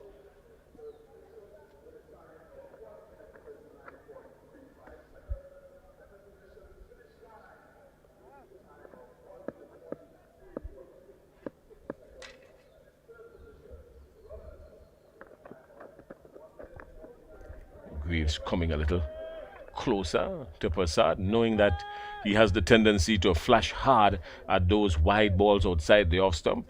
So Greaves opting to just come a little closer, smartly so, to the batsman to try and get him into the action. Yeah, forcing him to want to go after the deliveries. This so far is the third delivery in the over, and he hasn't really gotten, runs off that over, so he will want to get something going. This time he's playing and ball just dropping short of him, and captain Alec Athenaeus just doing the tidy work there and trying to work on a shine. He understands that his pieces are getting some lateral movement through the air, and then when the ball is dropping on the seam, he's also getting some movement off the turf. So he's working diligently on a side there, trying to keep the ball shine to one side, aiding in the swing.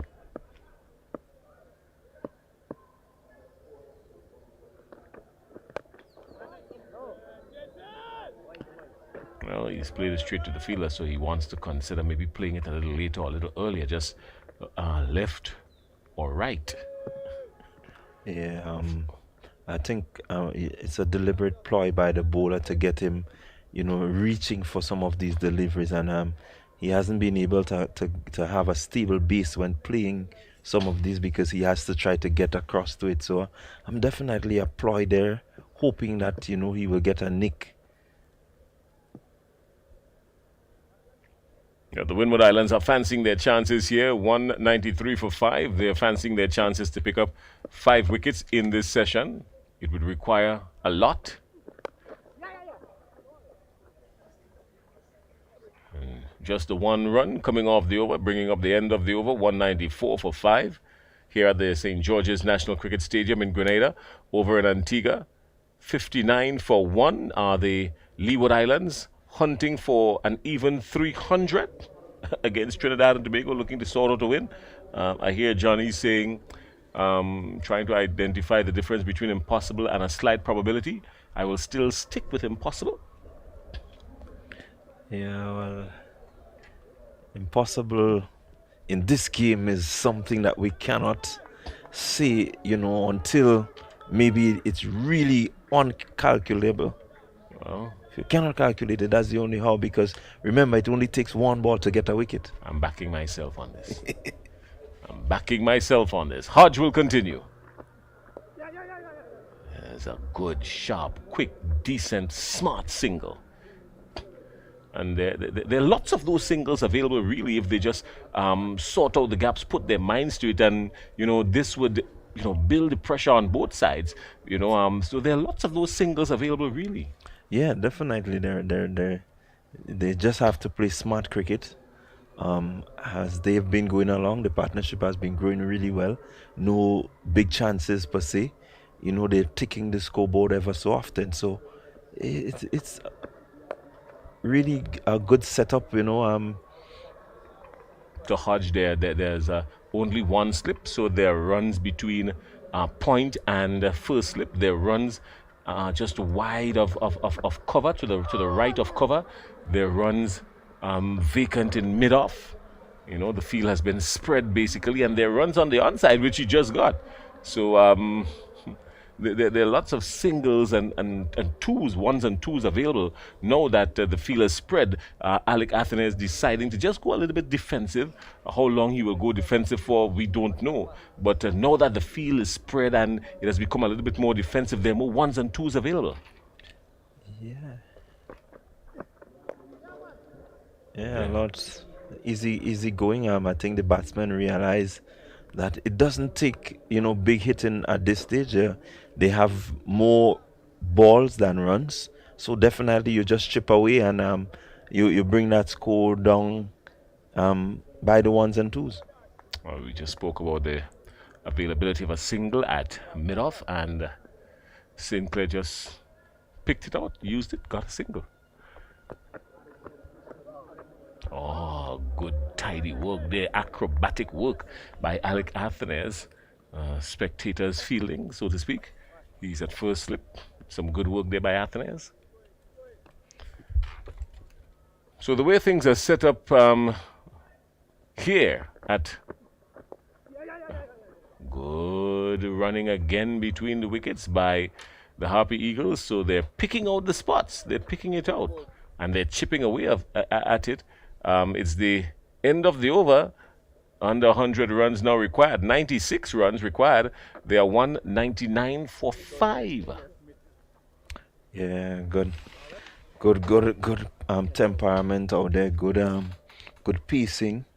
The batsmen seem to be comfortable enough, with the ones and twos. They're not flustered in any way, and so they are sticking to the plan. I'm suspecting the plan is just to, chip away, because you have enough overs to be bowled in which you possibly can get these runs. The only thing that could change that now will be the weather and maybe the light. Greaves is in, and Prasad is forward, and a single is gotten. Yeah, I'm thinking that the Harpy Eagles, part of their strategy could very well be continue to knock it around, pick up the ones and twos. They're going to keep their eyes on the clock, of course, because that is going to be a determining factor. The 200 comes up for them of 392 balls in 52 minutes. Now, you're thinking that they would want to, keep the scoreboard ticking, keep it going, and with just about an hour before the end of the day's play, before the scheduled end of the day's play, if they still got these 5 wickets in hand, then they can make a lunge for it when they're in a position where they know for sure they can retreat if they need to save the game. Well, at this point in time, I'm not considering a retreat. As it stands, the singles could get them home, so there's no need to, really panic. They can bat as normal and pick up the ones and twos, and that would definitely get them in. So Volcanoes will have a lot of work to do to keep some pressure on these batsmen. Oh, naughty there. Absolutely no reason to go that wide outside the off stump looking for it. That's a can I please get out shot by Kevin Sinclair. No need to go there. It was wide, and Justin Greaves, he and all was disappointed with that delivery. No, I'm thinking this is the approach. You want the batsmen to be reaching, they're once they're not stable in terms of playing the deliveries, I think this is what you want. It's easier for you to get an edge or maybe get them to hit the ball straight to the fielder. Better delivery, sorting out the single. Yeah, you notice that one was a little closer, so it's easier for him to get there, open the face, get it through the gap. So the further away from the batsman, I think this is what the bowlers are trying to do, to get the ball at what we would call a more negative line. Yeah, so that they have to reach, they have to go after it, and not really the bowlers coming to them. So how would that work? Let's look and see. But as it stands, they're chipping away singles, can do the job. Well, that was John's perspective from the bowler. He's a fast bowler, so he would always back the fast bowlers. He loves running in with the ball in his hand. I, on the other hand, would look at it from the batsman's perspective. No need to play a get-out shot, John. No need to. You've got time on your hands. You've got wicket. You've got wickets in hand. And the total is very gettable if you stay there and do the smart thing.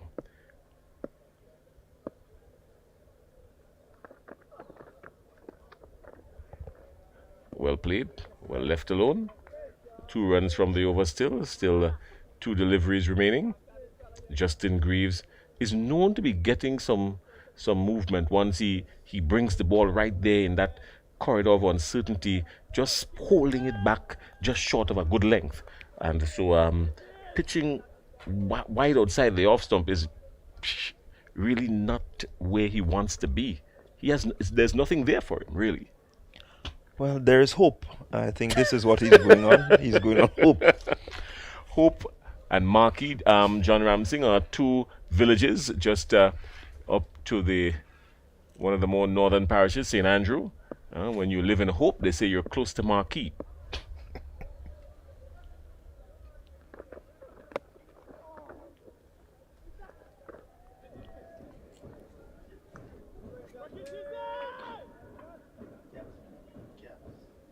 Yeah, again, the intent. And so as you see, Passad getting connection, but unable to really pick the gap. And this is what the bowler is hoping, that he may just skew one to the fieldsman in trying to pick the gap, and he can have a wicket.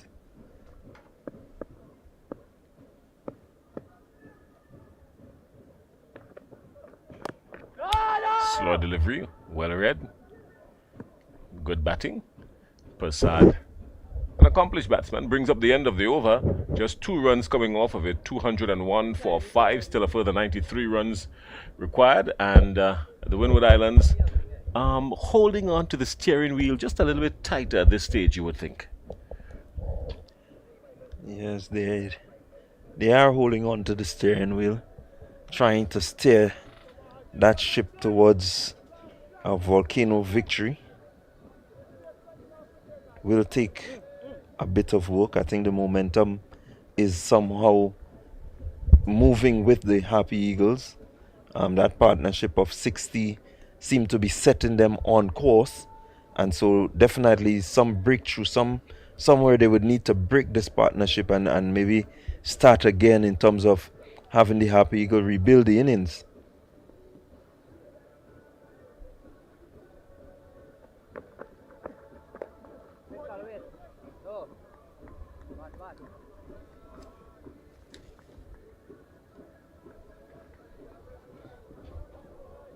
Hodge to Sinclair. Oh! The wicketkeeper seems very sure that he got an edge. Sinclair is standing, resting on his bat. Doesn't look too bothered. The appeal went up, and everyone around the bat was sure there was something there. But the only hand that didn't go up The only hand that didn't go up there was the hand of umpire Gregory Brathwaite. And as the most important finger, the play will continue. Let's see. We look again, a little bit of turn, a little bit of bounce. And it's not Daylight. conclusive here. Daylight between bat and ball. It was just hopeful exuberance. You like to use the word hope. It was just hopeful exuberance from Hodge and Walcott and Athenaeus.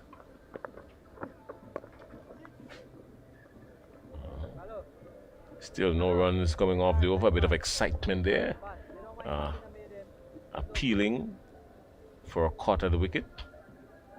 Brathwaite not easily shaken, not moved. This time they get one. Yeah, the replay shows that there's bat and daylight between ball and bat.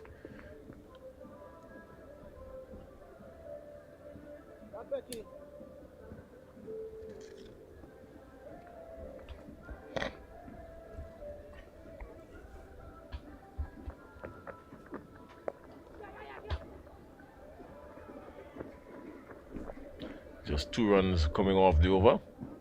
203 for 5. The Guyana Harpy Eagles. Trinidad and Tobago in battle with the Leeward Islands. The Leeward Islands are 61 for 1. The Leewards still requiring a further 239 runs with just under 2 hours remaining.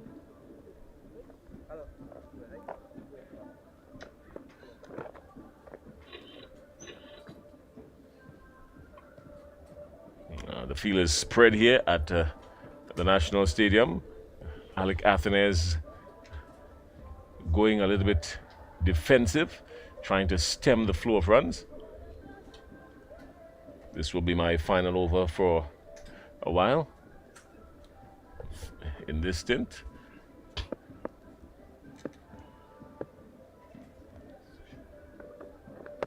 Slower delivery again. Well negotiated for 1. After this over, the Grenadian by commentary.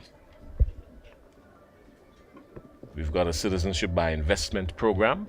We've got a citizenship by commentary program in the booth here. John Ramsing, he will join us.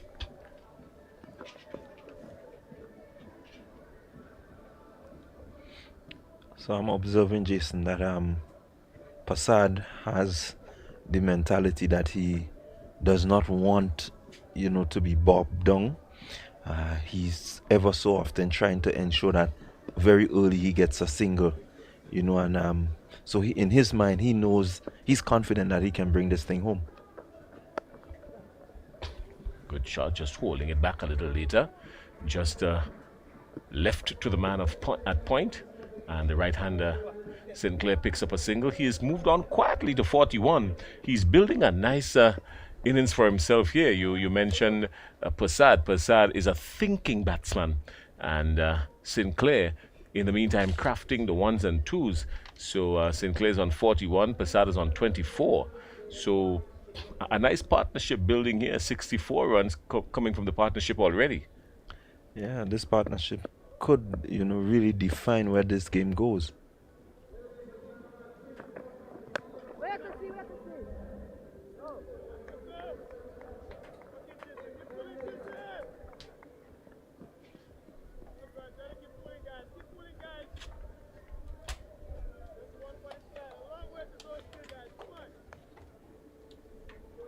Local time is just 4 minutes after 4 o'clock, so barring any rain interruptions, we could play for another 2 hours if necessary.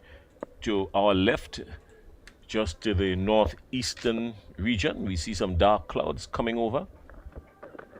Oh, this time he's gotten him. This time he's gotten him.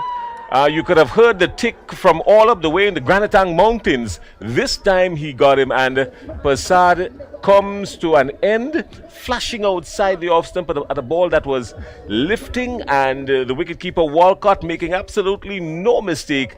And Jonathan Blades has no other option than to raise his finger, and Persad goes for 24, and the Guyana Harpy Eagles in some serious trouble now at 205 for 6. Again, we look at the delivery, pitching, going across him, leaving him, no way in control. You look at that leg, being off the ground because he's trying to put enough power into that shot to get it away, and definitely deploy. As I said, Jason has worked. He was in hope, and he's definitely staying in hope. But what was interesting there is that delivery was pitched just outside there, just short of a good length. So more around the corridor of uncertainty. And of course, he just got the edge. In comes Versami Permol. Permol is a guy that sticks around as well. So no doubt the word from the camp, from the Guyana Harpy Eagles, will be to tell Permol, you've got to go there and see this through, because there's absolutely no way 4s and 6s are necessary. 1s and 2s can bring this home. So that could very well be the message given to Permol. The Harpy Eagles still need 89 runs, and the partnership has been broken after 64 runs. So a new batsman is at the crease versus Sammy Permol, another short in stature and well-grounded and rounded batsman, the veteran at this stage of the game.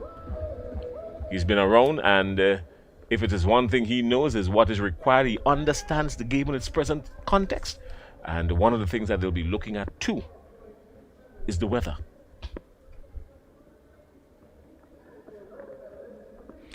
Yeah, definitely the weather. And again, you look at Greaves, and Greaves, that line outside, wide outside the off stump, asking the batsman to come after him. And so the ploy seemed to be bringing rewards. How much of a reward it would bring? Will they be able to, get the remaining 4 wickets? We wait to see.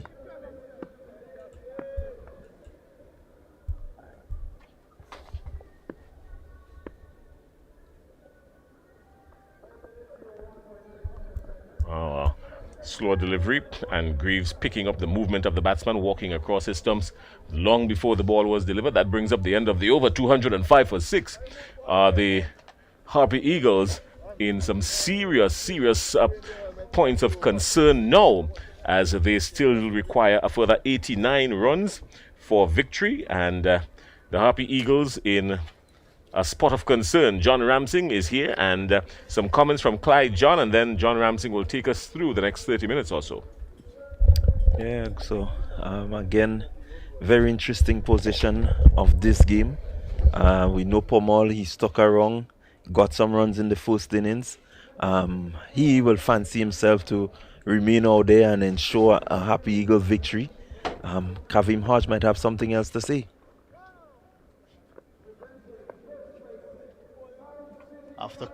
After career best 24 from Akshay Prasad, the concussion substitute. Now it's time for rebuild. The Volcanoes picking up wickets at regular intervals, really keeping themselves in the hunt for full points here in this game. It's very important that you utilize home advantage as well. So the Volcanoes are at home. You do not want to give away home advantage, Clyde. Yeah, most definitely. You want to, at least make sure that in your backyard you are the strongest. And so they really, pegging away at this total that they've set.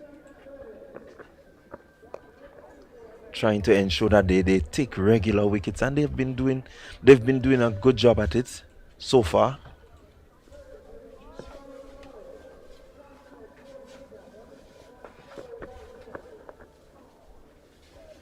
Clipped away nicely by the right-handed Permol. He's off the mark. Should come back for the third. Sinclair is very quick, and he's challenging the arm of the fielder. So yes, 3 runs taken easily. So the Harpy Eagles now chipping away, 1 over at a time, so to speak. After this, 25 overs will be remaining in the day's play. So still lots of time to get the required runs for victory. Yeah, still a lot of time. Still a lot of time, weather permitting, light permitting. So It's under 4 runs and over as required from here on. 4 wickets in hand as well, so that's very important, especially from the Volcanoes standpoint.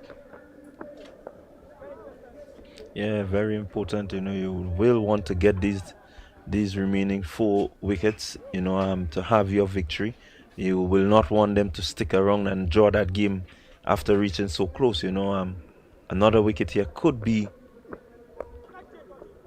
something that would really put them on course. But Sinclair is batting well. He's on 42. And so he would have a different thought in his mind as to the outcome of this game. So end of the over, 209 for the loss of 6. Sinclair is looking very good on 42. He has a first-class half-century already to his name, 58. So he knows exactly how to compose and compile innings. In fact, when he played club cricket at a youth level, was a top-order batsman in Berbice. So he knows a lot about batting. When he started to play international cricket, he started as an off-spinner who can bat. He was part of the emergent players that won 2019 Super 50 Cup in Trinidad and Tobago. Yeah, so definitely he understands the art of batting and has looked very well, played very well for his 42. He would just want to ensure that Pamal, accompanies him to the end. He had a start of 20-something in the first innings, while Pamal top scored at 53, so lots of batting. Sinclair 23 in the first innings, and Pamal 53, the top score. So they know about batting indeed, both from Berbice in the east of Guyana. Hello to everyone in Berbice, whether you're heading across the Berbice River Bridge, whether you're in the river, the fisher folk. Hello to Blackbush Polder. That's a very huge area in Berbice itself.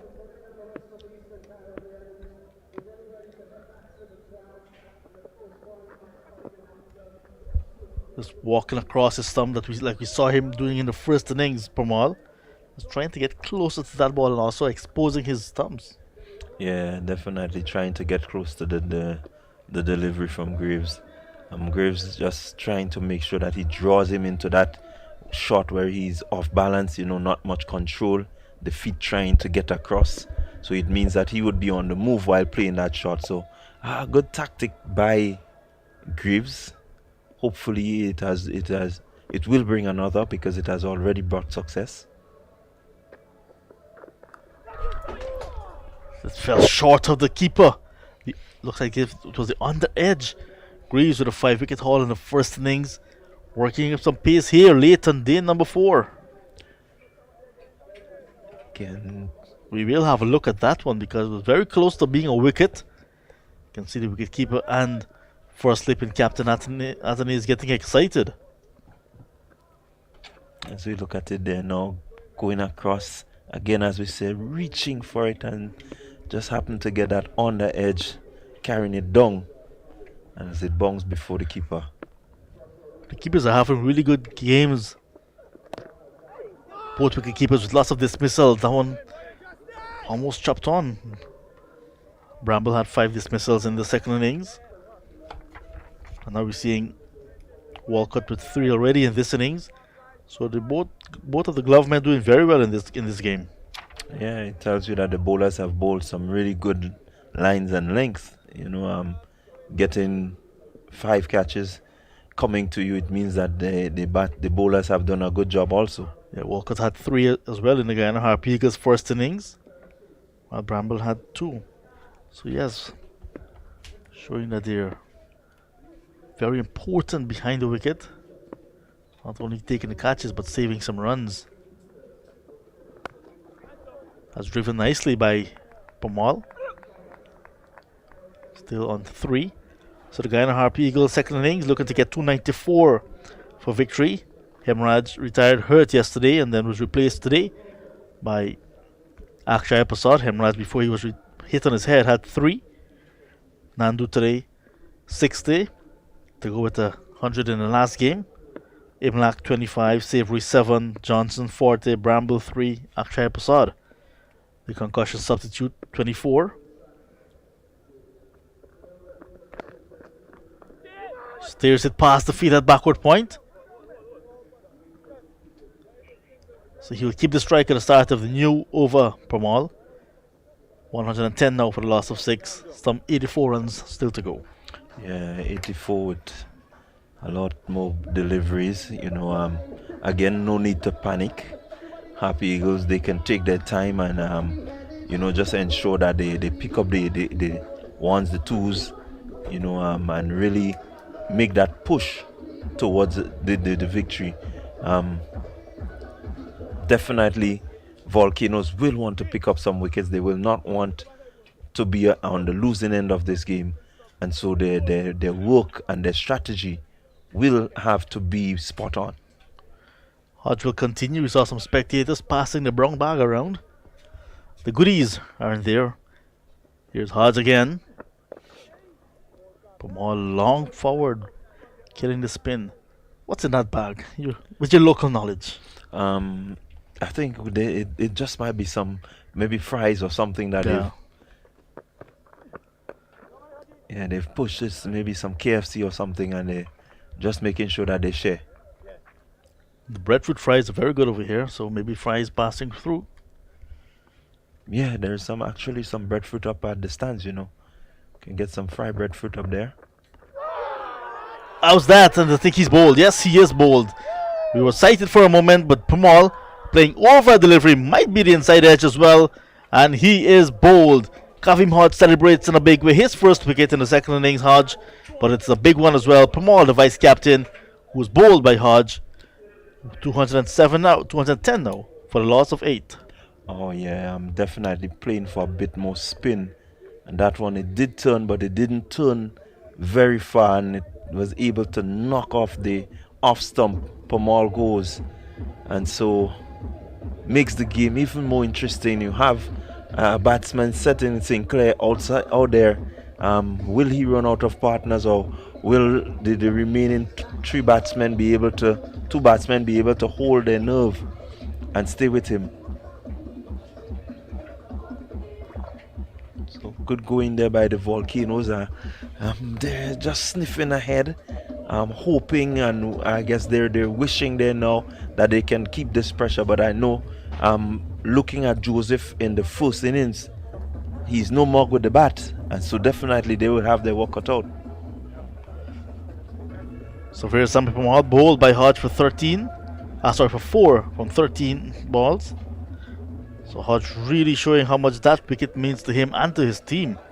Celebrating in a grand style. Pramal, the vice captain, half century in the first innings, missing out here in the second innings, but it makes way for Shamar Joseph, who will be brimming with confidence after that 5-wicket haul. Yes, and you did say right that he shows that he has the ability to hang around with the bat. That is middle. Just need to build a partnership now with Kevin Sinclair if the Guyana Harpy Eagles will get close to 294, 84 runs away. Yeah. 3 deliveries left in this over. Shamar Joseph left-handed, 5 for 41 when he bowled in the Volcanoes' second innings. Very important figures for him. With the bat in the first innings, just got 5, but he's a much better batsman than 5. Yeah. Again, you see the man with the helmet coming in to play. Another left-hander coming into the crease, so it means that that little rough could, pose a little concern if Hodge may be able to get one dropping and turning sharply back into Joseph. Could probably get his wicket. Bowled him! Leaving alone and he's bowled! Shamar Joseph, all the talk about being able to stick around and show his ability did not last very long. Opted to leave a delivery that was pitched outside his off stump, came back in very sharp from Hodge, and Shamar Joseph, the 23-year-old, is bowled without scoring And now the Guyana Harpy Eagles sinking further. 210 for the loss of 8. Yeah, just as I was describing, that rough outside there will pose a challenge to these batsmen. Unlike Demba, who gets the ball to go away, Hodge would get it to come back. And as we just saw, leaving alone, that ball hitting the rough out there and coming sharply back in. That's the end of Joseph. Definitely head down, a bit disappointed. Would have really loved to stick around there to help his team to what they've been working on so smartly of our Happy Eagles victory. The golden arrowhead from Guyana still fluttering in the stands, but Niall Smith now will have to really come. First of all, we'll have to avoid the bowler getting a hat trick, because Kavim Hodge, with 2 deliveries to go in this over, is suddenly on a hat trick. He went wicketless in 6 overs before this, but he bowled Sami Pamal, and now Shamar Joseph with successive deliveries. If he gets this 3rd wicket in his 3rd successive ball, it will be a hat trick. And we've been following the tournament this year. We haven't had any of those just yet. Yeah, although we've had some fifers, we have not had a hat trick. So definitely Hodge will, fancy his chances here. A bit of pressure being applied. You see, the helmet is still out there. With the man at short leg is still there. Jelani Robinson with the helmet. He's gonna go down under that helmet, and see Niall Smith, right-handed batter, taking his guard. But I want to make the point that when Alec Athanaze won the toss on the opening day, I honestly did not expect him to bat, because there was last week preparation moisture and the Volcanoes were pegged back early, and that I thought was going to happen again. But when Athanaze opted to bat, I realized that he did not want to bat last on the track, knowing it can wear and tear. That's what home advantage can do for you. Hat-trick ball. Hat-trick averted. Smith long forward. Yeah, I think as a bowler here now, I definitely seen that ball turn so sharply from the foot marks. I would go around the wicket and I would have targeted that area there. It's bowling wicket to wicket, but just to bring some different dynamic where Smith might have had to play around his legs to the one that is coming back, I would have gone around the wicket. 210 for 8. A double wicket maiden from Kavim Hodge coming to an end. Harpy Eagles now in a very difficult position. 84 to get. Set batsman and Kevin Sinclair on 42. But with just Niall Smith and Ransford beaten pretty much available to him, what will be the approach, Clyde John? Well, definitely the approach is still there. Sinclair, being the informed batsman, would have to ensure that he hogs the strike as much as possible. Maybe look to get the twos and the odd boundary here now. He will not want to really pick up the singles, the twos and fours, maybe the odd 6 here and there will ensure that he retains the strike, and so he can control the game from that standpoint and maybe help to bring the Happy Eagles the victory. I do think that they would go down fighting. I don't think that they would, give in here now.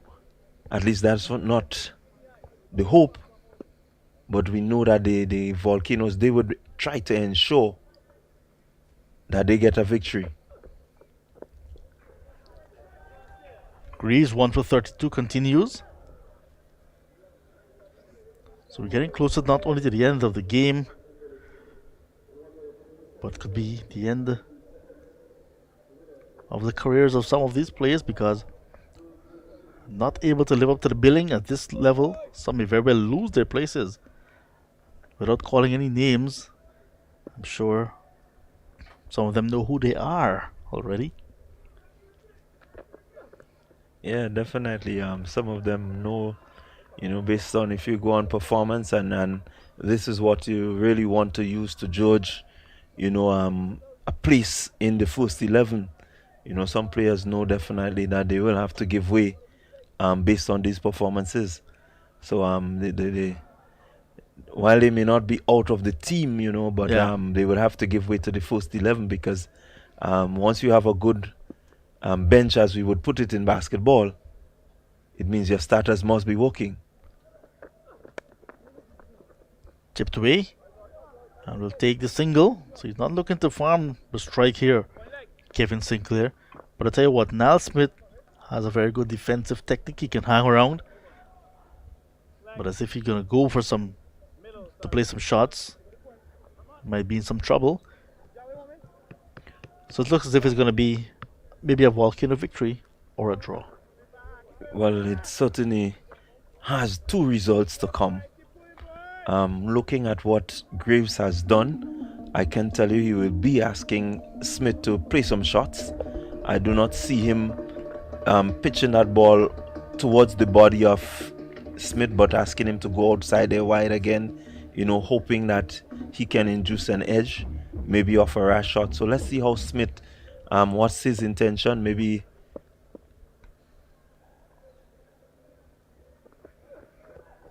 Smith didn't stick around too long in the first innings. Got a single from 5 deliveries faced, but it was Ransford Beaton, who was there for a long time. 41 deliveries for his 10. So, maybe there's something in the tank there for the Guyana Harpy Eagles. Like I said, maybe hanging on for a draw. Yeah, that is a big possibility. Again, we look at the time remaining. It's 4:26, maybe an hour again, and things might be different. So, Bold!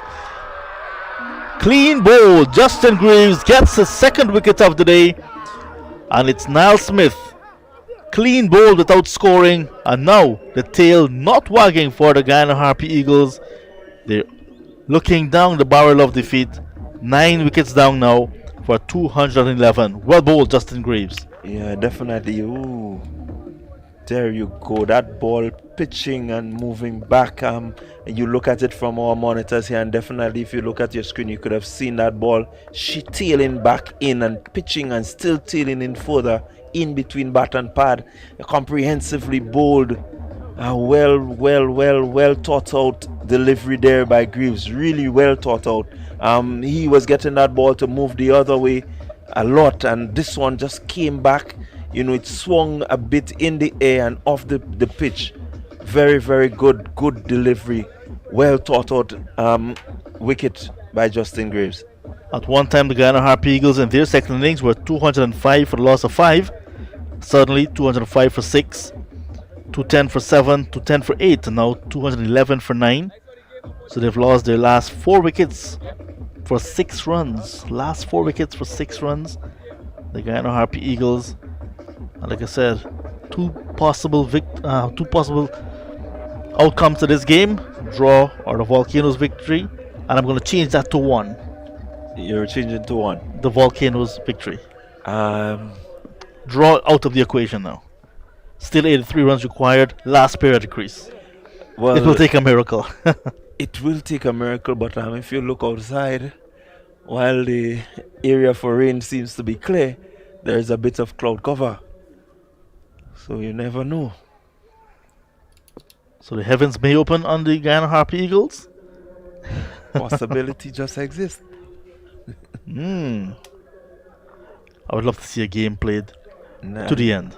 And then I'm still working with you. 40 something balls for 5 runs. Ransford Beaton means that he can hold his end. He can block, and that's what you actually need here now. 1 run and a wicket in Justin Greaves. Last over, so he's really looking impressive now. 19 overs, 4 maidens, 2 for 33. Justin Greaves, good support to Preston McSween, 3 for 45. Hodge, 2 for 25. 1 apiece to Demba, 1 for 36. And Martin, 1 for 39. Very good bowling effort so far by the Volcanoes in their second innings. And there you see some of the spectators following, no doubt, live on YouTube. Really interested in this match. And they're having a good time in that stand. Yeah, it's Saturday, it's the weekend. Definitely, as we say, looking at the games being played during the week, you would not have had that sort of crowd, coming in. But it's weekend, people looking for somewhere to go. So, definitely, I think Cricket West Indies may need to really look into, the way the games are staged, so that you can have, because we want to see the crowds back in. Sinclair on 43 awaits Hodge. Took that broad brim Guyana Harpy Eagles hat. That reminds me of a cricketer when I see those hats. It reminds me a lot of Carl Hooper. Carl Llewellyn Hooper. And again now, John, the approach of Sinclair will change, as you rightly seen. Earlier he would have just tried to turn this one for the single, but again his approach will change. When does he go for the single is what is important.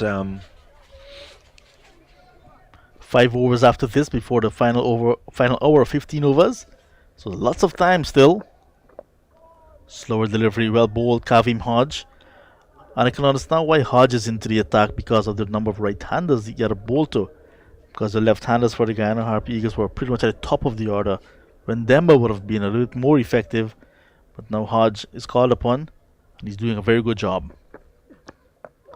Quicker delivery, targeting the stump. Start-stop situation in terms of the running.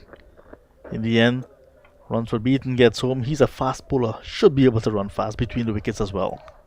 Yeah, should be able to run fast.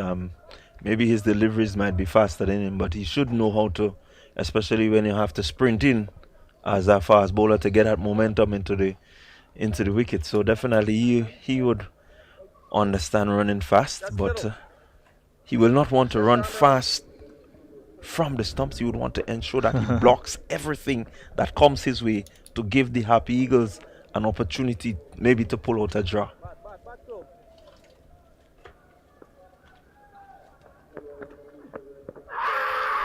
The appeal for a leg before. Umpire Brathwaite says not out. Umpire says over. And that's the end of that over. Single in the over to Sinclair. He keeps the strike. It's now 44 to him. 212 for a loss of 9. And those 4 wickets in quick succession, turning the sails in favor of the Volcanoes in a big way. Yeah, definitely. There we see the appeal. That ball was definitely missing leg.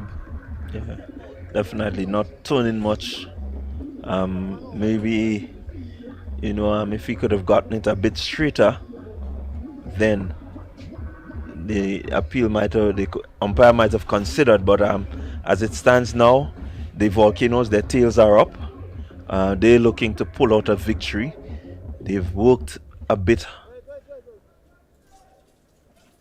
to make sure that they're into this position. They've worked hard. Happy Eagles had that opportunity, and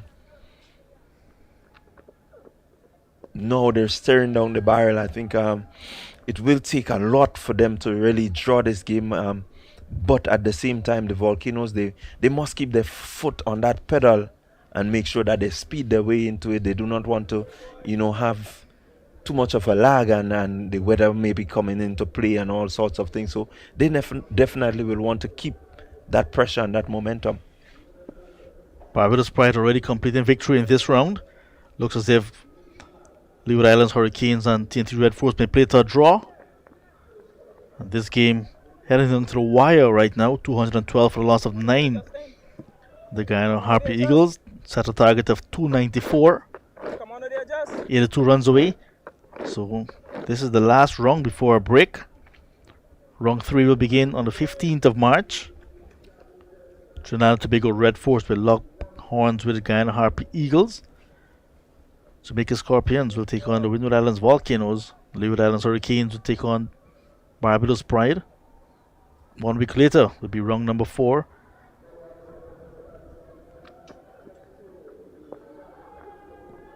Smart bowling from Greaves.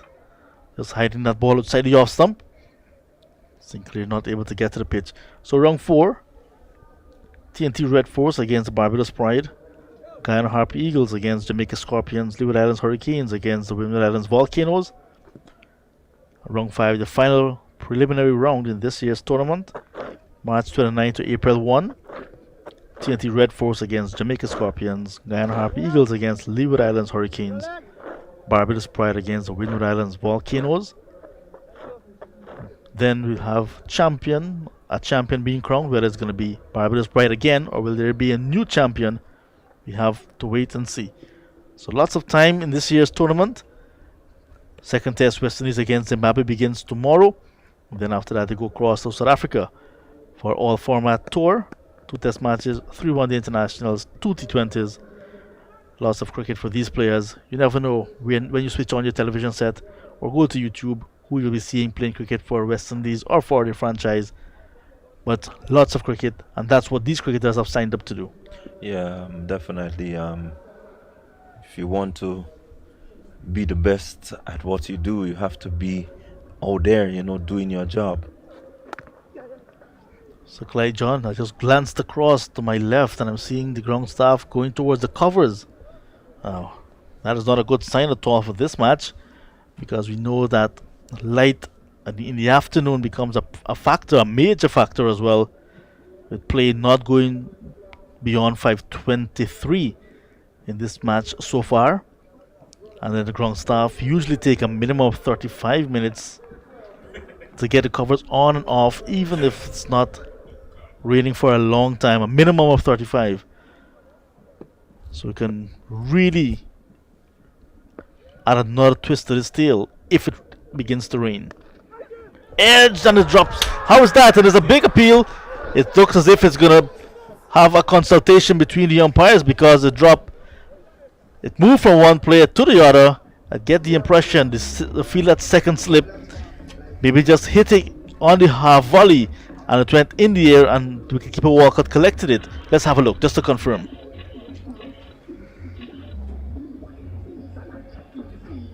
Yeah, definitely a bomb ball there, but good effort by Atenes. He knew that it bumped the captain. Atenes is not quite a part of the celebration. The wicketkeeper, not knowing that it bumped before, thought he had it on the full. Yeah, but it's good umpiring again. Umpires were unmoved. These umpires have eyes like hawks.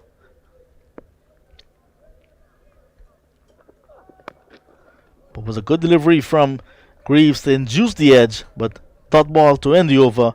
213 for the loss of 9.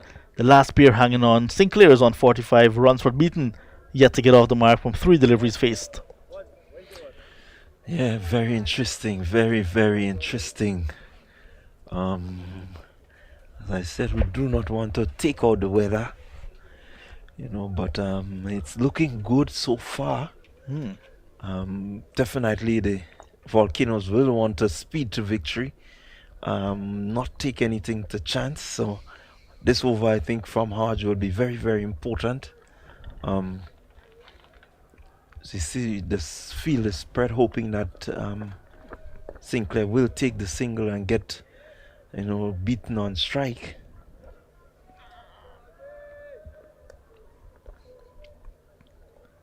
Can there be another twist? But right at the moment,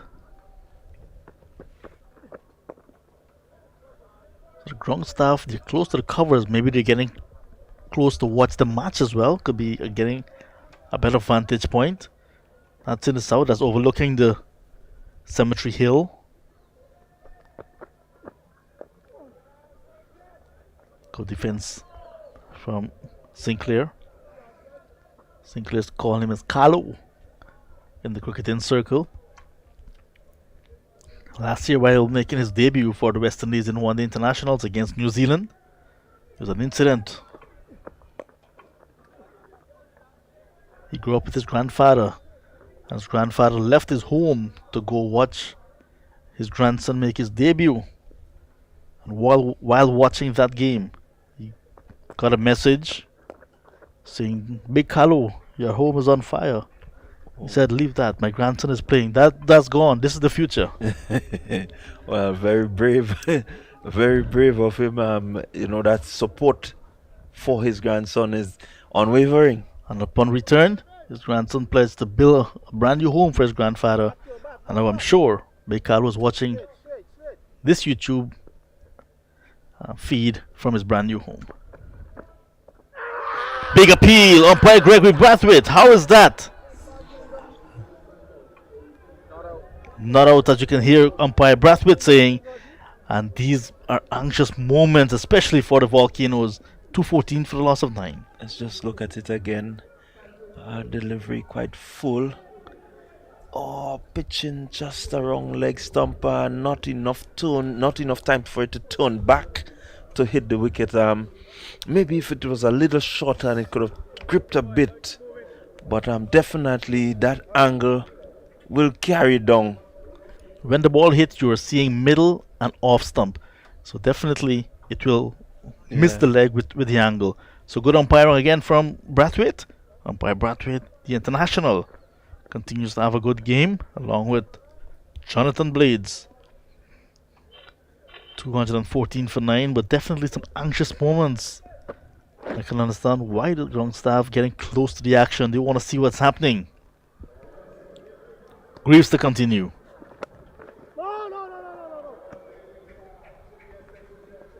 Denied the single, although that ball went very close to the boundary. A deep extra cover. Yeah, I think Sinclair understands the importance of him remaining on strike, and so definitely he will not take the single this early in the over. Volcanoes will have to work hard to ensure that he remains on strike throughout this over.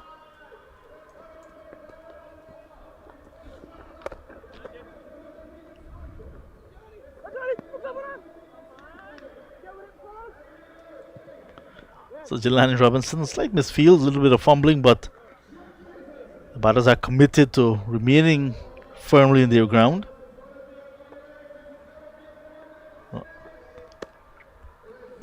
There's Sinclair asking umpire Gregory Brathwaite something that perhaps just bothering him a little bit. We've had a wonderful game nonetheless, full of excitement despite the rain. Rain is part of cricket, so you have to factor that in at some point. So we had lots of stoppages throughout this match and really add to the entire match. Yeah, I think the rain even brought something to the game. Lots of action, if rain or not, we had a lot of action, and so definitely a good game. How it would end is what still we wait to see.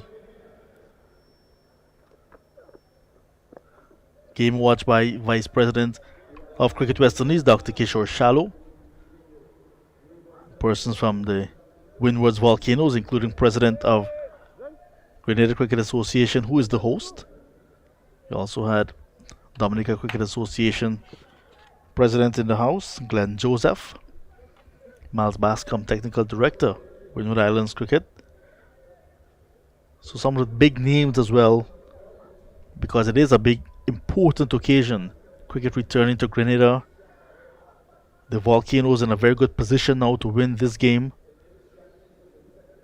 They drew a game last week against TNT Red Force.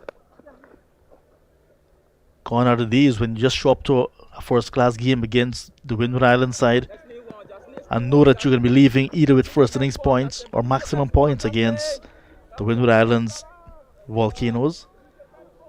And I must say it again, seems as if the Volcanoes have turned that corner in their cricket. Doing very well at this regional level. Look at the players putting their hands up. Captain Athenaeus, 200 runs already in the season. Kiman Emilius, 192. 5-wicket haul, Ryan John, Justin Greaves. 87 not out from the wicketkeeper Tevin Walcott. Career best 51 not out from the number 8 batter in Ryan John. So lots of encouraging signs for the Volcanoes, especially now after 22 years, no Devon Smith. Yeah, definitely turning a corner. It's good to see the responsibility of the some of the younger players, they're really stepping up and ensuring that they carry on, the mantle and maybe even begin to impress the change that the Volcanoes needed.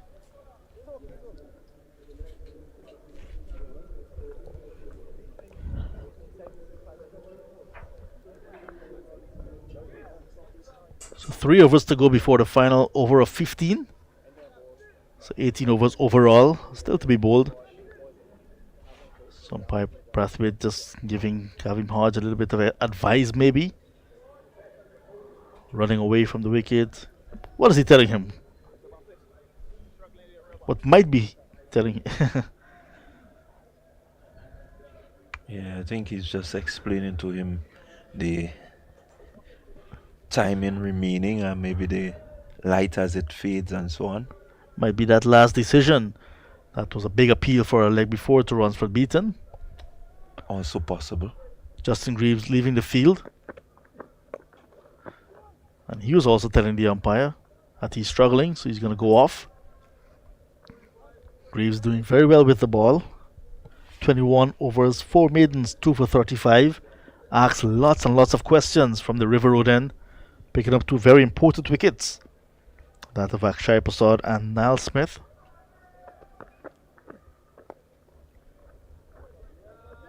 Yeah, good day for Graves.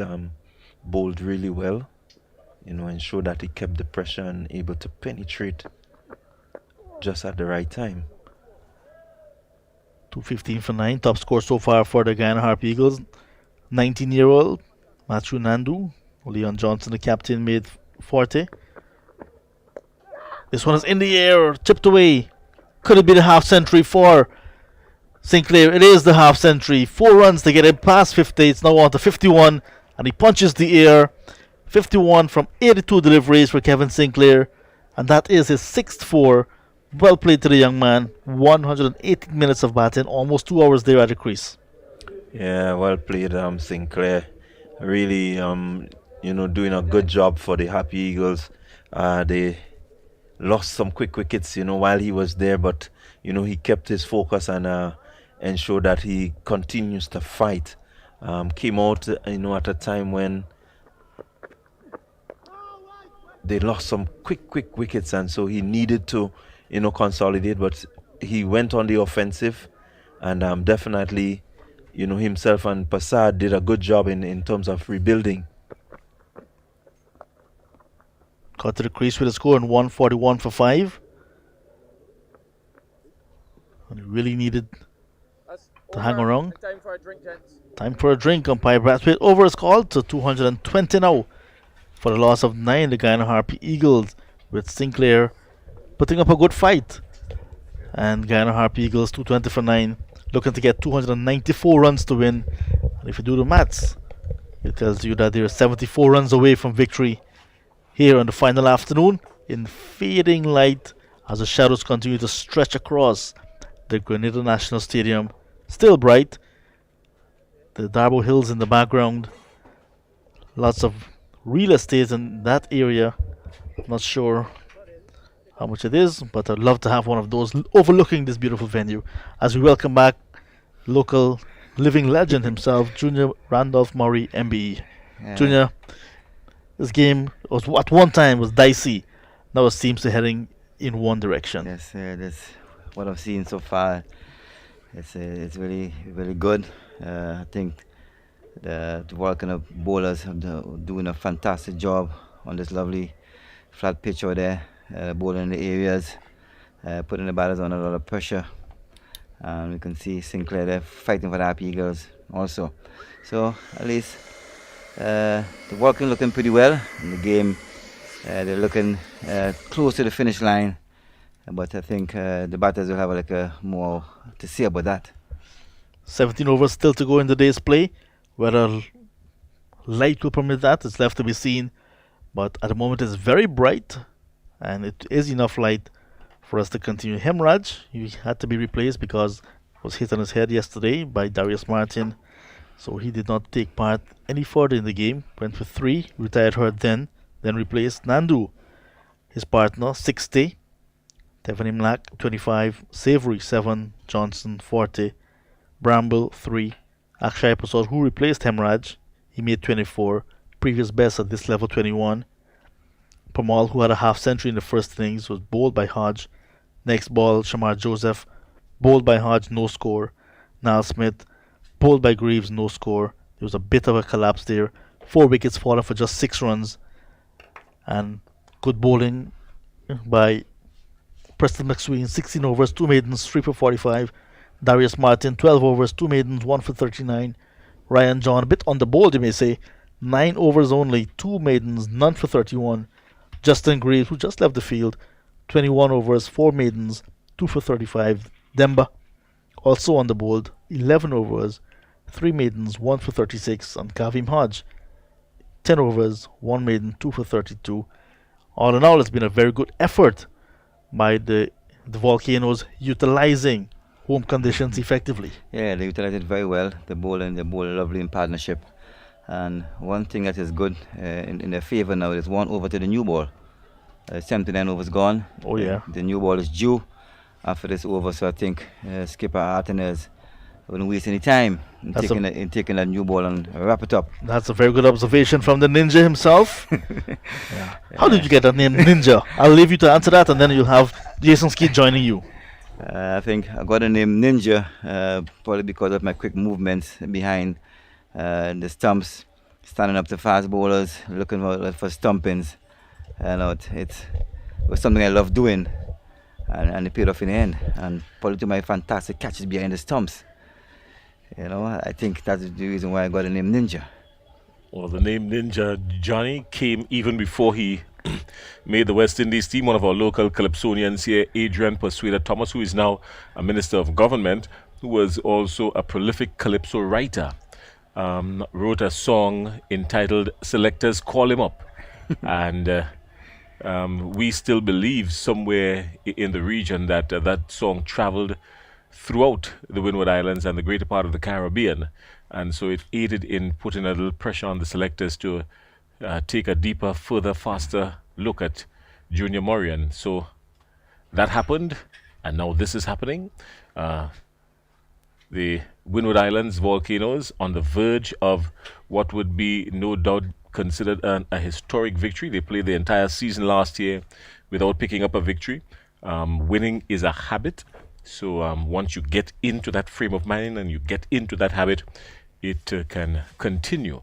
And so they would love that. 220 for 9 are the Harpy Eagles. Ball just going outside the off stump, and he's beaten. Sinclair is beaten with a slower ball, this time from Ryan John. Ryan John not been among the wickets. You would love to get this one. Is that the true story of the Ninja song, Junior? I think it is a true story. I think Persuader did a fantastic job with that song. And I think I always told him if he want to win a Calypso Crown again, he got to sing that song over again. How many years ago was that? Jeez, it's a lot of years ago, probably over 30 years. About 30 years ago. I remember those days clearly because about 35 years ago when I started my broadcasting career, I was in the heat of the battle as a young broadcaster when that song came out. Speaking about broadcasters who transformed into a deep cricket commentary, we were mentioning yesterday Trevor Thwaites and Ray Roberts. Ox Johnson, he wasn't a broadcaster by any means, but he was a professional scorer, really. So he was always up to date with stats. And even though he was really big on playing football, he was also an ardent cricket fan. Here in Grenada, Tyrone Sampat Harbin, many of you around the older ones around the Windward Islands would remember that name. Also Kenny Hobson, Bruce Bain. These are some names that have loved the cricket, give it their all. One person I know would have been in this time making noise at this moment here would have been Trevor Thwaites. My late friend, may his soul rest in peace. Yeah, you would have been able to hear Trevor Thwaites since he was approaching the Green Bridge, yes, coming into the stadium. He loves his cricket. He's very passionate about his cricket.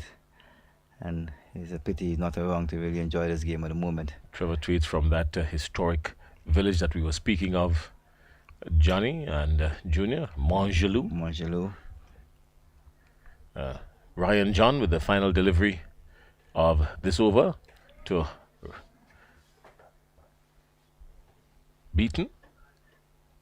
And Beaton just carelessly just tucks it into the offside, as to say, no bother. No. I'm not the typical number 9. And that brings up the over 221 for 9. A further 73 required. 16 overs remaining in the day's play. Whether or not we will get that, well, that's a different story. No real threat of rain just yet. There were some dark clouds just over, but the breeze has blown them away more to the eastern side of the island. So no real threat there for the moment. Yeah, I don't think we'll receive any more rain at the moment. The skies are looking very clear, blue skies. I can see the umpires think the new ball has been taken. And let's see what Kevin Hodge is going to be bowling the new ball. All right, well, the Kavim Hodge taking the new ball, not so much for him, I would think, but more so what would possibly be able to come from the other end, if that is the case. But we'll wait and see. Yeah, let's see what Captain Atenez has up his sleeve. So the Harpy Eagles still require a further 73 runs. Good afternoon to our friends in Guyana. Thanks a lot for spending time with us here on the YouTube channel. Your Harpy Eagles are trying to stave off the Windward Islands attack. So far, Kevin Sinclair has done very well in rotating the strike at the critical intervals in the over. Yeah, He's done very well. He's been fighting very hard for the Happy Eagles. Here he is driving through the covers, full ball by Kevin Hodge, through the covers nicely, 4 runs. Well, I'm quite sure that the Windward Islands would not mind him picking up 4 there. They've got runs to play with. Runs is not the issue. What they would love to do is to just hold him on strike for a little bit longer. It's only the 3rd delivery of the over now.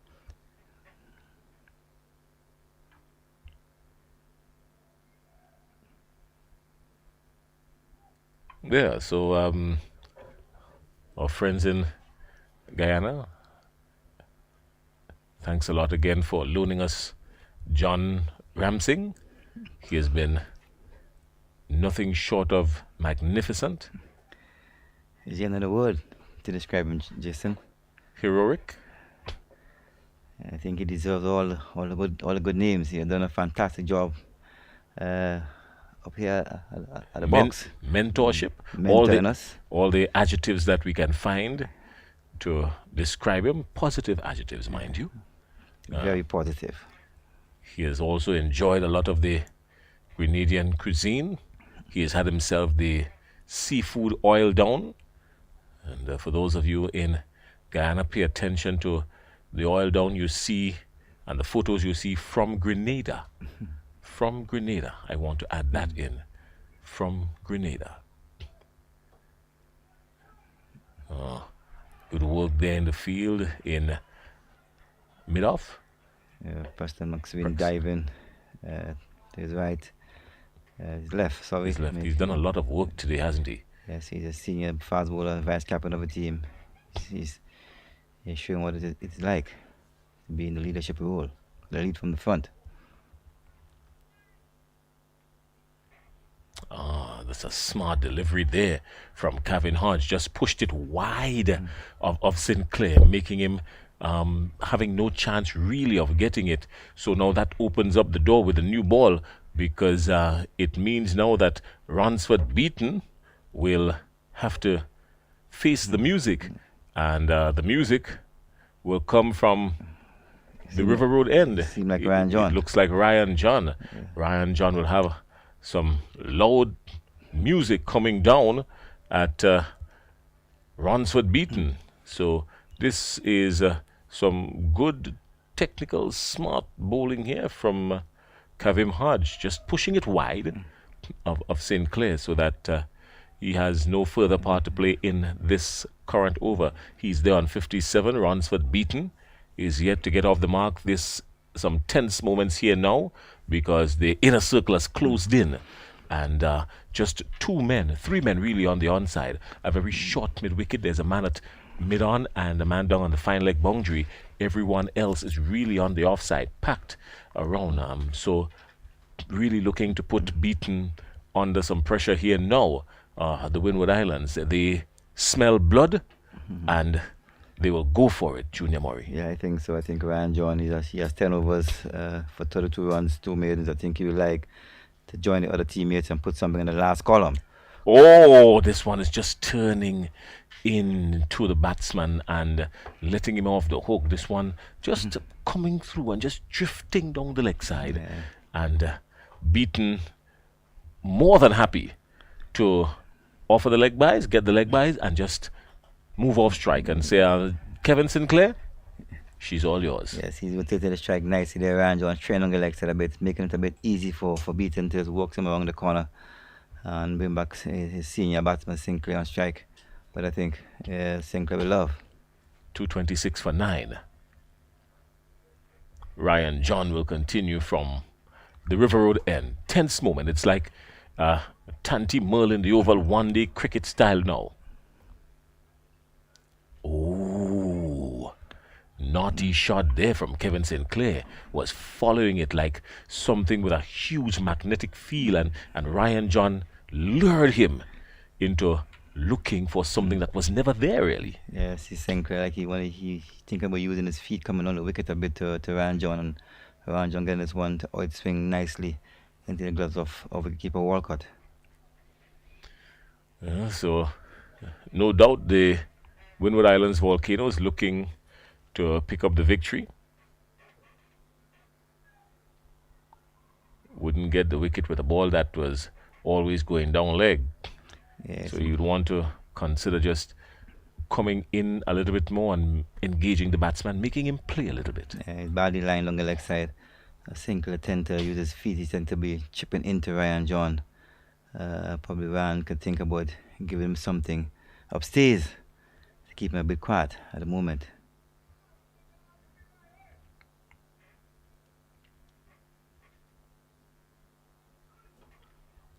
This time he's better played coming forward.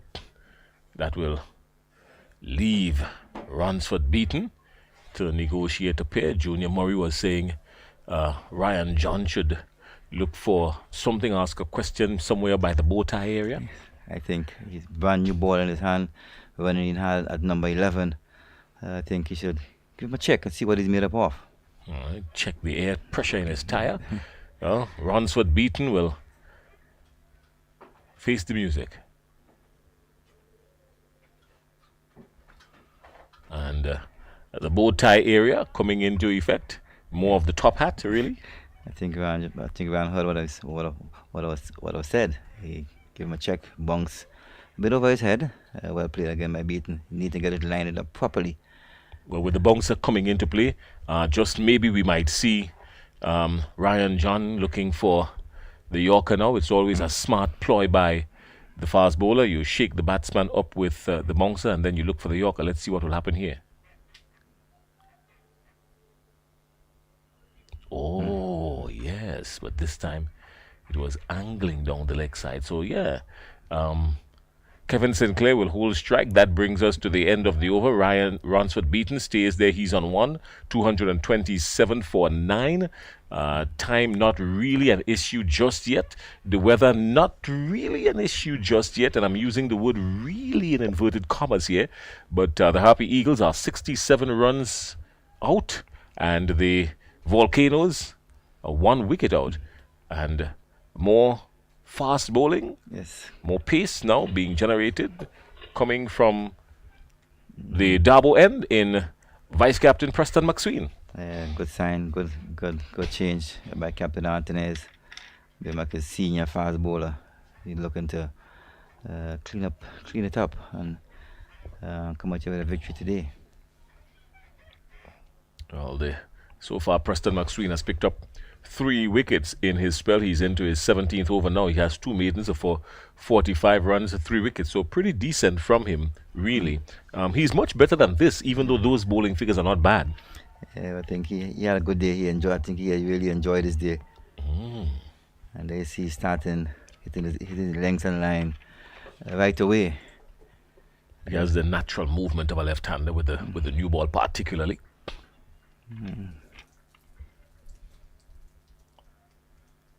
So one slip, there's a gully, there's a man down on the long off boundary that looks like Denbar, and there's a man in the extra cover. Ambrose is that extra cover, and this time he's leaving close enough to the off stump, but not really threatening, just over the fourth stump really, and so he's watchful. Yeah, Watchful, Seven Sinclair.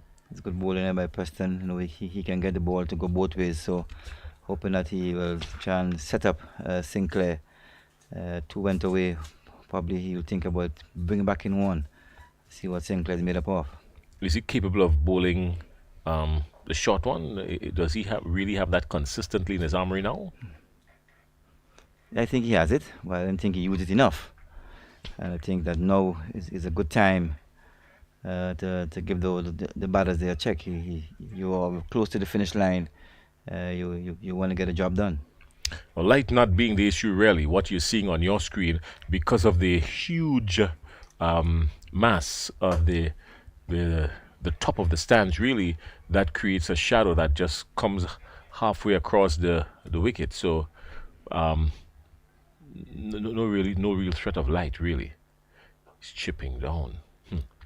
Fancies his chances against Preston McSween, isn't he? Yeah. So no real threat of light.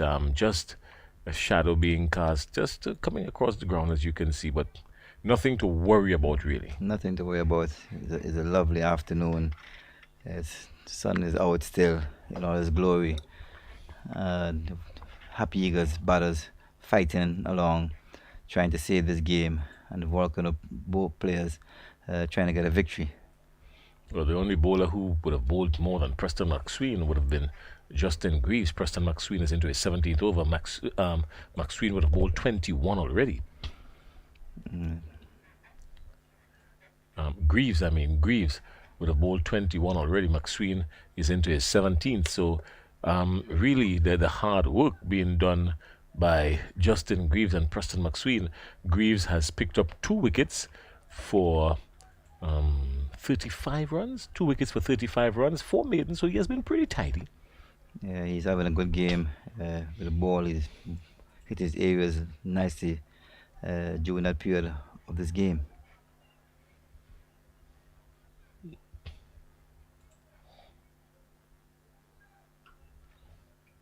Good shot. It will run away to the boundary for 4, and not a problem there, because at the end of the over it means that Kevin Sinclair will stay on strike. No wonder why the fielder is taking an eternity to go for the ball, because really and truly you don't want Kevin Sinclair to be at the next end. So that opens up Ransford Beaton, who will have to answer questions from Ryan John. So the score moves on to 231 for 9. The lead gets smaller. The required runs diminish. They're at 63 now. 63 needed. 13 overs remaining in the day's play. 7 minutes after 5 o'clock, we could go up to 5:45, light permitting. So time not being the issue, really. But Ryan John, he would be thinking otherwise, because he's heading to Ransford Beaton.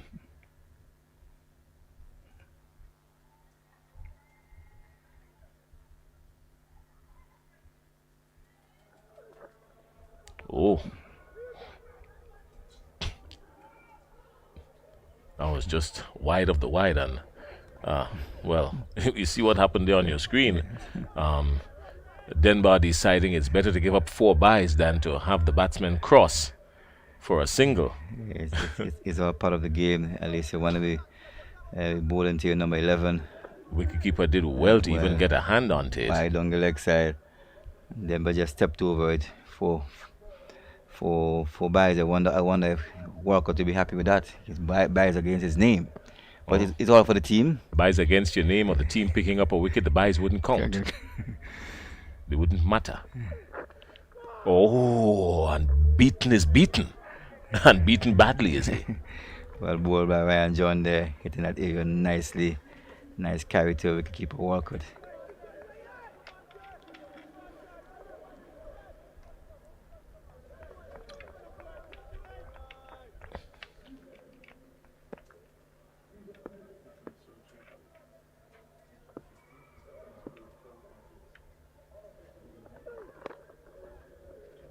played by Ransford Beaton. Better played this time. The ball was coming into him. A more accomplished batsman would have gotten inside the line of it just a little bit more and just turned it into the onside and picked up one or two. But the Harpy Eagles will be quite content with Ransford Beaton just doing exactly what he did. Yeah, it's all about survival now. Trying to stay there with a senior batter on the other end.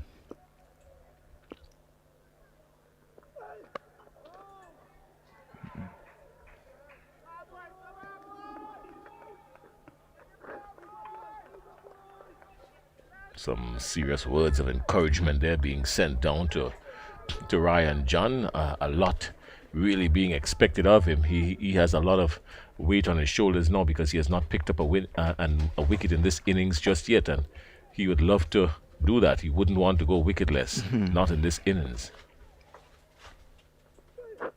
Oh, Beaton is not just beaten, but this time he is badly beaten, and a tense Windward Islands dressing room you can see there. Just two sitting, and I'm quite sure sitting might just be therapeutic in a condition like this. Yeah, I can see the tension there. They're all hoping and waiting for that wicket to celebrate a victory. But the Happy Eagle batters have different ideas. They probably want to spoil the plans, spoil the celebration.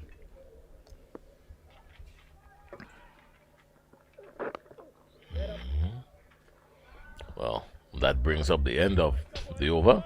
A good over from Ryan John. 235 for 9 are the Harpy Eagles. And a tense Windward Islands dressing room. They've got a lot riding. They would love to have a victory.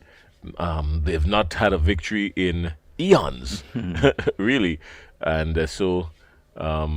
remember, they finished the entire season last year without winning a game. So a win here would be really good for them. I think that Captain Athenaeus probably could look at Martin from the Riverwood end. The last win for the Windward Islands was since 2015 they've played 12 times. Oh yeah, since 2015 they've played 12 matches. Guyana winning 9, 2 drawn, and just two tied. Yeah, one tie, 2 drawn. So Guyana has history and stats in their favor. But I think looking at this stage, I think it's not about stats now. It's all about pulling off a victory. You start off a new season, and you want to start on a good note. Stats always comes into play because it's a psychological advantage. Preston McSween is continuing. Oh, he's driving to extra cover. Yeah, I mean, it's a psychological advantage for the team that is always winning, especially in a situation like this. The Windward Islands, of course, in a position where they are highly favored now. All the odds in their favor, really. But winning is a habit, and so too is losing. So it takes that extra to get over the hurdle. Yes, that's so true. Happy Eagles are making it very difficult. You see Sinclair there using his feet to press and picking up a line, letting it go by to keep a walkout. I remember one time I played table tennis for an entire year without winning a match in competition. An entire year, and by all standards, folks were still shocked. But I wonder why were they shocked. You know better. Trying to be cheeky on serious notes, but I can name some incidents where people were shocked as well. Anyhow, 235 for 9. Kevin Sinclair's on 62.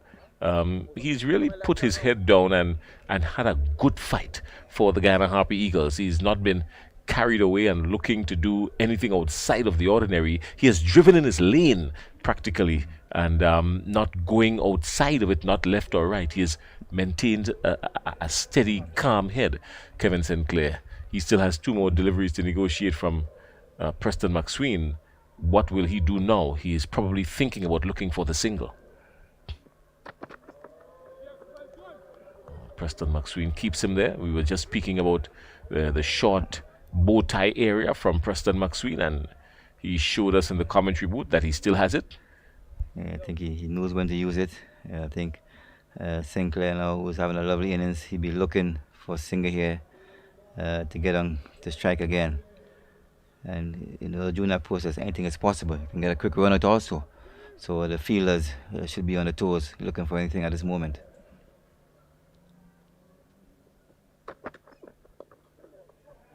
And he does get the single. So he will keep the strike. 235 for 9 after 85 overs and 11 overs remaining in the day's play. We can still have those 11 overs bowled. It's now 15 after 5 o'clock. And Ransford Beaton is there. Ransford Beaton is sitting on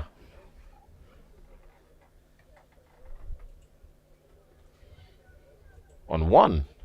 Still was just trying to make sure, just a jaw-dropping movement there. Still on 1, and Kevin Sinclair is on 63. Yeah, had me pausing there for a minute. Just was seeing 1, but just wanted to make sure. So the quiet time you saw there had to do with me taking off the glasses, cleaning it, looking at it, making sure, putting it back on, and then realizing it is 1. I think he's all about survival for runs are not important now for him. Runs are not important now for the Harpy Eagles. Yeah, it's all about survival. It's all about staying over there and bat as long as possible and protect the wicket.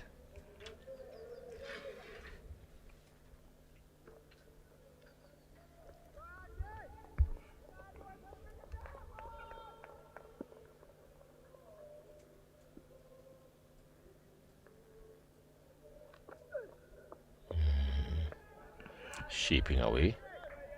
You can see Sinclair tend to use his feet a bit, trying to get to that swing. Yeah, so Junior, we were saying once you're having a bad time or a bad season, it's kind of difficult to get out of it. You have to, kind of will yourself out of it. And the Volcanoes are at that juncture right now where even though it is right there for the taking, you need to, climb and will yourself out of it, and because it is not something that will just be handed to you, especially when other teams know that coming, as John said, coming in to play the Windward Islands meant that you were either heading for a draw, first innings points, or a victory. The Volcanoes used to be the Cinderella of the first class season, but I think with the changes, the new Windwards, the new mindset, the different attitude of the players, I think you can see that there's a will to win, and they're close there. They're close to the finish line, and you can see them fighting along. As you can see, Sinclair getting a knock on his finger, trying to waste a bit of time, doing whatever he can, to delay the process. But it's all part of the game, and you can see the physio went over there to give him some attention. That's the point really. When you understand what is required to induce the defeat, you know all the little tactics to use and everything. So it's part of what we are discussing. It's part of that that serious mindset conversation that we're having. Getting over this hurdle, because it is not going to be handed to you. We understand. That's the nature of sports really. The grit and the determination that is required to win is something that that no one hands to you. You've got to reach out and take it. And the Windward Islands are at a position now where they really need to reach out and take it. It's not just it's there, but it's not easy because there are still some factors involved. Yeah, they gotta get out there and take it. It's not going to be given to them very easily.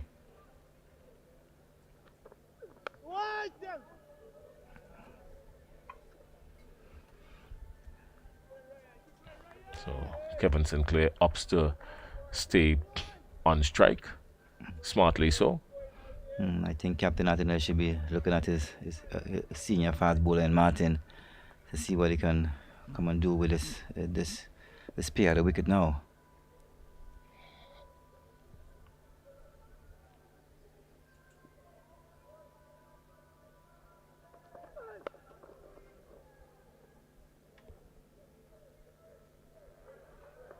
Was hoping for the single there to maybe leave Ransford beaten to negotiate two, but was well fielded at mid-on. Looks like Martin. looks like Darius Martin down there at mid-on.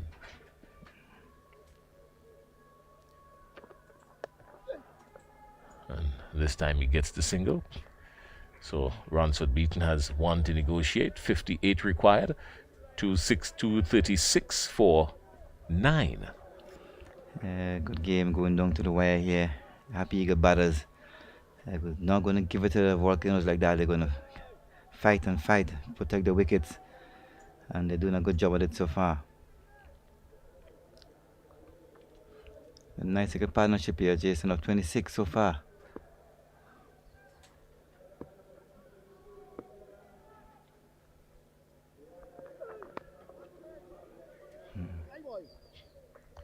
Oh, well played by Ransford Beaton. Yeah, and even though the partnership is 26 runs, what would be more interesting is the length of time that these two would have been together. I think from the Guyana dressing room, that would be the concern, you know, the length of time they're together and how long, if they can stay. 57 runs required. By no means now are they going to go for those 57 runs. Right now it's about preserving the final wicket, and if Kevin Sinclair can really stay there for the Happy Eagles and just keep rotating the strike at the critical intervals, then it will, you know, put some pressure. But McSween is trying to wrap things up now from the Dabo end. See Preston McSween going into pitching between mid and leg, going down the leg side. Well stopped there by the keeper Walcott. Does he really want to go down leg side right now, Junior Murray? I mean, look at the field that is before him. He's got a short mid wicket, and there's a man down on the fine leg boundary. There's a mid on, that's a little bit straight, but other than that, everything is on the offside. Yeah, I think he needed to get back in those areas again. And that man, that straight mid on, comes into play now. See young Teddy Bishop on the field for someone.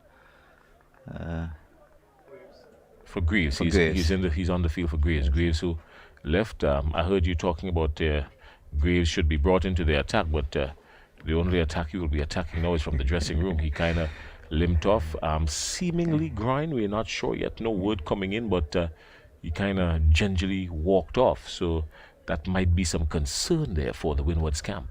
Yeah, I hope that all is well with him. I think the physio will fix him up as quickly as possible. I think after this game, I think they got a period of time to rest and recuperate and come back stronger.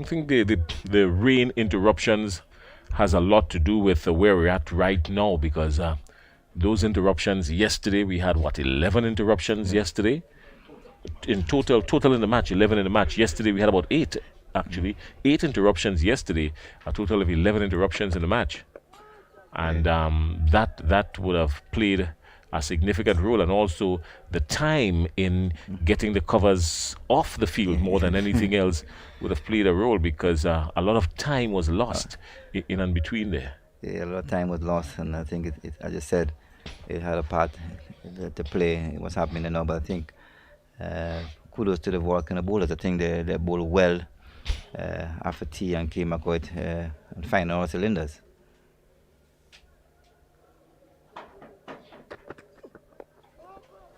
All kudos to this pair as well, because this pair has staved off what can only be considered a very tactful attack by Captain Alec Athenes.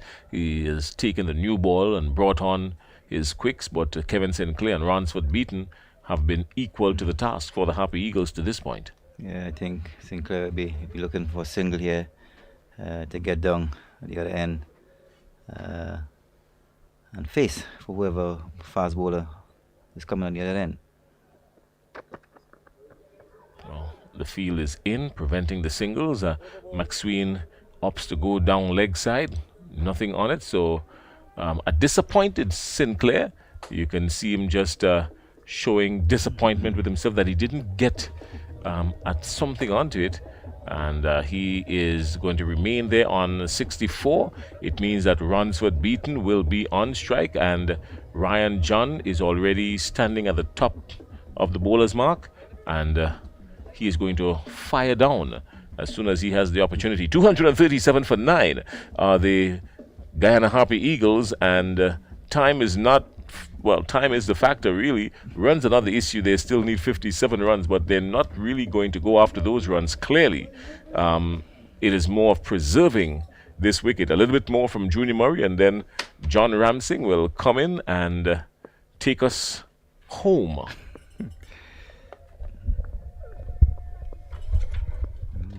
As you can see here, the Happy Eagles are fighting along nicely, trying to preserve the wicket, batting for a bit of time here.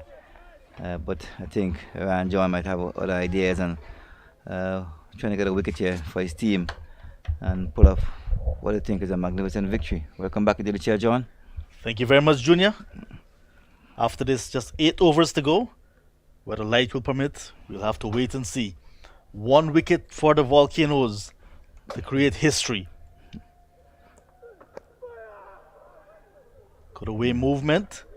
So working up some pace late in the final afternoon of this match. And you must give the Volcanoes some credit. 4 tough days of cricket. And here we see Ryan John McSween running in very hard. You must give them some credit. Give them some credit. As I told you before, it's one of the fittest franchises, I think. New Windwards. New Windwards. The strength and conditioning coach is doing a fantastic job with the guys, and you can see it's paying off. And the new Beaton is equal to the task. Beaton is there just biding his time, just enjoying his batting, not too much short play, just batting for time, as you can say. So the other match that was still on today, Leeward Islands Hurricanes against Trinidad and Tobago Red Force, ending in a draw. Scores in that game, TNT Red Force 418 for 9, 183 for 5 declared. Leeward Islands 302 all out. And look at the win with 300. 72 for the loss of 1. That game ending in a draw. Badly affected by rain, no doubt that result was on the table. Yes, as you can see, Captain Bravo had a good game and got 100 in both innings. And I think because of the weather, badly affected. That's the reason why probably in a team draw.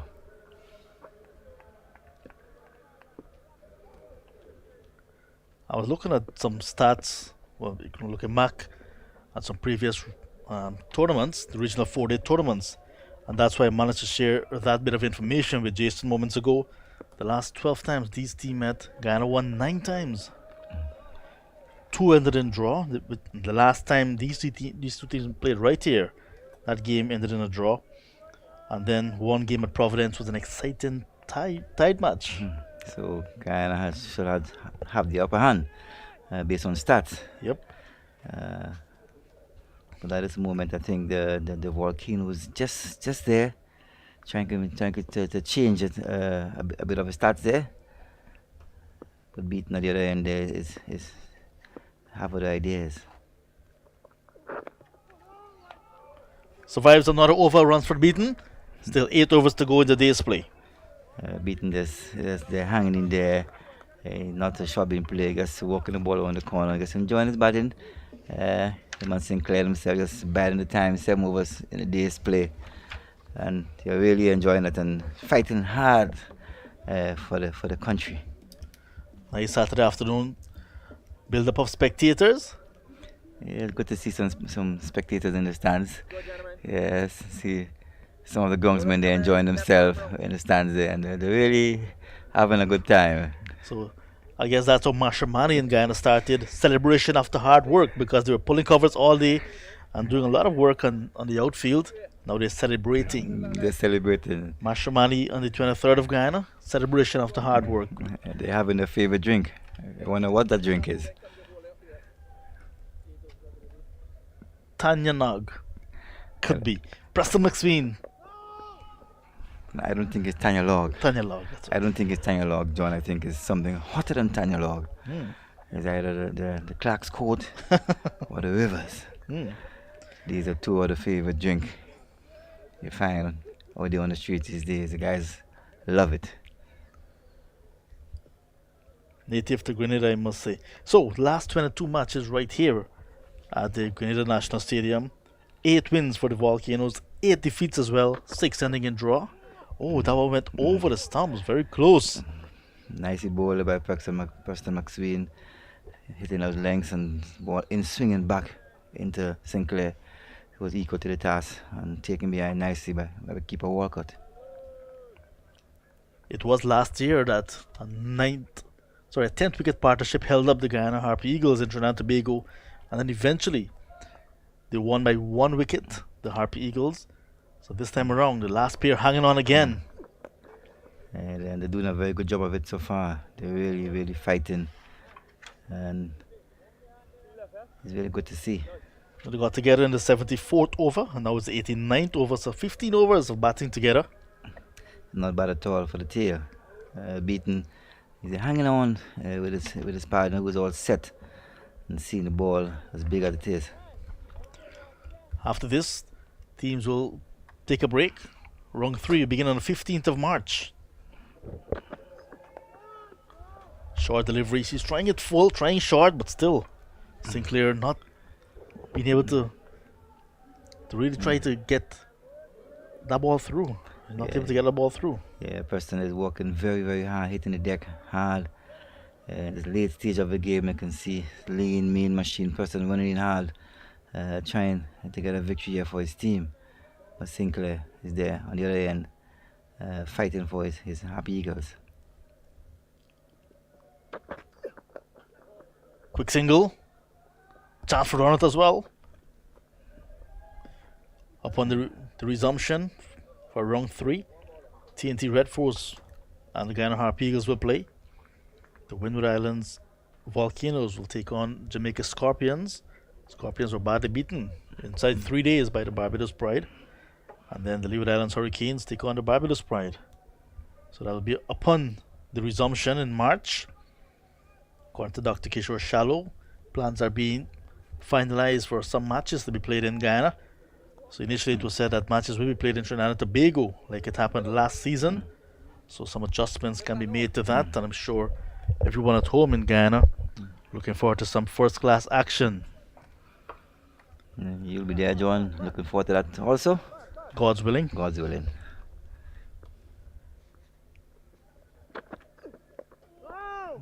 Ronsford Beaton survives. That's his 24th delivery. Of those 24, 23 are dot balls. 238 for the loss of 9. And if you look at the scoreboard, 7 overs remaining in the day's play.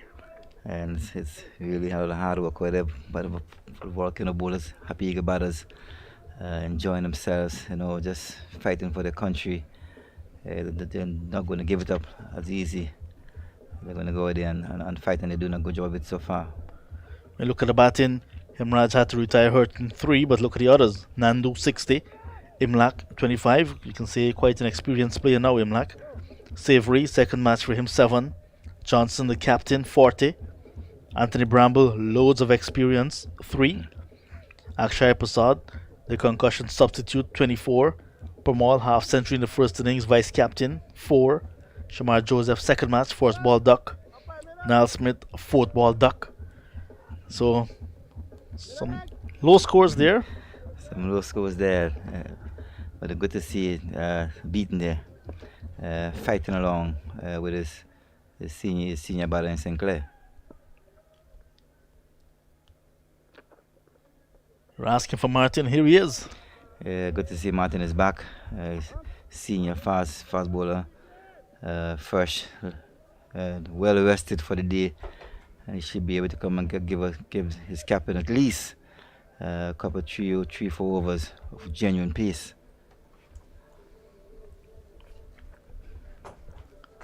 So 5 overs to go after this.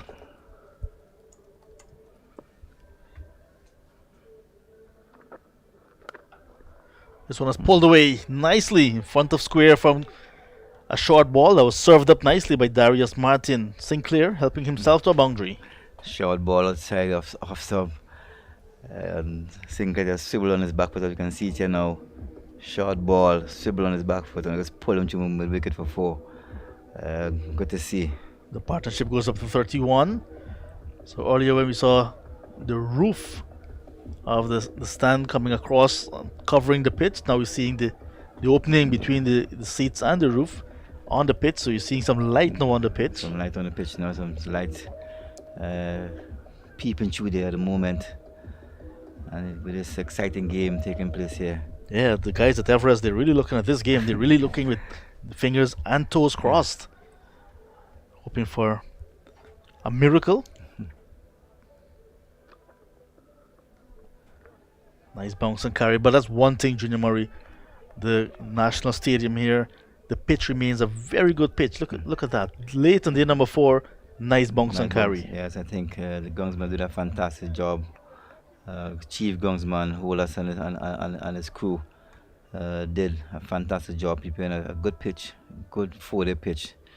You can see him on the 4th day, the ball is still carried nicely to the wicketkeeper. Martin again. Powerful drive, confident drive as well, but straight to the fielder. That had 4 written all over it, but good work in the outfield. Yeah, lovely shot pitched up. Sinclair driving structure cover well stopped there by substitute fielder Kotoy. As you know, Kotoy is one of the best fielders around. One of the live wires, yeah. Live wires around. And he had a fantastic stop there at the moment.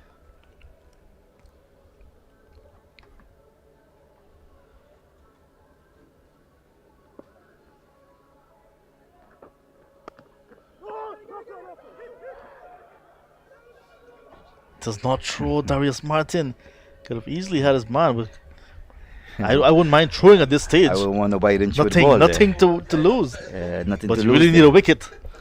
You need a wicket to try. I think Beaton was way down. Just give it a try. Nothing to lose. But the first maybe sign of miscommunication between the pair. Generally, they've been doing very well. Miscommunication there a bit. You know, that the nerves are tingling there at the moment. Yeah, she always around, isn't she? Miscommunication. Miscommunication.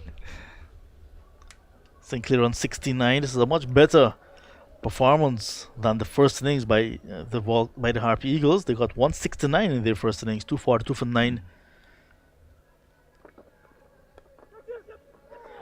Steering it, but just short of the field, and they'll scamper a run. We can see all sorts of things happening. A short ball by Darius Martin. And you can see Beaton is down after this quick single there. You can see ball falling short of first slip and scampering there for a quick single. Oh, that was very close. Very, very close. And you can see like Beaton and the Gunga probably looking for some attention. Probably had pulled a hamstring there, it looked like.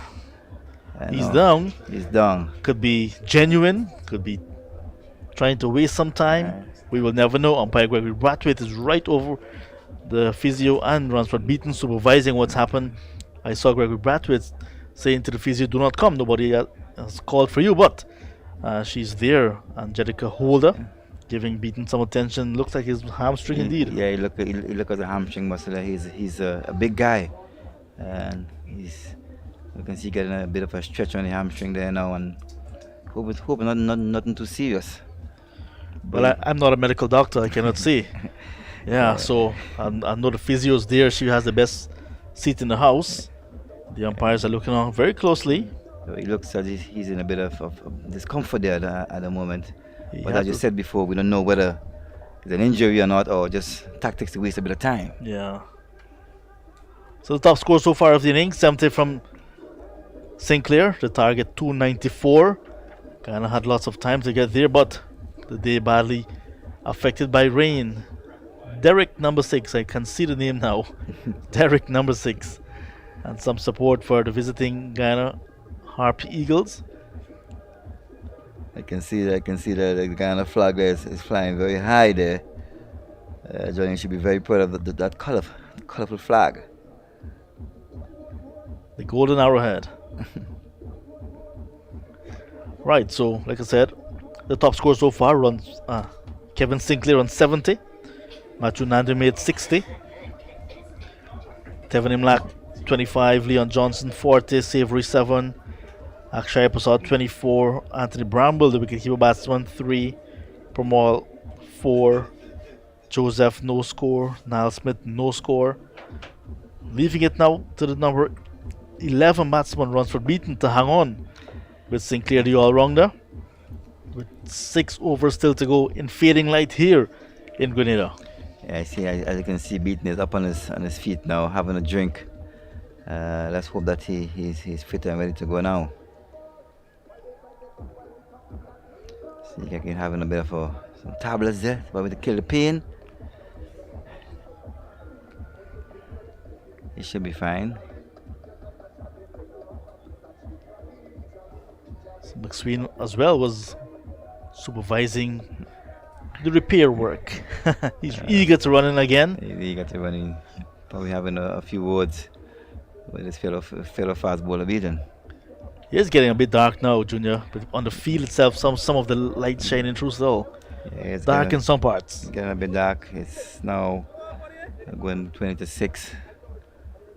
I think the Happy Eagles batters really fighting, trying to prevent this defeat. Here's McSween. Hello to everyone in Enmore on the east coast of Demerara as well. You might have played at the Enmore Community Centre Cricket Yes. Club ground. That's a really fast outfield. It used to be. Fast outfield and flat wicket. Yeah. Very flat wicket. I also say hello to my friends in Guyana also. Got some friends in Guyana also. So hope I know you're tuning. That this game is finishing today, no, Junior. I know If it's you today. will start calling your friends, we'll have to wait another day or so. Yes, I need an extra day or two. Yes. The timeless 4-day match. Here's McSween. Slow delivery. Kevin Sinclair showing good pedigree here as a batsman. This is now his highest first class score. Previous best 58. He's gone past that. And had he had more partners, sure, but been closing in on 3 figures. Yeah, I think he have a good knock. He's enjoying his knock. He played a bit of wild ball cricket for the West Indies team, so he should be a senior player in this team, and it's good to see him out there fighting for the Happy Eagles. 2 slips still there. Committed to the front foot, and that's very important to see that Sinclair still trying to get in front to look at the ball very close as well. Yes, he's really fighting along. This one coming into him a bit, and just try to tuck it around the corner. No one's there.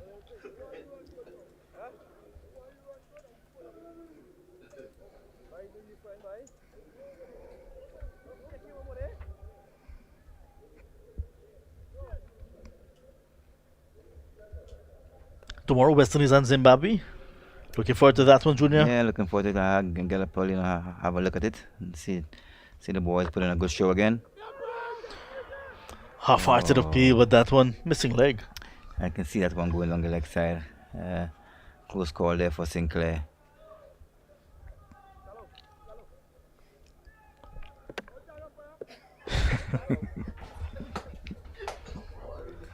A little bit more of time wasting on both sides because the batters are going to have a little mid-pitch discussion.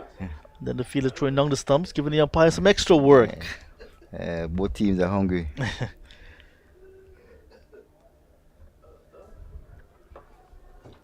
Yeah. Had it not been for those intervals because of rain, those stoppages, I think this game would have been long over, one way or the other. There he goes, hitting him over long on. Just a few steps down the track, got to the pitch of it.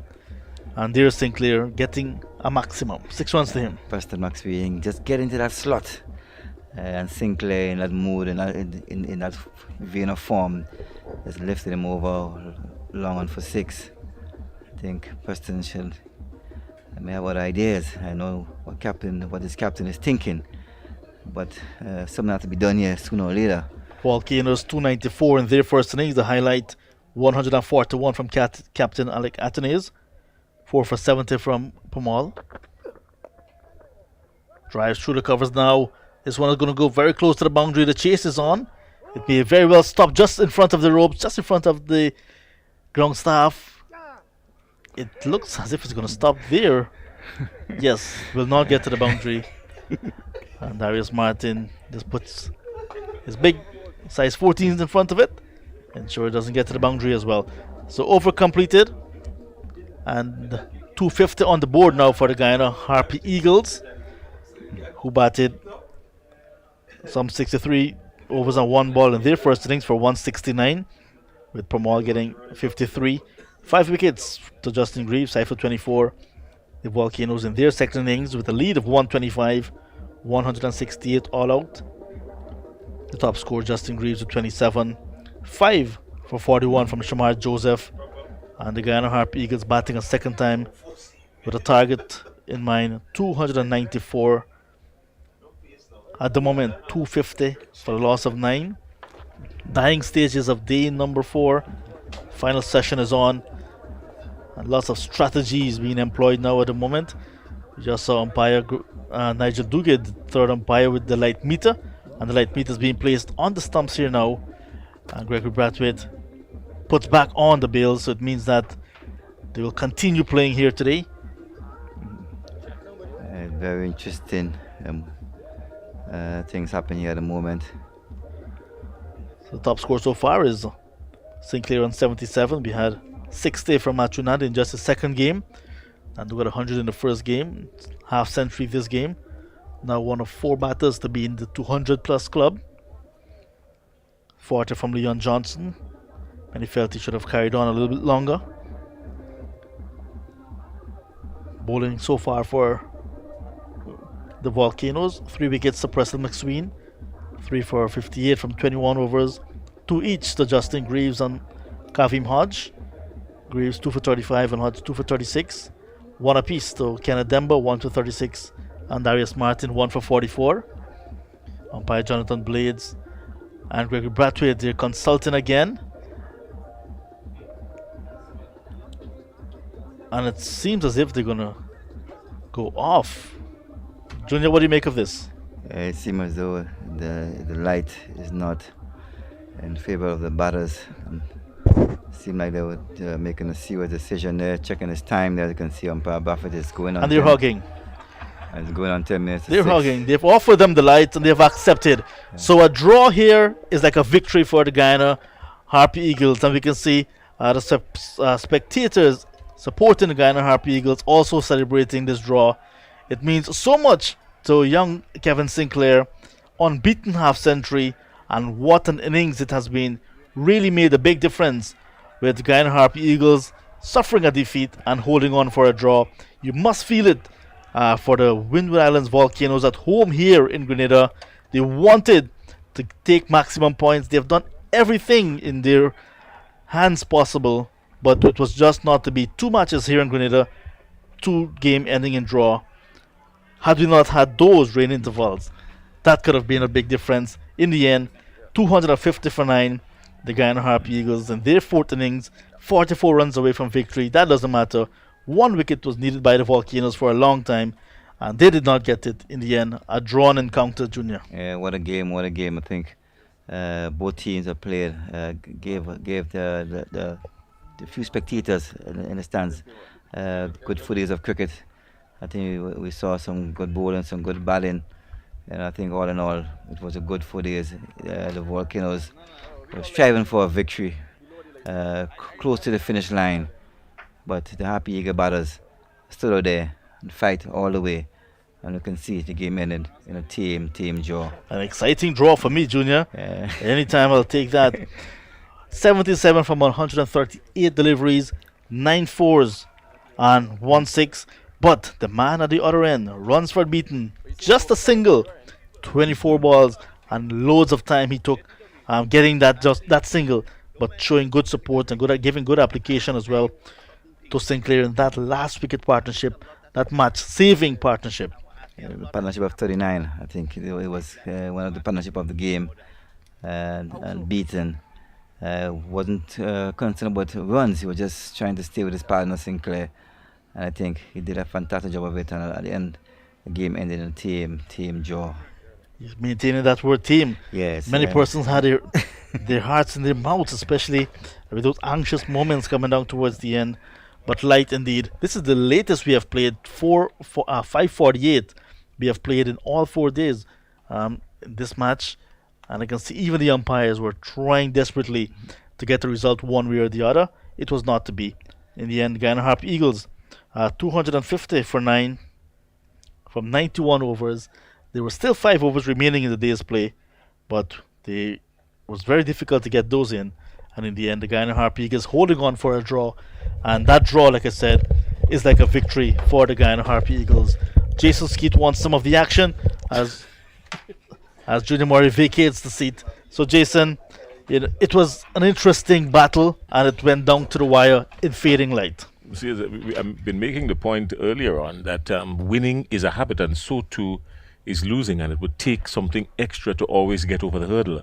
The Guyana Harpy Eagles, with the experience of winning, no stranger to winning, really what they would have done is use the opportunity to pull out all the little stops that were there, all the little tricks in the trade. They used it, and they used it well. This is the nature of the game, and we would have loved to see a little bit more cricket. You're right in that a lot of the rain intervals really interfered with the game, but it is what it is. I mean, give the Windward Islands credit. They did very well under normal circumstances. We know the Windward Islands and their fighting spirit, or their lack of a fighting spirit over the years, but they have basically turned that proverbial corner, as you said. So now we're seeing a lot more grit, a lot more determination from the Windward Islands Volcanoes, and that they could count this as a win, really, if they really if the Windwards are really serious about continuous development. This could be counted as a victory for them, in the true sense of the word. 77 not out from Kevin Sinclair.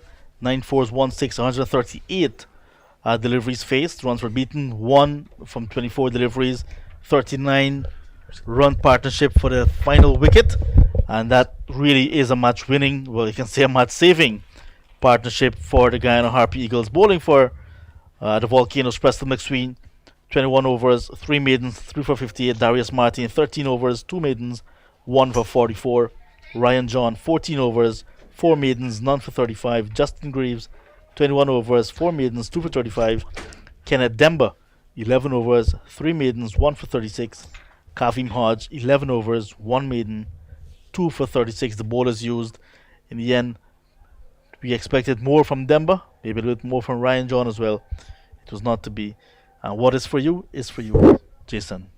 Yeah, well, congratulations, of course, to the Guyana Harpy Eagles, because they batted well, especially for the last partnership. The last partnership really, stuck together. They weren't really interested in runs. They weren't interested in anything else other than sticking around and going the distance. Preston McSween, as you said, bowled pretty well. He worked his soul case out, looking to induce a victory. Darius Martin was consistent. All the Windward Islands bowlers were really consistent. But as you say, the real high point of the innings was Kevin Sinclair, not out on 77, is highest score, highest first-class score. So the Volcanoes in two tournaments, still searching for their first win. 4 defeats last season, 1 draw.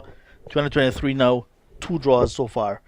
How and when will they get that win? Well, they had it right there in front of them, but it was just not to be. I don't think they did anything badly, really. I mean, the Volcanoes, they played well. I can't fault them to say, well, they should have done this or they should have done that. A lot hinged on it, the rain delays and whatnot.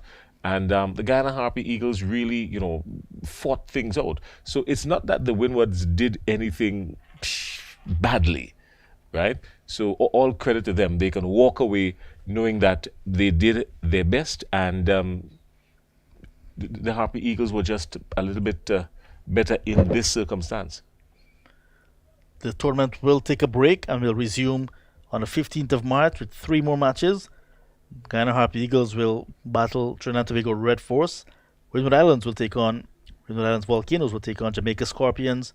The Leeward Islands Hurricanes will battle defending champions Barbados Pride, who won their second encounter, rebounding from a defeat in the first round. And based on some rough calculations, the Guyana Harpy Eagles, with this drawn encounter, will remain on top of the points table heading into this break, awaiting the start of the third round in March. Yeah, well, they've been at the top of the table before, so they would know what is required. And of course, they know that the Barbados Pride is right there, thinking about, their chances as well. They never count out the heart of a champion, so they know that. So, as you say, but the Guyana Harpy Eagles are at the top of the table and now heading into familiar territory because, yes, even though they're going to be in Trinidad, Trinidad and Guyana are pretty much very familiar territories for them. They've been playing some good cricket as a team. So, they would fancy their chances over the next two rounds of matches. They've got some changes to make, I believe, in their batting. Some induced, some forced, some naturally. But all in all, I think they're going to be all right. All right, so that's it. Scores in the match again in this round 2 match of Cricket West Indies regional 4-day game here in St. George's, Grenada. The Windward Islands Volcanoes 294. Harpy Eagles in their first innings 169. Batting a second time, the Volcanoes 168, and the Guyana Harpy Eagles looking to get 294 to win, finished on 250 for a loss of 9. The game ending in a draw late on day number 4. So that's how we're going to end our broadcast. I want to thank you very much for your company over the last 4 days for this encounter.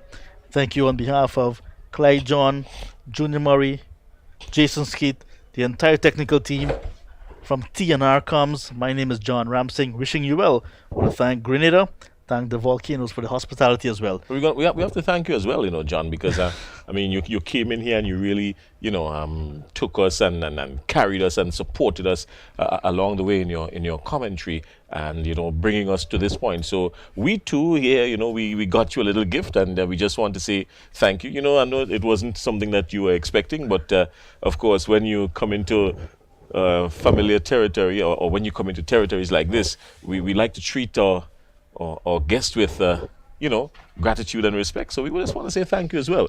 So we got something for you here from from the three of us who you would have worked with. We hope we got your size. It says Grenada, no problem, right? So yes, this looks like your size. It's not too big, and thank you, Carl. Don't open it live on air because you don't want anyone to see what's inside of it. But we just want to say thank you. And so guys, no problem. Yes. You're welcome, and together, teamwork makes the dream work. Makes the dream work. And that's how we're going to end our broadcast here today. Until next time, guys, goodbye. All right. Thank you very much. Bye, everybody.